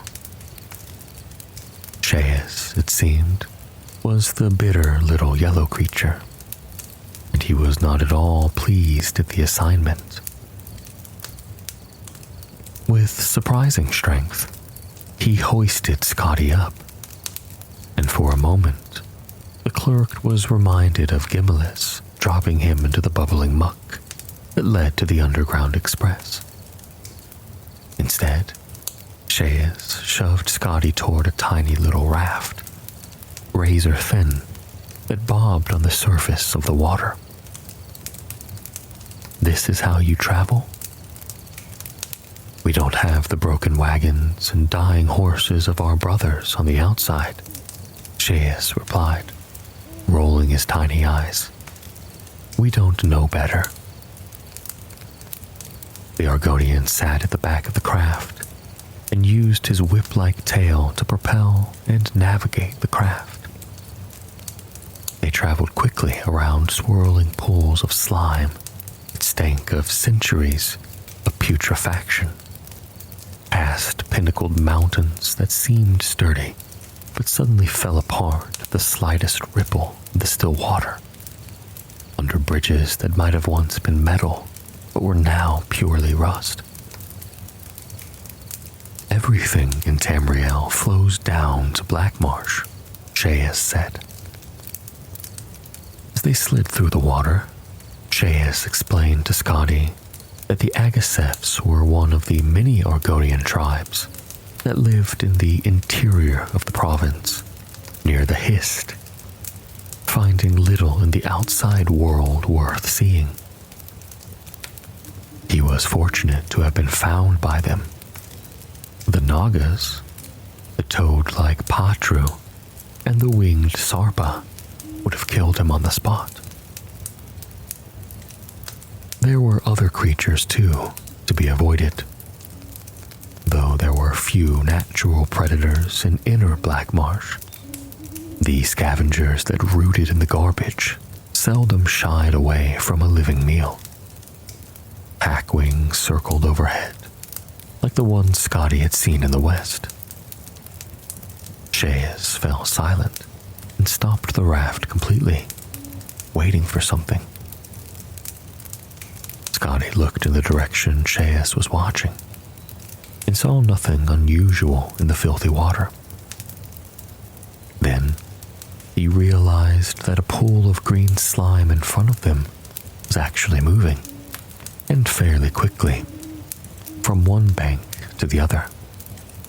It deposited small bones behind it as it oozed up into the reeds and disappeared. Voroplasm, Cheyes explained, moving the boat forward again. Big word. It'll strip you to the bone by the second syllable. Scotty, desirous to distract himself from the sights and smells that surrounded him, thought it a good time to compliment his pilot on his excellent vocabulary. It was particularly impressive, given how far from civilization they were. The Argonians in the east did, in fact, speak so well. They tried to erect a temple of Mara near here, in Ampolo 20 years ago, Cheyes explained, and Scotty nodded, remembering reading about it in the files before they were lost. They all perished quite dreadfully of swamp rot in the first month, but they left behind some excellent books. Scotty was going to inquire further when he saw something so huge, so horrifying, it made him stop, frozen. Half submerged in the water ahead was a mountain of spines, lying on 9-foot-long claws. Wide eyes stared blindly forward, and then suddenly, the whole creature spasmed and lurched, the jaw of its mouth jutting open, exposing tusks clotted with gore. Swamp Leviathan, Cheyes whistled, impressed. Very, very dangerous. Scotty gasped, wondering why the Agassef were so calm, and more, why he was continuing to steer the raft forwards, towards the beast. Of all the creatures in the world, the rats are sometimes the worst, said Cheyes, and Scotty noticed that the huge creature was only a husk. Its movement was from the hundreds of rats that had burrowed into it, rapidly eating their way from the inside out, bursting from the skin in spots. They are indeed, Scotty said, and his mind went to the Blackmarsh files, buried deep in the mud, and 4 decades of imperial work in Blackmarsh. The two continued westward through the heart of Blackmarsh. Cheyes showed Scotty the vast, complicated ruins of the Kothringi capitals, fields of ferns and flowered grasses, quiet streams under canopies of blue moss, and the most astonishing sight of Scotty's life, the great forest of full-grown hist trees. They never saw a living soul until they arrived at the edge of the Imperial Commerce Road, just east of Slough Point, where Malik, Scotty's Redguard guide, was waiting patiently. "I was going to give you 2 more minutes," the Redguard scowled, dropping the last of his food onto the pile at his feet. "No more, sir." The sun was shining bright when Decimus Scotty rode into the Imperial City, and as it caught the morning dew, it lent a glisten to every building as if they had been newly polished for his arrival. It astonished him how clean the city was, and how few beggars were there. The protracted edifice of Lord Venek's building commission was the same as it had always been, but still, the very sight of it seemed exotic and strange. It was not covered in mud. The people within it actually generally worked. Lord Vanek himself, though singularly squat and squinty, seemed immaculate, not only relatively clean of dirt and scabs, but also relatively uncorrupt. Scotty couldn't help but stare at him when he first caught sight of his boss. Vanek stared right back. "You are a sight," the little fellow frowned. "Did your horse drag you to Black Marsh and back? I would say go home and fix yourself, but there are a dozen people here to see you. I hope you have solutions for them." It was no exaggeration. Nearly 20 of Cyrodiil's most powerful and wealthiest people were waiting for him. Scotty was given an office even larger than Lord Venek's, and he met with each. First among the commission's clients were 5 independent traders, blustering and loaded with gold, demanding to know what Scotty intended to do about improving the trade routes. Scotty summarized for them the conditions of the main roads, the state of the merchants' caravans, the sunken bridges, and all the other impediments between the frontier and the marketplace. They told him to have everything replaced and repaired, and gave him the gold necessary to do it. Within 3 months, the bridge at Slough Point had disappeared into the muck. The great caravan had collapsed into decrepitude, and the main road from Gideon had been utterly swallowed up by the swamp. The Argonians began once again to use the old ways, their personal rafts, and sometimes the underground express, to transport the grain in small quantities. It took a third of the time, 2 weeks, to arrive in Cyrodiil, none of it rotten. The Archbishop of Mara was the next client Scotty met with, a kind-hearted man, horrified by the tales of Argonian mothers selling their children into slavery. He pointedly asked Scotty if it were true. "Sadly, yes," Scotty replied, and the Archbishop showered him with septums, telling the clerk that food must be brought to the province to ease their suffering, and the schools must be improved so they could learn to help themselves.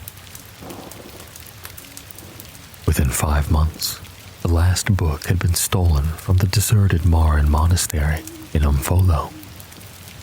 As the Archeans went bankrupt, their slaves returned to his parents' tiny farms. The backwater Argonians found that they could grow enough to feed their families, provided they had enough hard workers in their enclave, and the buyer's market for the slaves sharply declined. Ambassador Celix, concerned about the rising crime in northern Black Marsh, brought with him the contributions of many other expatriate Argonians like himself. They wanted more Imperial guards on the border at Slough Point, more magically lit lanterns posted along the main roads at regular intervals, more patrol stations, and more schools built to allow young Argonians to better themselves and not turn to crime. Within 6 months, there were no more Nagas roaming the roads, as there were no more merchants traveling them to rob. The thugs returned to the fetid inner swamp, where they felt much happier, their constitutions enriched by the rot and pestilence that they loved. Zelix and his constituency were so pleased by the crime rate dropping, they brought even more gold to Decimus Scotti, telling him to keep up the good work. Black Marsh simply was, is, and always shall be unable to sustain a large-scale cash crop plantation economy. The Argonians and anyone else, the whole of Tamriel, could live in Black Marsh on subsistence farming, just raising what they need. That was not sad, Scotti thought. That was hopeful. Scotty's solutions to each of their dilemmas had been the same. 10% of the gold they gave him went to Lord Venek's building commission. The rest Scotty kept for himself and did exactly nothing about the requests. Within a year, Decimus Scotti had embezzled enough to retire very comfortably, and Blackmarsh was better off than it had been in 40 years. The Lusty Argonian-Maid. To the Arano family. When I showed up on your doorstep in Morrowind that day, I expected to be thrown back into the street and cast aside like some sort of vermin. Instead, you offered me into the warmth and safety of your home. For that, I will be eternally grateful. Please accept this rare folio edition of my work as sign of appreciation for your kindness. Crassius Curiel. Act 4, Scene 3 continued. Lifts her tail. Certainly not, kind sir. I am here but to clean your chambers. Crantius Colto. Is that all you have come here for, little one? My chambers? Lifts her tail. I have no idea what it is you imply, master. I am but a poor Argonian maid. Crantius Colto. So you are, my dumpling, and a good one at that. Such strong legs and shapely tail. Lifts her tail. You embarrass me, sir. Crantius Colto. Fear not. You are safe here with me. Lifts her tail.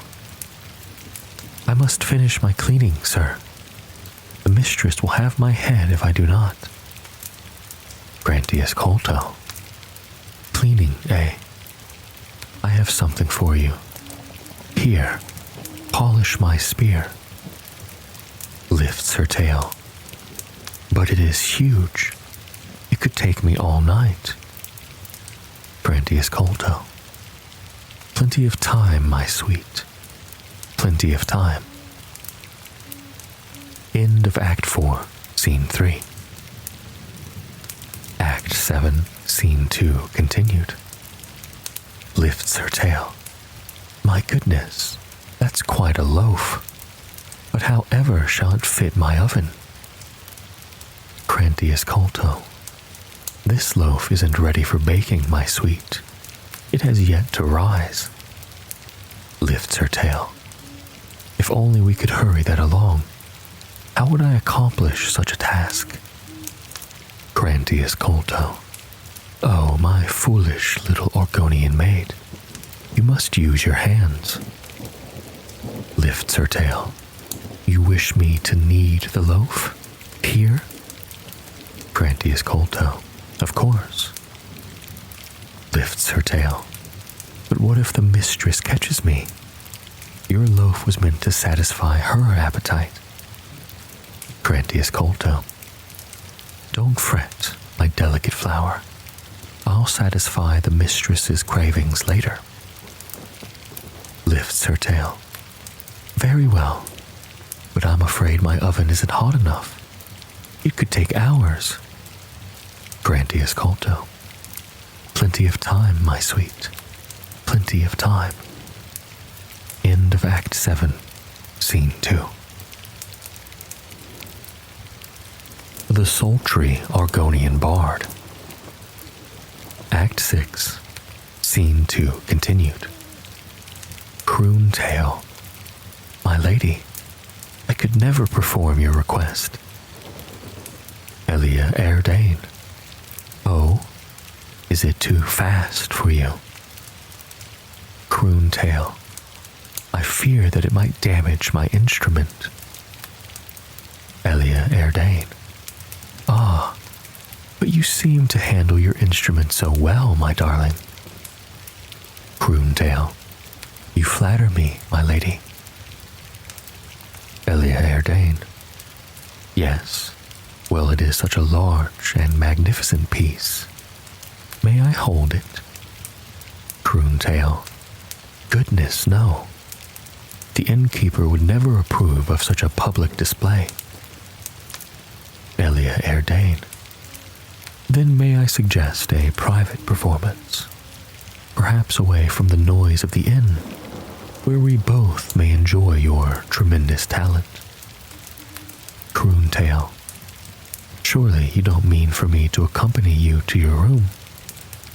Elia Erdane. Indeed I do, my sweet. Indeed I do. End of Act 6, Scene 2.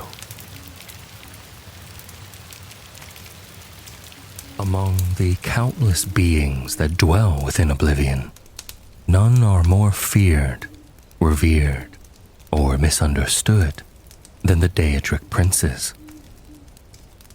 Known across many cultures by many names, Daedric Regents, Daedra Lords, Demon Lords of Misrule, Lords and Ladies of Oblivion, Dark Princes, Gods of Torment, or simply the Greater Princes. They are the most powerful of all Daedra, and thus the most commonly worshipped as gods. Each Daedric Prince embodies a distinct sphere, a domain of influence so vast and clearly defined that it grants them clarity of purpose and an unmatched focus of will. As the demi-prince Fa Nuit Hin once explained, it is this sharply bounded sphere that elevates a Daedric entity to true princely status. Demi-princes may exceed any mortal in power, but compared to the greater princes, they remain insignificant. Across Tamrielic cultures, the princes are often described as siblings, an idea reinforced by the princes themselves, who frequently refer to one another in such terms, regardless of their true origins. They may appear in masculine or feminine forms, sometimes both, yet are universally referred to as princes, regardless of their chosen manifestation. To mortals, 17 Daedric princes are known by name: Azura, Bothia, Clavicus Vile, Hermaeus Mora, Hircine, Jigalag, Malakath, Mehrunes Dagon, Mephala, Meridia, Molag Bal, Namira, Nocturnal, Periite, Sanguine, Shagarath, and Vermina. Another, Ithelia, has been forgotten by all save Hermaeus Mora and the Vestige. Among these beings exists a title of singular weight, Urdra, meaning the eldest and most powerful of the princes. Sotha Sil, the Sigic Order, and the Imperial Geographical Society all attribute this title to Nocturnal, claiming that nearly all the royalty of Oblivion acknowledge her supremacy. Yet the ancient Khajiit named Namira as Urdra instead, revealing how even cosmic hierarchies shift between cultures and eras. Azura herself once named those princes who attended the Cold Harbor Compact Bothia, Hermaeus Mora, Ursine, Malakath, Mehrunes Dagon, Molag Bal, Shagarath, and herself as standing above their lesser kin. Even so, Lyranth the Fool Killer cautioned mortals against simplifying Daedric relationships into crude notions of friend and foe. The princes act according to their own counsel, sometimes pursuing parallel interests, sometimes opposing one another, but always for reasons beyond mortal comprehension. As Sotha Sil warned, no Daedric prince can ever be truly defeated by force of arms alone. With the sole exception of Jigalag, each prince rules a plane of oblivion formed from chaotic creatia. These realms are not merely territories. They are extensions of their master's will. Infinite in size, immutable beyond reason, the realms reshape themselves to reflect even the faintest desire of their prince, to the extent that some scholars claim the prince is the realm, and the realm is the prince. Where lesser Daedra must expend unimaginable efforts to create even a minor domain, the princes long ago shaped vast and nearly limitless realms around an initial seed of existence. Some exert influence over adjunct or border realms, subsidiary spaces woven into the greater fabric of their planes. Certain of these border realms exist beyond conventional space and time, and some possess infinite scale in their own right. Sotha Sil once observed that if a prince were to invade the realms of others simultaneously, using a structure such as the Crystal Tower to exploit the infinite connections between planes, they could achieve infinite power. Yet the full extent of Daedric influence remains unknowable. Over 37,000 planes exist beyond their known dominion, and Daedric accounts suggest that the number of minor realms within Oblivion itself is infinite. These planes share little resemblance to one another. Oblivion is said to embody endless variation, manifesting every possibility, validating every understanding and misunderstanding at once. What mortals perceive within these realms is shaped by illusion and metaphor, their minds struggling to interpret chaos in familiar forms. Even something as simple as grass is merely a memory imposed upon incomprehensible reality. Smaller planes resist order violently, twisting into paradox, or flickering in and out of existence. Such realms are collectively known as pocket realms. Whether they exist independently, under the rule of a prince, appointed functionary, or fully absorbed into a greater plane. Oblivion itself is not merely another world, but a different universe, or perhaps a different dimension, entirely separate from Mundus. Despite their immense power, the princes are bound by ancient strictures. The Pact Primordial forbids them from invading one another's realms directly, though certain rites, such as those recorded in the Tormenting Eye Black Book, can circumvent this restriction under specific conditions. The Cold Harbor Compact further limits 10 princes and their ability to directly manifest on Nirn, requiring mortal intermediaries to act as conduits. This pact also restricts mortal travel into their realms. To the princes, mortals are curiosities, diversions that occasionally earn approval when they exceed expectations.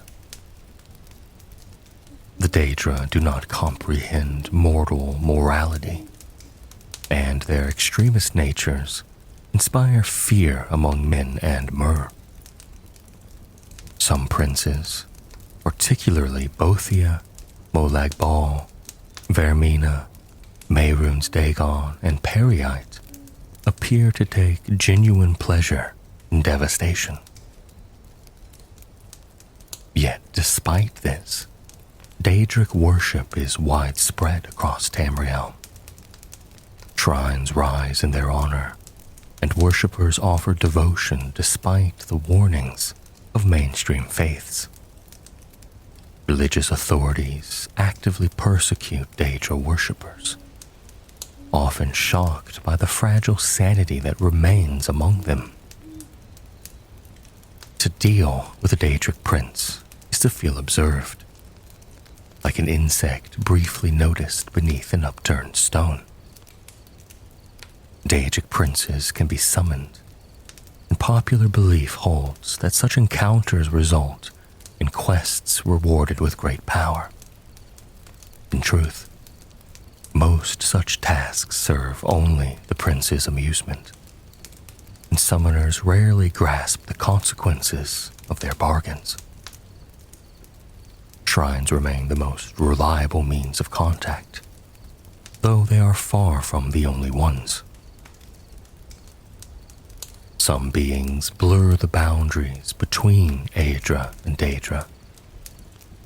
Malakath, once believed to be the Aedra Trinimac, despises other Daedra and even forged Scourge, Bane of Daedra.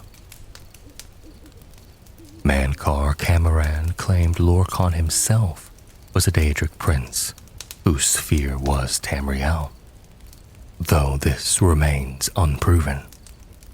Lorkhan's true nature, creator, trickster, or something else entirely, remains one of the great mysteries. Obscure tales likewise question the origins of Meridia and Mehrunes Dagon. Across the many paths of reality, every being has countless reflections, alternate versions that differ like images in a shattered mirror, yet spring from the same seed. Even the Daedric princes possess such reflections, and yet there exists at least one reality where magic itself and the Daedra do not exist at all. Sleep well and enjoy the tale of each of the 18 Daedric princes. But first, if you enjoy this content, please consider liking the video and subscribing if you haven't.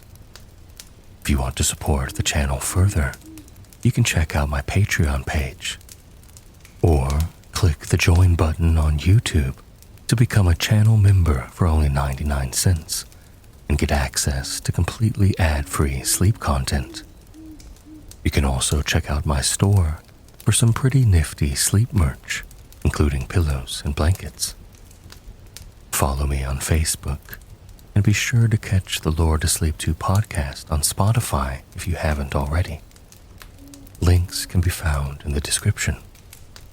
I appreciate all your support, a whole bunch. Now, back to your regularly scheduled sleep content. Azura. Azura of the Crimson Gate is spoken of in many tongues and under many titles.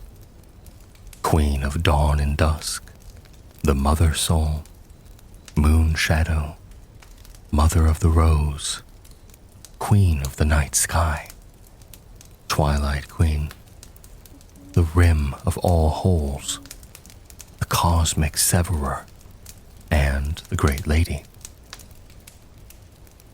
And to the Khajiit, she is Azura.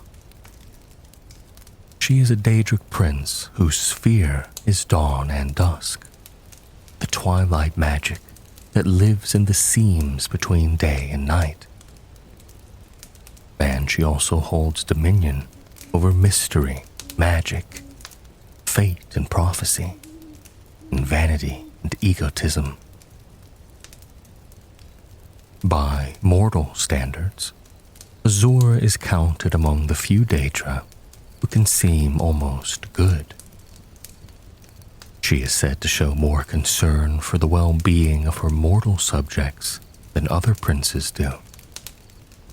Above all, she wants their love, and she wants her worshippers to love themselves. It pains her when they do not. That hunger for devotion has forged an exceptionally devoted following. Unlike many princes who shift freely between guises, Azura is also one of the few who consistently maintains a female image and is recognized accordingly. In Khajiiti creation myths, Azura introduced moon sugar to the Khajiit, a belief repeated even in tales told to Khajiiti children. Yet, Azura's story is not painted in a single color.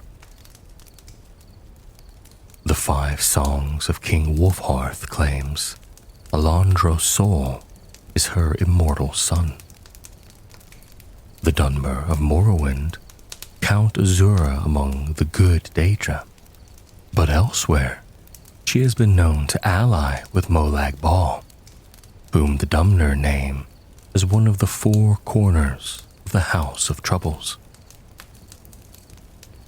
In the Iliac Bay, some believe Azura bewitches certain followers into becoming her lovers and virtual slaves. Even her own faithful do not pretend she is gentle. They acknowledge her as cruel but wise.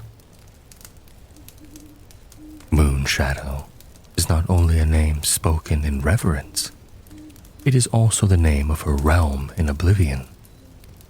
And in the sky, Azura leaves a sign. Azura's star, the Twilight Star, seen at dawn and dusk, low on the horizon beneath the constellation of the Steed. Her summoning day is Hoggatham, a festival held on the 21st of First Seed. Bothia. Bothia moves through history under a procession of names.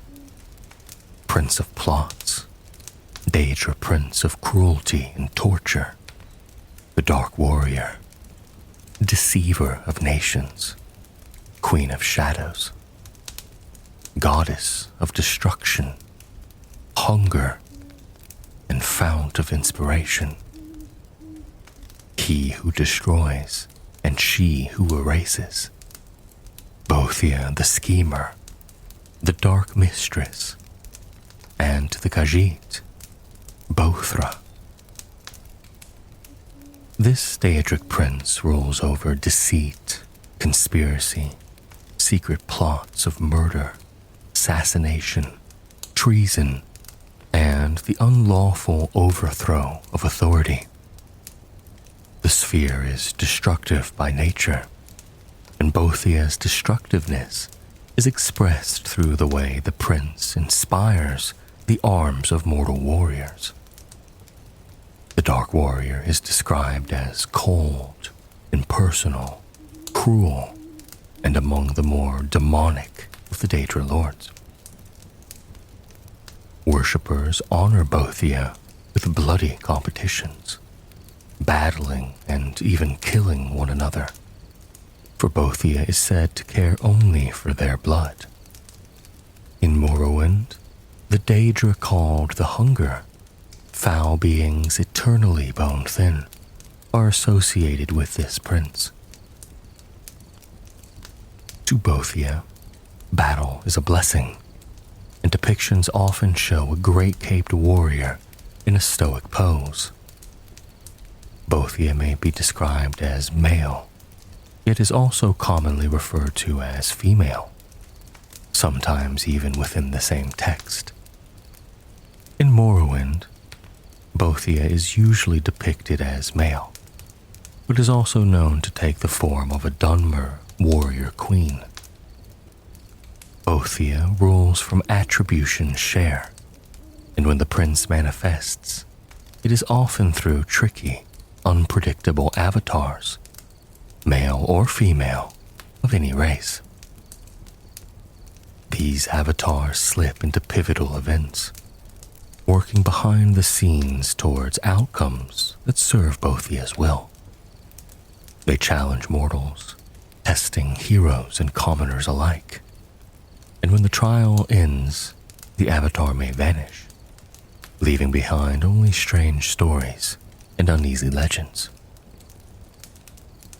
Despite the darkness that clings to Bothia's influence, the prince was considered in Morrowind to be one of the 3 good Daedra, named by the old tribunal temple as the anticipation of Almalexia, and later counted among the reclamations by the new temple.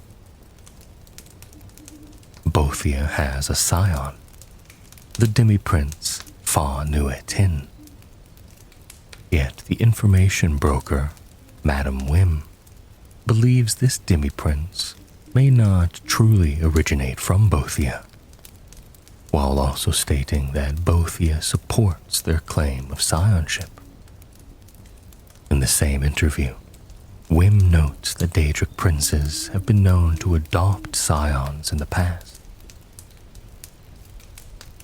In the 5 Songs of King Wolfharth, Lorcan states that Nerevar is the son of Bothia, one of the strongest Padomakes, though it is unclear how literally the statement should be taken.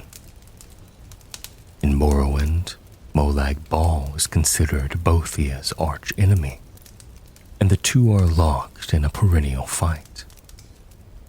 Bothia can be summoned on Gauntlet, the second of Sun's Dusk. Clavicus Vile. Clavicus Vile is named Prince of Trickery and Bargains, the consummate politician of Oblivion, master of insidious wishes, and child god of the Morning Star. His sphere is the granting of power and wishes through ritual invocations and pacts. Among the princes, he is often considered one of the more sophisticated, and he frequently appears as a jovial Scaphen, a horned Daedra from the Fields of Regret, Vile's realm in Oblivion. He is also known as Nikot. Some claim this name began with the mortal Nikotic cult, who, unable to properly read the Daedric alphabet, misread the first 5 letters of Vile's Daedric name as Nikot, mistaking the runes for Tamrielic script. Yet, the name was used by a Scaphan to refer to Vile over 300 years before the cult's prominence. Clavicus Vile finds eternity boring, and so he entertains himself by watching mortals and sometimes meddling in their lives. He has been known as a patron to vampires, granting them social stature, reason, and savvy, enough to live among mortals and even hold powerful roles in society. Not all of his plans are purely insidious. He has rewarded those who, at his direction, remove threats to the general public, though still in ways that serve his own interests. Vile is rarely seen without Barbas, his loyal companion. Barbas most often appears as a dog, but has also taken the form of a scamp named Creeper. The two are so inseparable that Barbas is almost always depicted alongside Vile in art and statuary. Vile has ever been known to store up to half his power within Barbas, leading to speculation that the pair may be two halves of the same being, since Vile's social nature would not allow him to exist without a companion. Clavicus Vile is said to be the most carefully neutral of the Daedric Princes, though he has formed alliances at times, including a role in the Triad. He is an enemy of Ebonarm. His summoning day coincides with the New Life Festival, the first of Morningstar. Some sources say Vile views himself as a playful, fun-loving god who basks in the sun beside Barbas, and that this self-image shapes his realm into something less like a place on Nirn and more like a state of mind. Yet even these sources warn that Vile's games are often dangerous, and that caution is necessary when approaching him. Hermaeus Mora. Hermaeus Mora is the Daedric Prince of forbidden knowledge, hidden shoals, whirlpools, and sudden squalls. His sphere also encompasses destiny. He scries the tides of fate, weaving through past and future as reddened stars and heavens. And his dominion is said to contain the treasures of knowledge and memory. His curiosity is insatiable. He seeks all knowledge, not to change the world, but to observe until everything is known. He bears countless titles: Demon of Knowledge, the One Who Knows, Master of the Tides of Fate, Gardener of Men, Prince of Fate, Lord of Secrets, Keeper of Forbidden Knowledge, the Golden Eye, the Great Eye, the Eye that Wanders, Eye of All, Eye who sees all, Daedra, the Abyssal Cephaliarch, Old Antecedent, Scryer, he who records all knowledge, Inevitable Knower, and Lord of Fate and Knowledge. To ancient Admorans and Bosmer, he is Herma Mora, the Woodland Man, that which speaks in the wastes. To the Aliots, he was Herma Mora. The Khajiit name him the Tide King and Hermora. He is said to weep cold tears at the plague of ignorance, where knowledge is abandoned out of fear of misuse, and his followers claim he seeks to enlighten all mysteries that ever were and will be. One follower even argued that the ultimate purpose of the Daedra Lords is to instruct and improve the generally deplorable character of mortals. But this benevolence may be a facade. Hermaeus Mora is said to hoard knowledge and give nothing away for free. Subtle rather than reckless, he ensnares mortals with secrets. He may seem cruel, but not irrational, and he safeguards any knowledge that could endanger reality.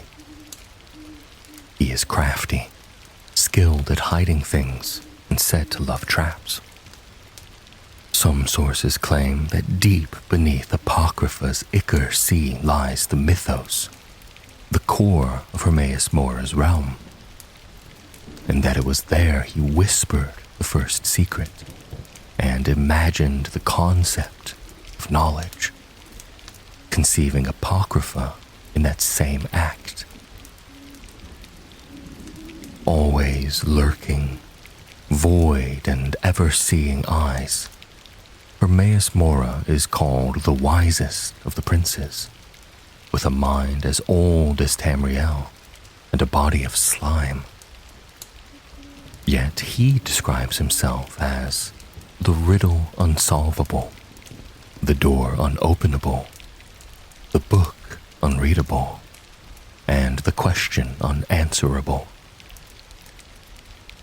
Unlike most princes, he typically does not appear humanoid. Instead, he manifests as black clouds, arranged into grotesque assemblages of eyes, tentacles, and claws, or as a featureless purple vortex called the Wretched Abyss. Though some sources say he occasionally assumed a mortal-like form. He speaks with a thundering bray and is described as composed of countless eyes, orbs without end. The essences of Hermaeus Mora and Namira are both said to take the form of roiling darkness, so similar that artifacts require additional decorative cues to identify which prince they belong to. This resemblance has led some scholars to theorize Hermaeus Mora and Namira share a close relationship, linked in some way or another. Hermaeus Mora calls himself multitudes, adopting a singular guise only because mortal minds would crumble at the concept. His appearance is described as delimited projection, and he is said to communicate rarely. His watchlings sometimes serve as proxies. He can see through their eyes and even take control of them to speak. It is said that all statues of Hermaeus Mora function as access points from his realm to Nirn, and that one should think carefully before keeping such a representation near their person. He can be invoked at certain locations on Nirn using a condensate of planar possibilities, an ink-like substance used to summon him. He is said to always be using chaotic creatia because he is perpetually engaged in ongoing projects.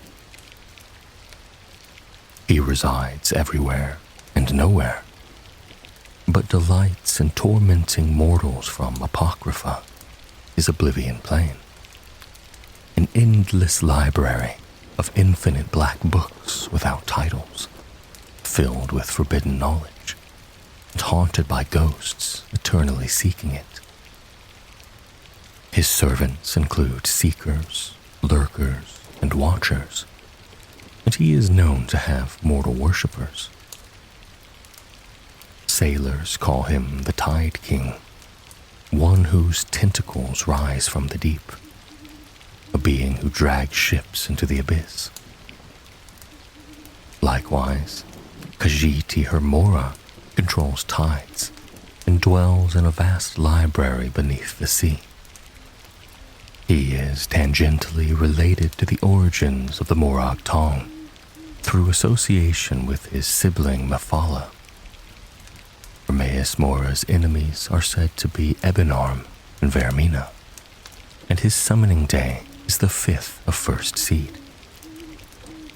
Azura considers Hermaeus Mora among the most powerful princes who stand above their lesser kith, as he was one of the 8 signatories of the Cold Harbor Compact.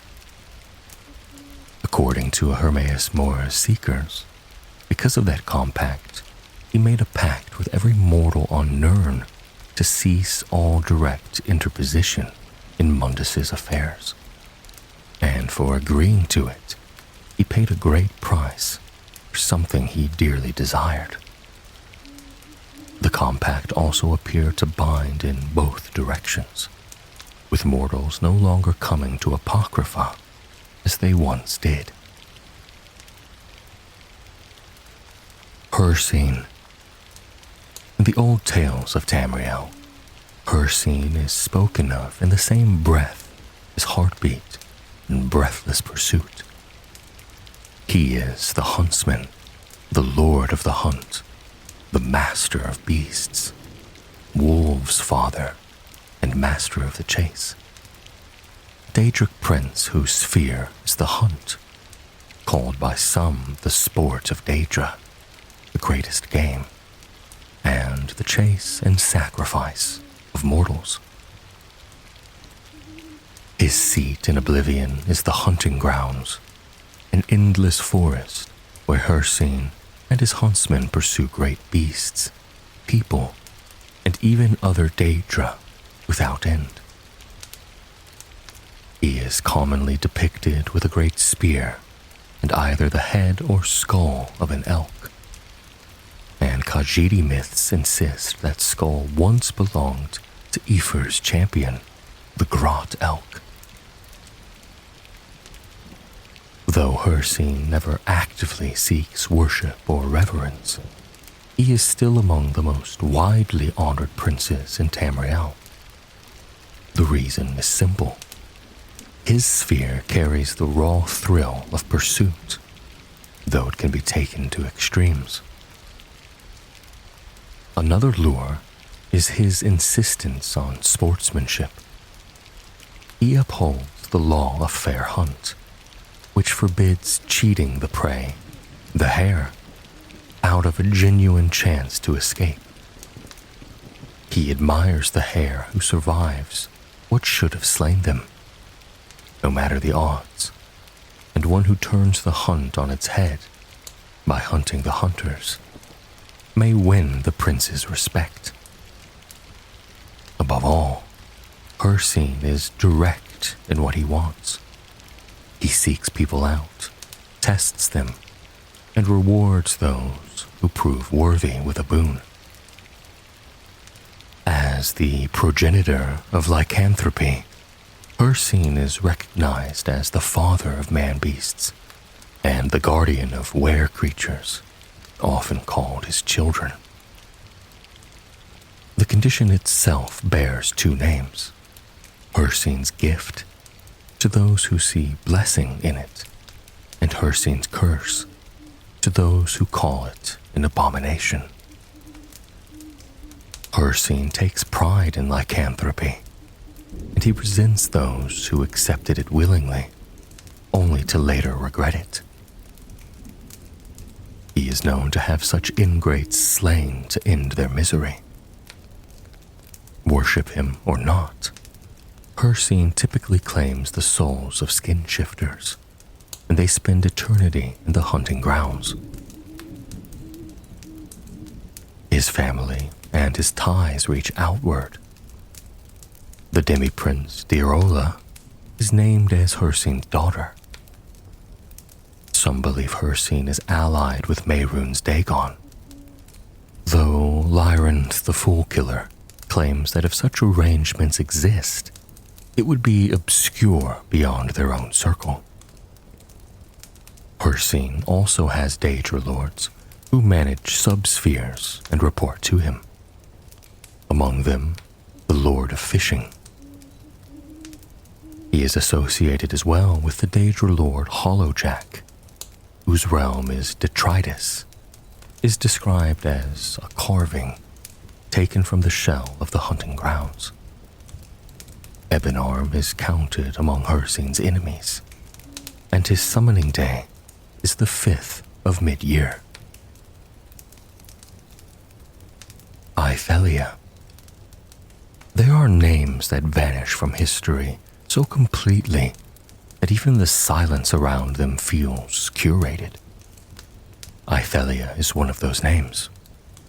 Remembered, when she is remembered at all, as the Prince of Paths, the mistress of the untraveled road, the unseen, the fate changer, the dark reflection, the last tomorrow, the unweaver, and she who saw and wept. She is the Daedric Prince of Paths. Some believe her will bears a relationship to unbound prisoners. She is said to have possessed the ability to shape destiny, to alter fate, and to rearrange its strands according to her whim.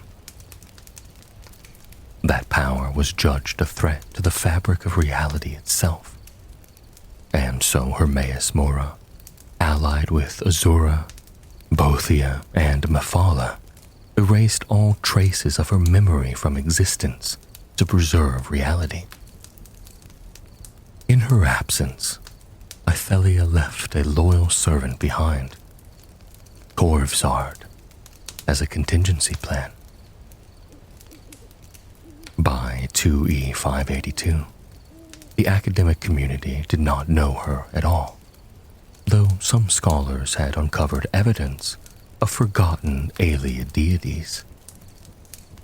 Corvzard, in alliance with Periite and Vermina, recovered his memory of his prince and began earnest efforts to find and free her. In time, Ithalia's memory was restored, and she set out to reclaim all her power. Yet with the help of the vestige, and with the support of Hermaeus Mora, she saw the destruction her path would cause, even for herself. She accepted exile, seemingly without any possibility of return, to a world without magic, and in doing so ended the danger to reality. The connection to that other reality was severed using Abolisher. Afterward, Hermaeus Mora once again erased all memory of Ithalia's existence from every being, save for the vestige and himself. Jyggalag. Jyggalag, the Prince of Order, is a Daedric prince whose sphere is logical order and deduction. His great library once held a logical prediction of every detail of the world, and of every action that would ever occur in Mundus or Oblivion, long before those events came to pass. In antiquity, the rest of the Daedric princes cursed him, forcing him to become the Prince of Madness, Sheogorath. After the events of the last Grey March, Sheogorath and Jyggalag are no longer the same Daedric prince, though they remain connected in other ways. It is said that the Daedra fear wisdom and order, and thus feared Sothasil above others, while Jyggalag is noted as being close to Sothasil in principle. Apostles of Sothasil taught that the Daedra and Oblivion are themselves nothing more than illusion, consequences of flaws in the creation of the Et Ada gears, with the void taking root in the cracks those flaws caused. They claimed that of all the Daedra, Only the Grey Prince of Order truly understood his nature and went mad from knowing it. They also held that while many Ada harbor ambitions, they learned from the banishment and now keep those ambitions within their spheres, lest they suffer Jiggalag's fate. Jiggalag commands the Knights of Order. Daedra spawned from obelisks summoned by his followers, the Priests of Order. Together they form the Forces of Order. He is viewed as stern, bleak, and colorless, and he and his soldiers alike lacking originality. Malakath. Malakath carries more names than some kingdoms have banners. Daedric Prince of Lies, Deception, and Hypocrisy, God of Curses, Daedric Prince of the Bloody Oath, Lord of Ash and Bone, Lord of Monsters, Oathbreaker, Creator of Curses, He who speaks sideways, the Furious One, Keeper of the Bloody Curse, Daedric Prince of Vengeance, Defender of the Betrayed. To the orcs, he is Morlock. In Nordic tradition, Orkay. To the Khajiit, Orka. To the giant goblins and redguards, Mauluk. To the Dunmer, Malak. And to goblins and ogres, Muluk, the Blue God. His sphere is named as the patronage of the spurned and ostracized, the keeper of the sworn oath and the bloody curse. And it also encompasses conflict, battle, broken promises, and anguish. Some have described him as a weak but vengeful Daedra, and fittingly for his sphere, he is alleged by some to not even be recognized as a Daedra lord by his peers. Yet Azura counts him among the most powerful princes who stand above their lesser kith. For he was one of the 8 who signed the Cold Harbor Compact. Shagarath, too, includes Malakath among his siblings, the Daedric Princes, and is called Malakath's artifact, Volendrung, a true Daedric artifact. Other sources argue that whatever his origin, Malakath is now a prince of Oblivion and equal to the other princes, and that even if he came into existence differently than the rest, he is powerful today and is invoked whenever someone feels betrayed, which is often. He rules the realm of Oblivion called the Ash Pit, and his servants include the oversized, dull-witted Ogrim. The Goblinkin are often thought to have origins tied to Malakath, and they worship him in some of his aspects. Malakath has been known to take patronage over Goblinkin races, protecting and guiding them. In Morrowind, Malakath is considered the first of the 4 corners of the House of Troubles, though other sources call him an ally of Mafala and an enemy of Ebenarm. His summoning day is the 8th of Frostfall, and Trollfat is a consistent element in rituals meant to summon him. By his own account, Malakath loves very few things, vengeance being one of them.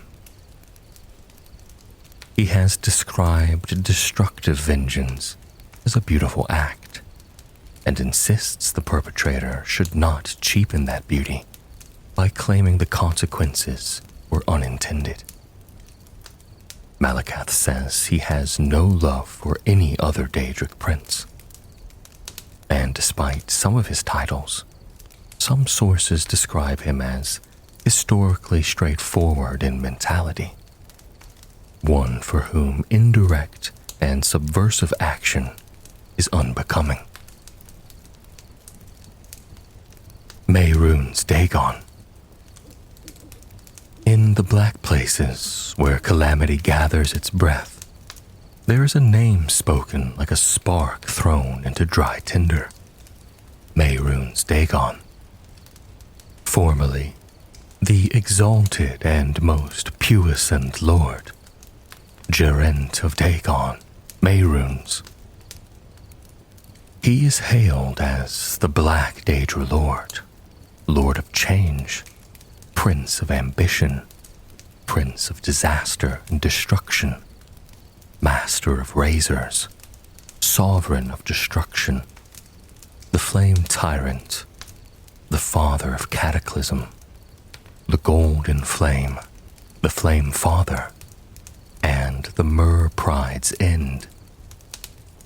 Mehrunes Dagon is the Daedric Prince of darkness and destruction, and his sphere reaches far beyond simple ruin. Destruction, change, revolution, energy, and ambition all fall within his grasp. As Lord of Fire and Flood, he is bound in mortal minds to the world's own violence, fires, earthquakes, and other natural disasters. Flash floods, thunderstorms, and natural disasters have been linked to communions between Dagon and his cultists. He is also said to be the author of the Mysterium Xarxes. And above all, Mehrunes Dagon is marked by an insatiable hunger for destruction. Yet, his ruin is not believed to be mindless. Dagon's devastation is often understood as change made real through violent rebellion. Though he is most infamous for destruction, that is said to be only one portion of what he truly embodies. All of his aspects are rooted in change, counted among the 11 forces. That force is said to flow with great strength through his realm. Even his bonds are sharp-edged. Zivalai Moeth and Phaedra Shardai are named as Dagon's adoptive children. In an earlier time, the Dark Seducer Saes served as both his paramour and his bodyguard. Some believe Mehrunes Dagon is allied with Hircine, though Lyrinth the Fool Killer cautions that if such an arrangement exists, it would be obscure beyond their inner circle, and that the relationship between princes cannot be reduced to cheap mortal dualisms of friend and foe. Still, Dagon and Hircine do sometimes pursue mutual interests, and on those occasions they act in concert. Mehrunes Dagon's enemies are many, Ebenarm, Akatosh, and Molag Bal among them. With Molag Bal, Dagon shares a bitter rivalry. Each has been known to meddle in the other's schemes whenever opportunity allows it. It is also rumored that Dagon hates Nocturnal, and Azura counts him among the most powerful princes who stand above their lesser kith, for he was one of the 8 to sign the Cold Harbor Compact, and she claims he makes art of destruction. His summoning day aligns with the Warriors' Festival on the 20th of Sun's Dusk. Mephala. Where Mehrunes Dagon is the crash of ruin, Mephala is the whisper that guides the blade. She is a Daedric prince tied to murder, lies, deception, sex, and secrets, forever weaving intrigue and terror. Though it is also said that her sphere is obscured to mortals.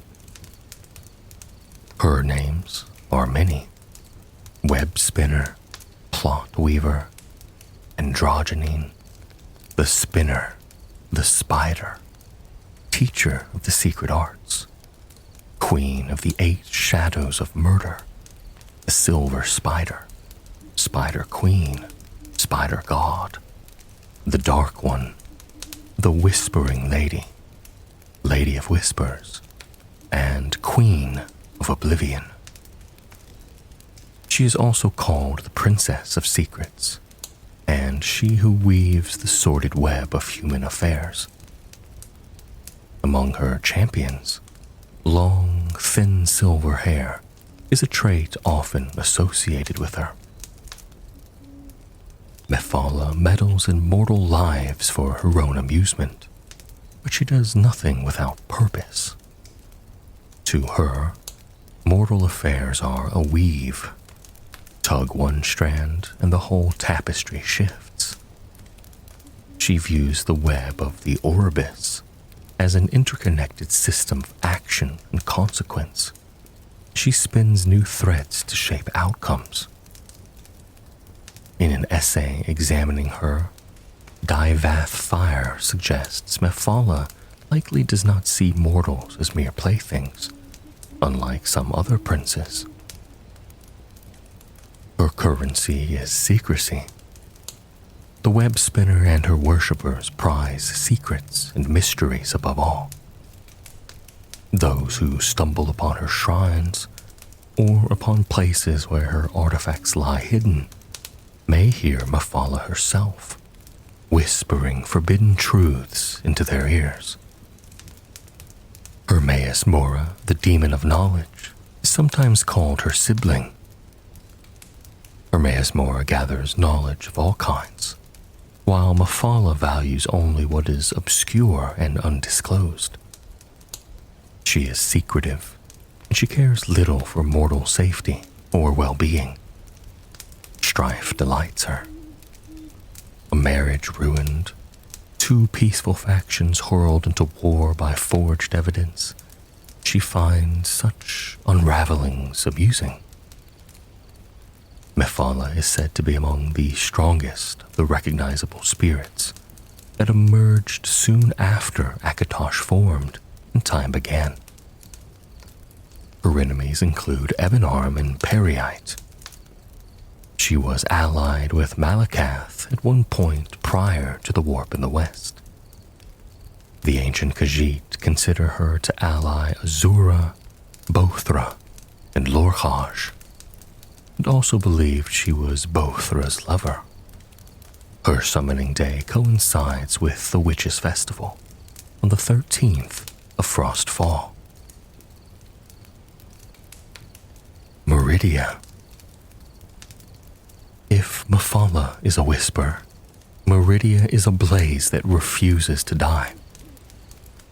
She is Meridia, the Lady of Infinite Energies, the Bright Lady, the strict but fair arbiter of inner luminance, the Sunfire, the Radiant One, the Keeper, the Lady of Light, the Red Star, the Harbinger of Dawn, Goddess who holds, Mirror of the Lie, and the Prince of Life. Meridia is described as the Daedric Prince of Life and Light, tied to the energies of living things, though it is also stated her sphere is obscure to mortals. Her symbol is the sunburst. She bears a great, enduring hatred for the undead, and richly rewards those who purge them from the world. With fervor, she seeks to reveal purity within chaos, to abolish false life, so Mundus may be reforged in new light. For this, she has a reputation for benevolence, and is one of the few princes not usually considered wholly evil. Her summoning day is the 13th of Morningstar. But not all see her kindly. To those who judge her harshly, She is the Glister Witch, or Lady of Greed, accused of collecting living human specimens to satiate that greed. To her enemies, she is infamous for a violent loathing of disorder, obsessiveness, self-righteousness, irrational fury toward beings she deems impure, and a hatred of mortal free will and defiance. She teaches that free will should be surrendered to passion. Destiny is fulfilled for the vessel.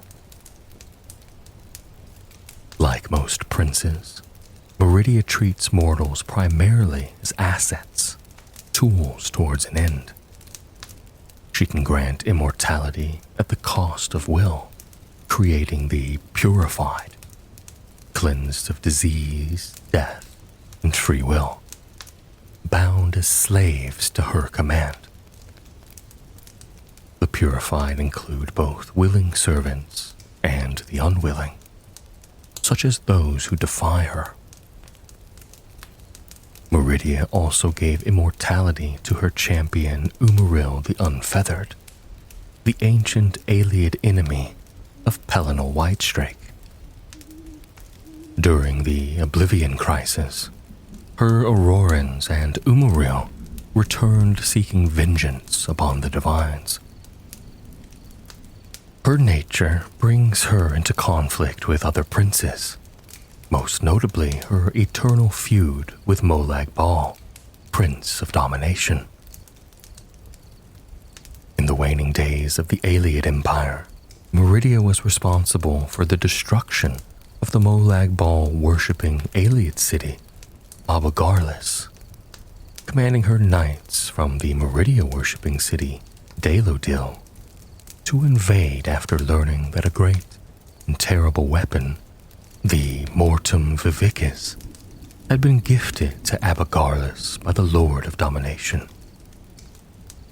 Their feud continued into the Second Era, where Meridia's aid proved instrumental in stopping Molag Bal's plane melt.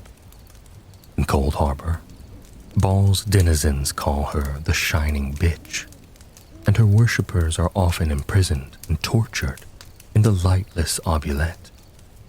Her other notable enemies include Nocturnal, who once invaded Meridia's realm in a bid to rewrite reality, and Ebenarm, the god of war who dislikes most Daedric princes. Molag Bal. Where Meridia claims light, Molag Bal claims chains.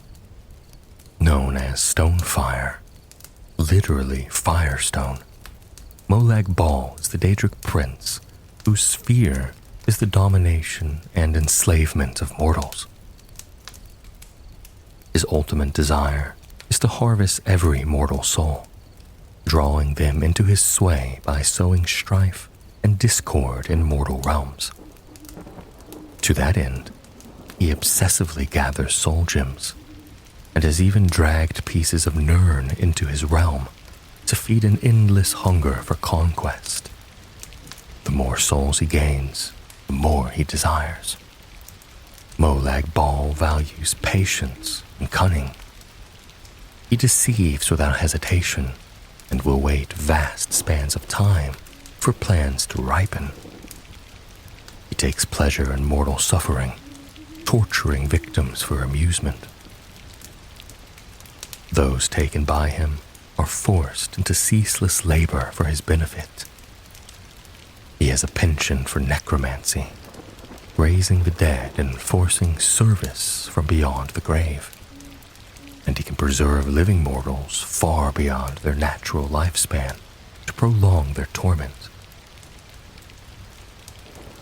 He is acknowledged as the father of several children, though what those bonds mean to him is unclear. He has a son, Ozazakar, a Daedric Titan. He has a daughter, Molag Grunda, a winged twilight, who took the Frost Atronak no Megwai as her consort. Molag Bal disapproved and had them both banished to oblivion for eternal punishment. A persistent legend also claims Haemon Cameron is the progeny of Molag Bal and a Breton woman. Molag Bal's enemies include Ebenarm, Bothia, Meridia, Leme Bal, and Arkay. He was at one time allied with Azura, and his summoning day falls during Chila on the 20th of Evening Star, and when invoked on other dates, he appears to his cultists in the guise of a mortal. Nemira. In the corners people avoid, beneath rot, beneath hunger, beneath the instinct to recoil, Nemira awaits. She is a Daedric prince whose sphere is the ancient darkness, also known as the Daedric Prince of Hunger, the Mistress or Lady of Decay, the Spirit Daedra, and the Goddess of the Dark. Nemira rules a host of dark and shadowy spirits, and is often linked to slugs, spiders, and other things that stir instinctive revulsion. A bat marks her emblem.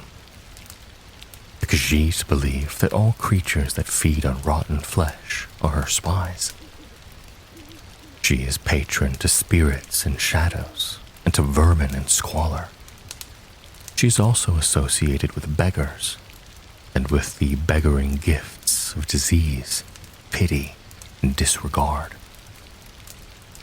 Her workings are often tied in one way or another to eternity, and the Khajiit speak of her as a spirit of infinite realms. Nemira believes herself the rightful ruler of all spirits, and in some creation stories, she is said to have corrupted Lorkhan, or made a deal with him during his effort to create Mundus. Those ensnared by Nemira are tortured until they forget who they were and know only her. The ancient Khajiit called her an Urdra, a title also applied to Nocturnal, meaning the eldest and most powerful of the Daedric Princes. Hermaeus Mora is likewise called Daedra, elder than Ada. Nemira's followers have clashed with the priesthood of Arkay in the past. She counts Azura, Twilight Cantors, Kenarthi, and Ebon Arm among her enemies, and her summoning day is Maruk's Day, the 9th of Second Seed. Nocturnal. In the places where lamplight fails and certainty thins, Nocturnal holds court. The Daedric Prince, sometimes styled a Daedric Princess, whose sphere is night, darkness, and mystery. She is named in 100 hushed titles: Lady of the Night, Mistress of Shadows, Unfathomable Mistress of Shadows, Shadow Thief, the Unfathomable, Empress of Murk, Shadow Queen, Shadowy Hag, Lady of the Twilight, Daughter of Twilight, Lady of Shadows, Mistress of Mystery, Mother of Shadows, Lady Luck, Night Mistress, Prince of Night and Darkness, and the Saint of Suspicion. Of all her names, the most prestigious is Urdra, a title that implies she is the eldest and most powerful of the Daedric Princes. The Imperial Geographical Society claims that nearly all the royalty of Oblivion recognize this title, and it has been used for Nocturnal by Sotha Sil and members of the Psijic Order. Yet the ancient Khajiit also used Urdra for Nemira, the eldest spirit. That contradiction sits strangely well beside Nocturnal's own claim that she is part of the original void, born from the black blood of the dark heart of Lorkhosh, a piece of primal void. Nocturnal herself declares, before Oblivion, there was Nocturnal, and her followers believe she predates the current reality entirely. Nocturnal is said to be able to shape the night itself. She is bound in symbol and omen to jet black ravens and crows, often depicted beside them. Birds said to possess the ability to speak. Her summoning day is the 3rd of Hearthfire, though she may be summoned at any time at a shrine dedicated to her.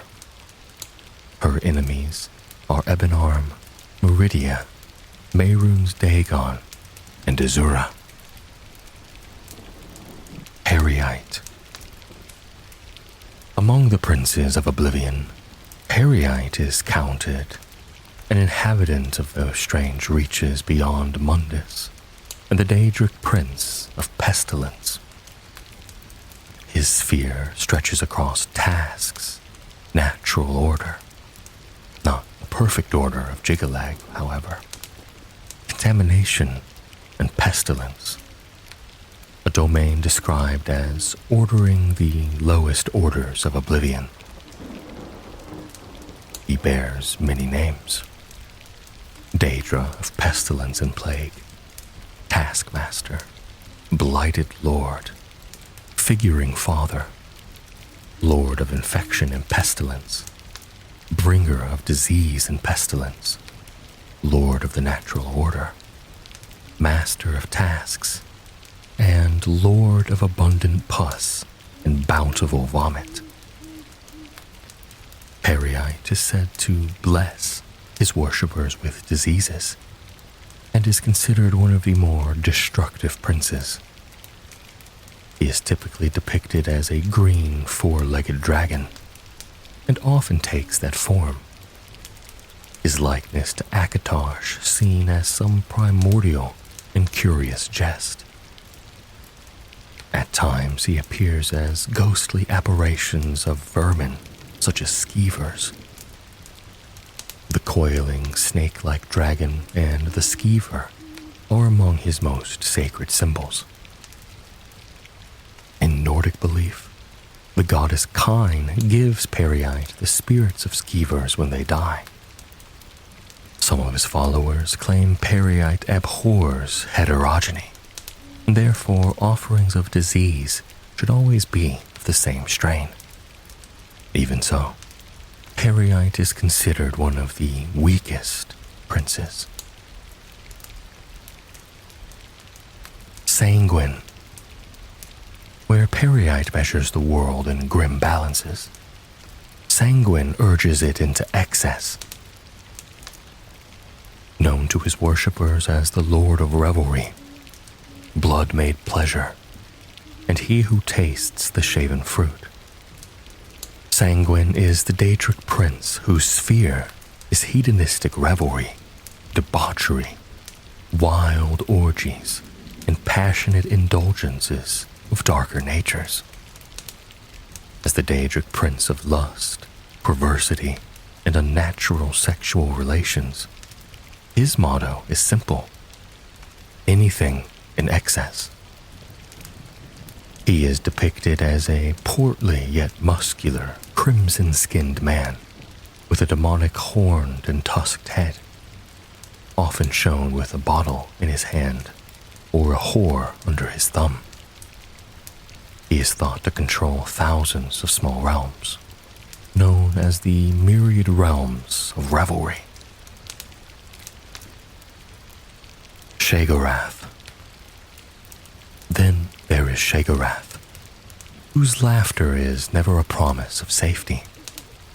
He is the Daedric Prince of Madness, the fourth corner of the House of Troubles, and is also called the Skooma Cat, Lord of the Never There, Raver, Comforter of Men, the trickster, sovereign of the Shivering Isles, lord of the creative, and lord of the deranged.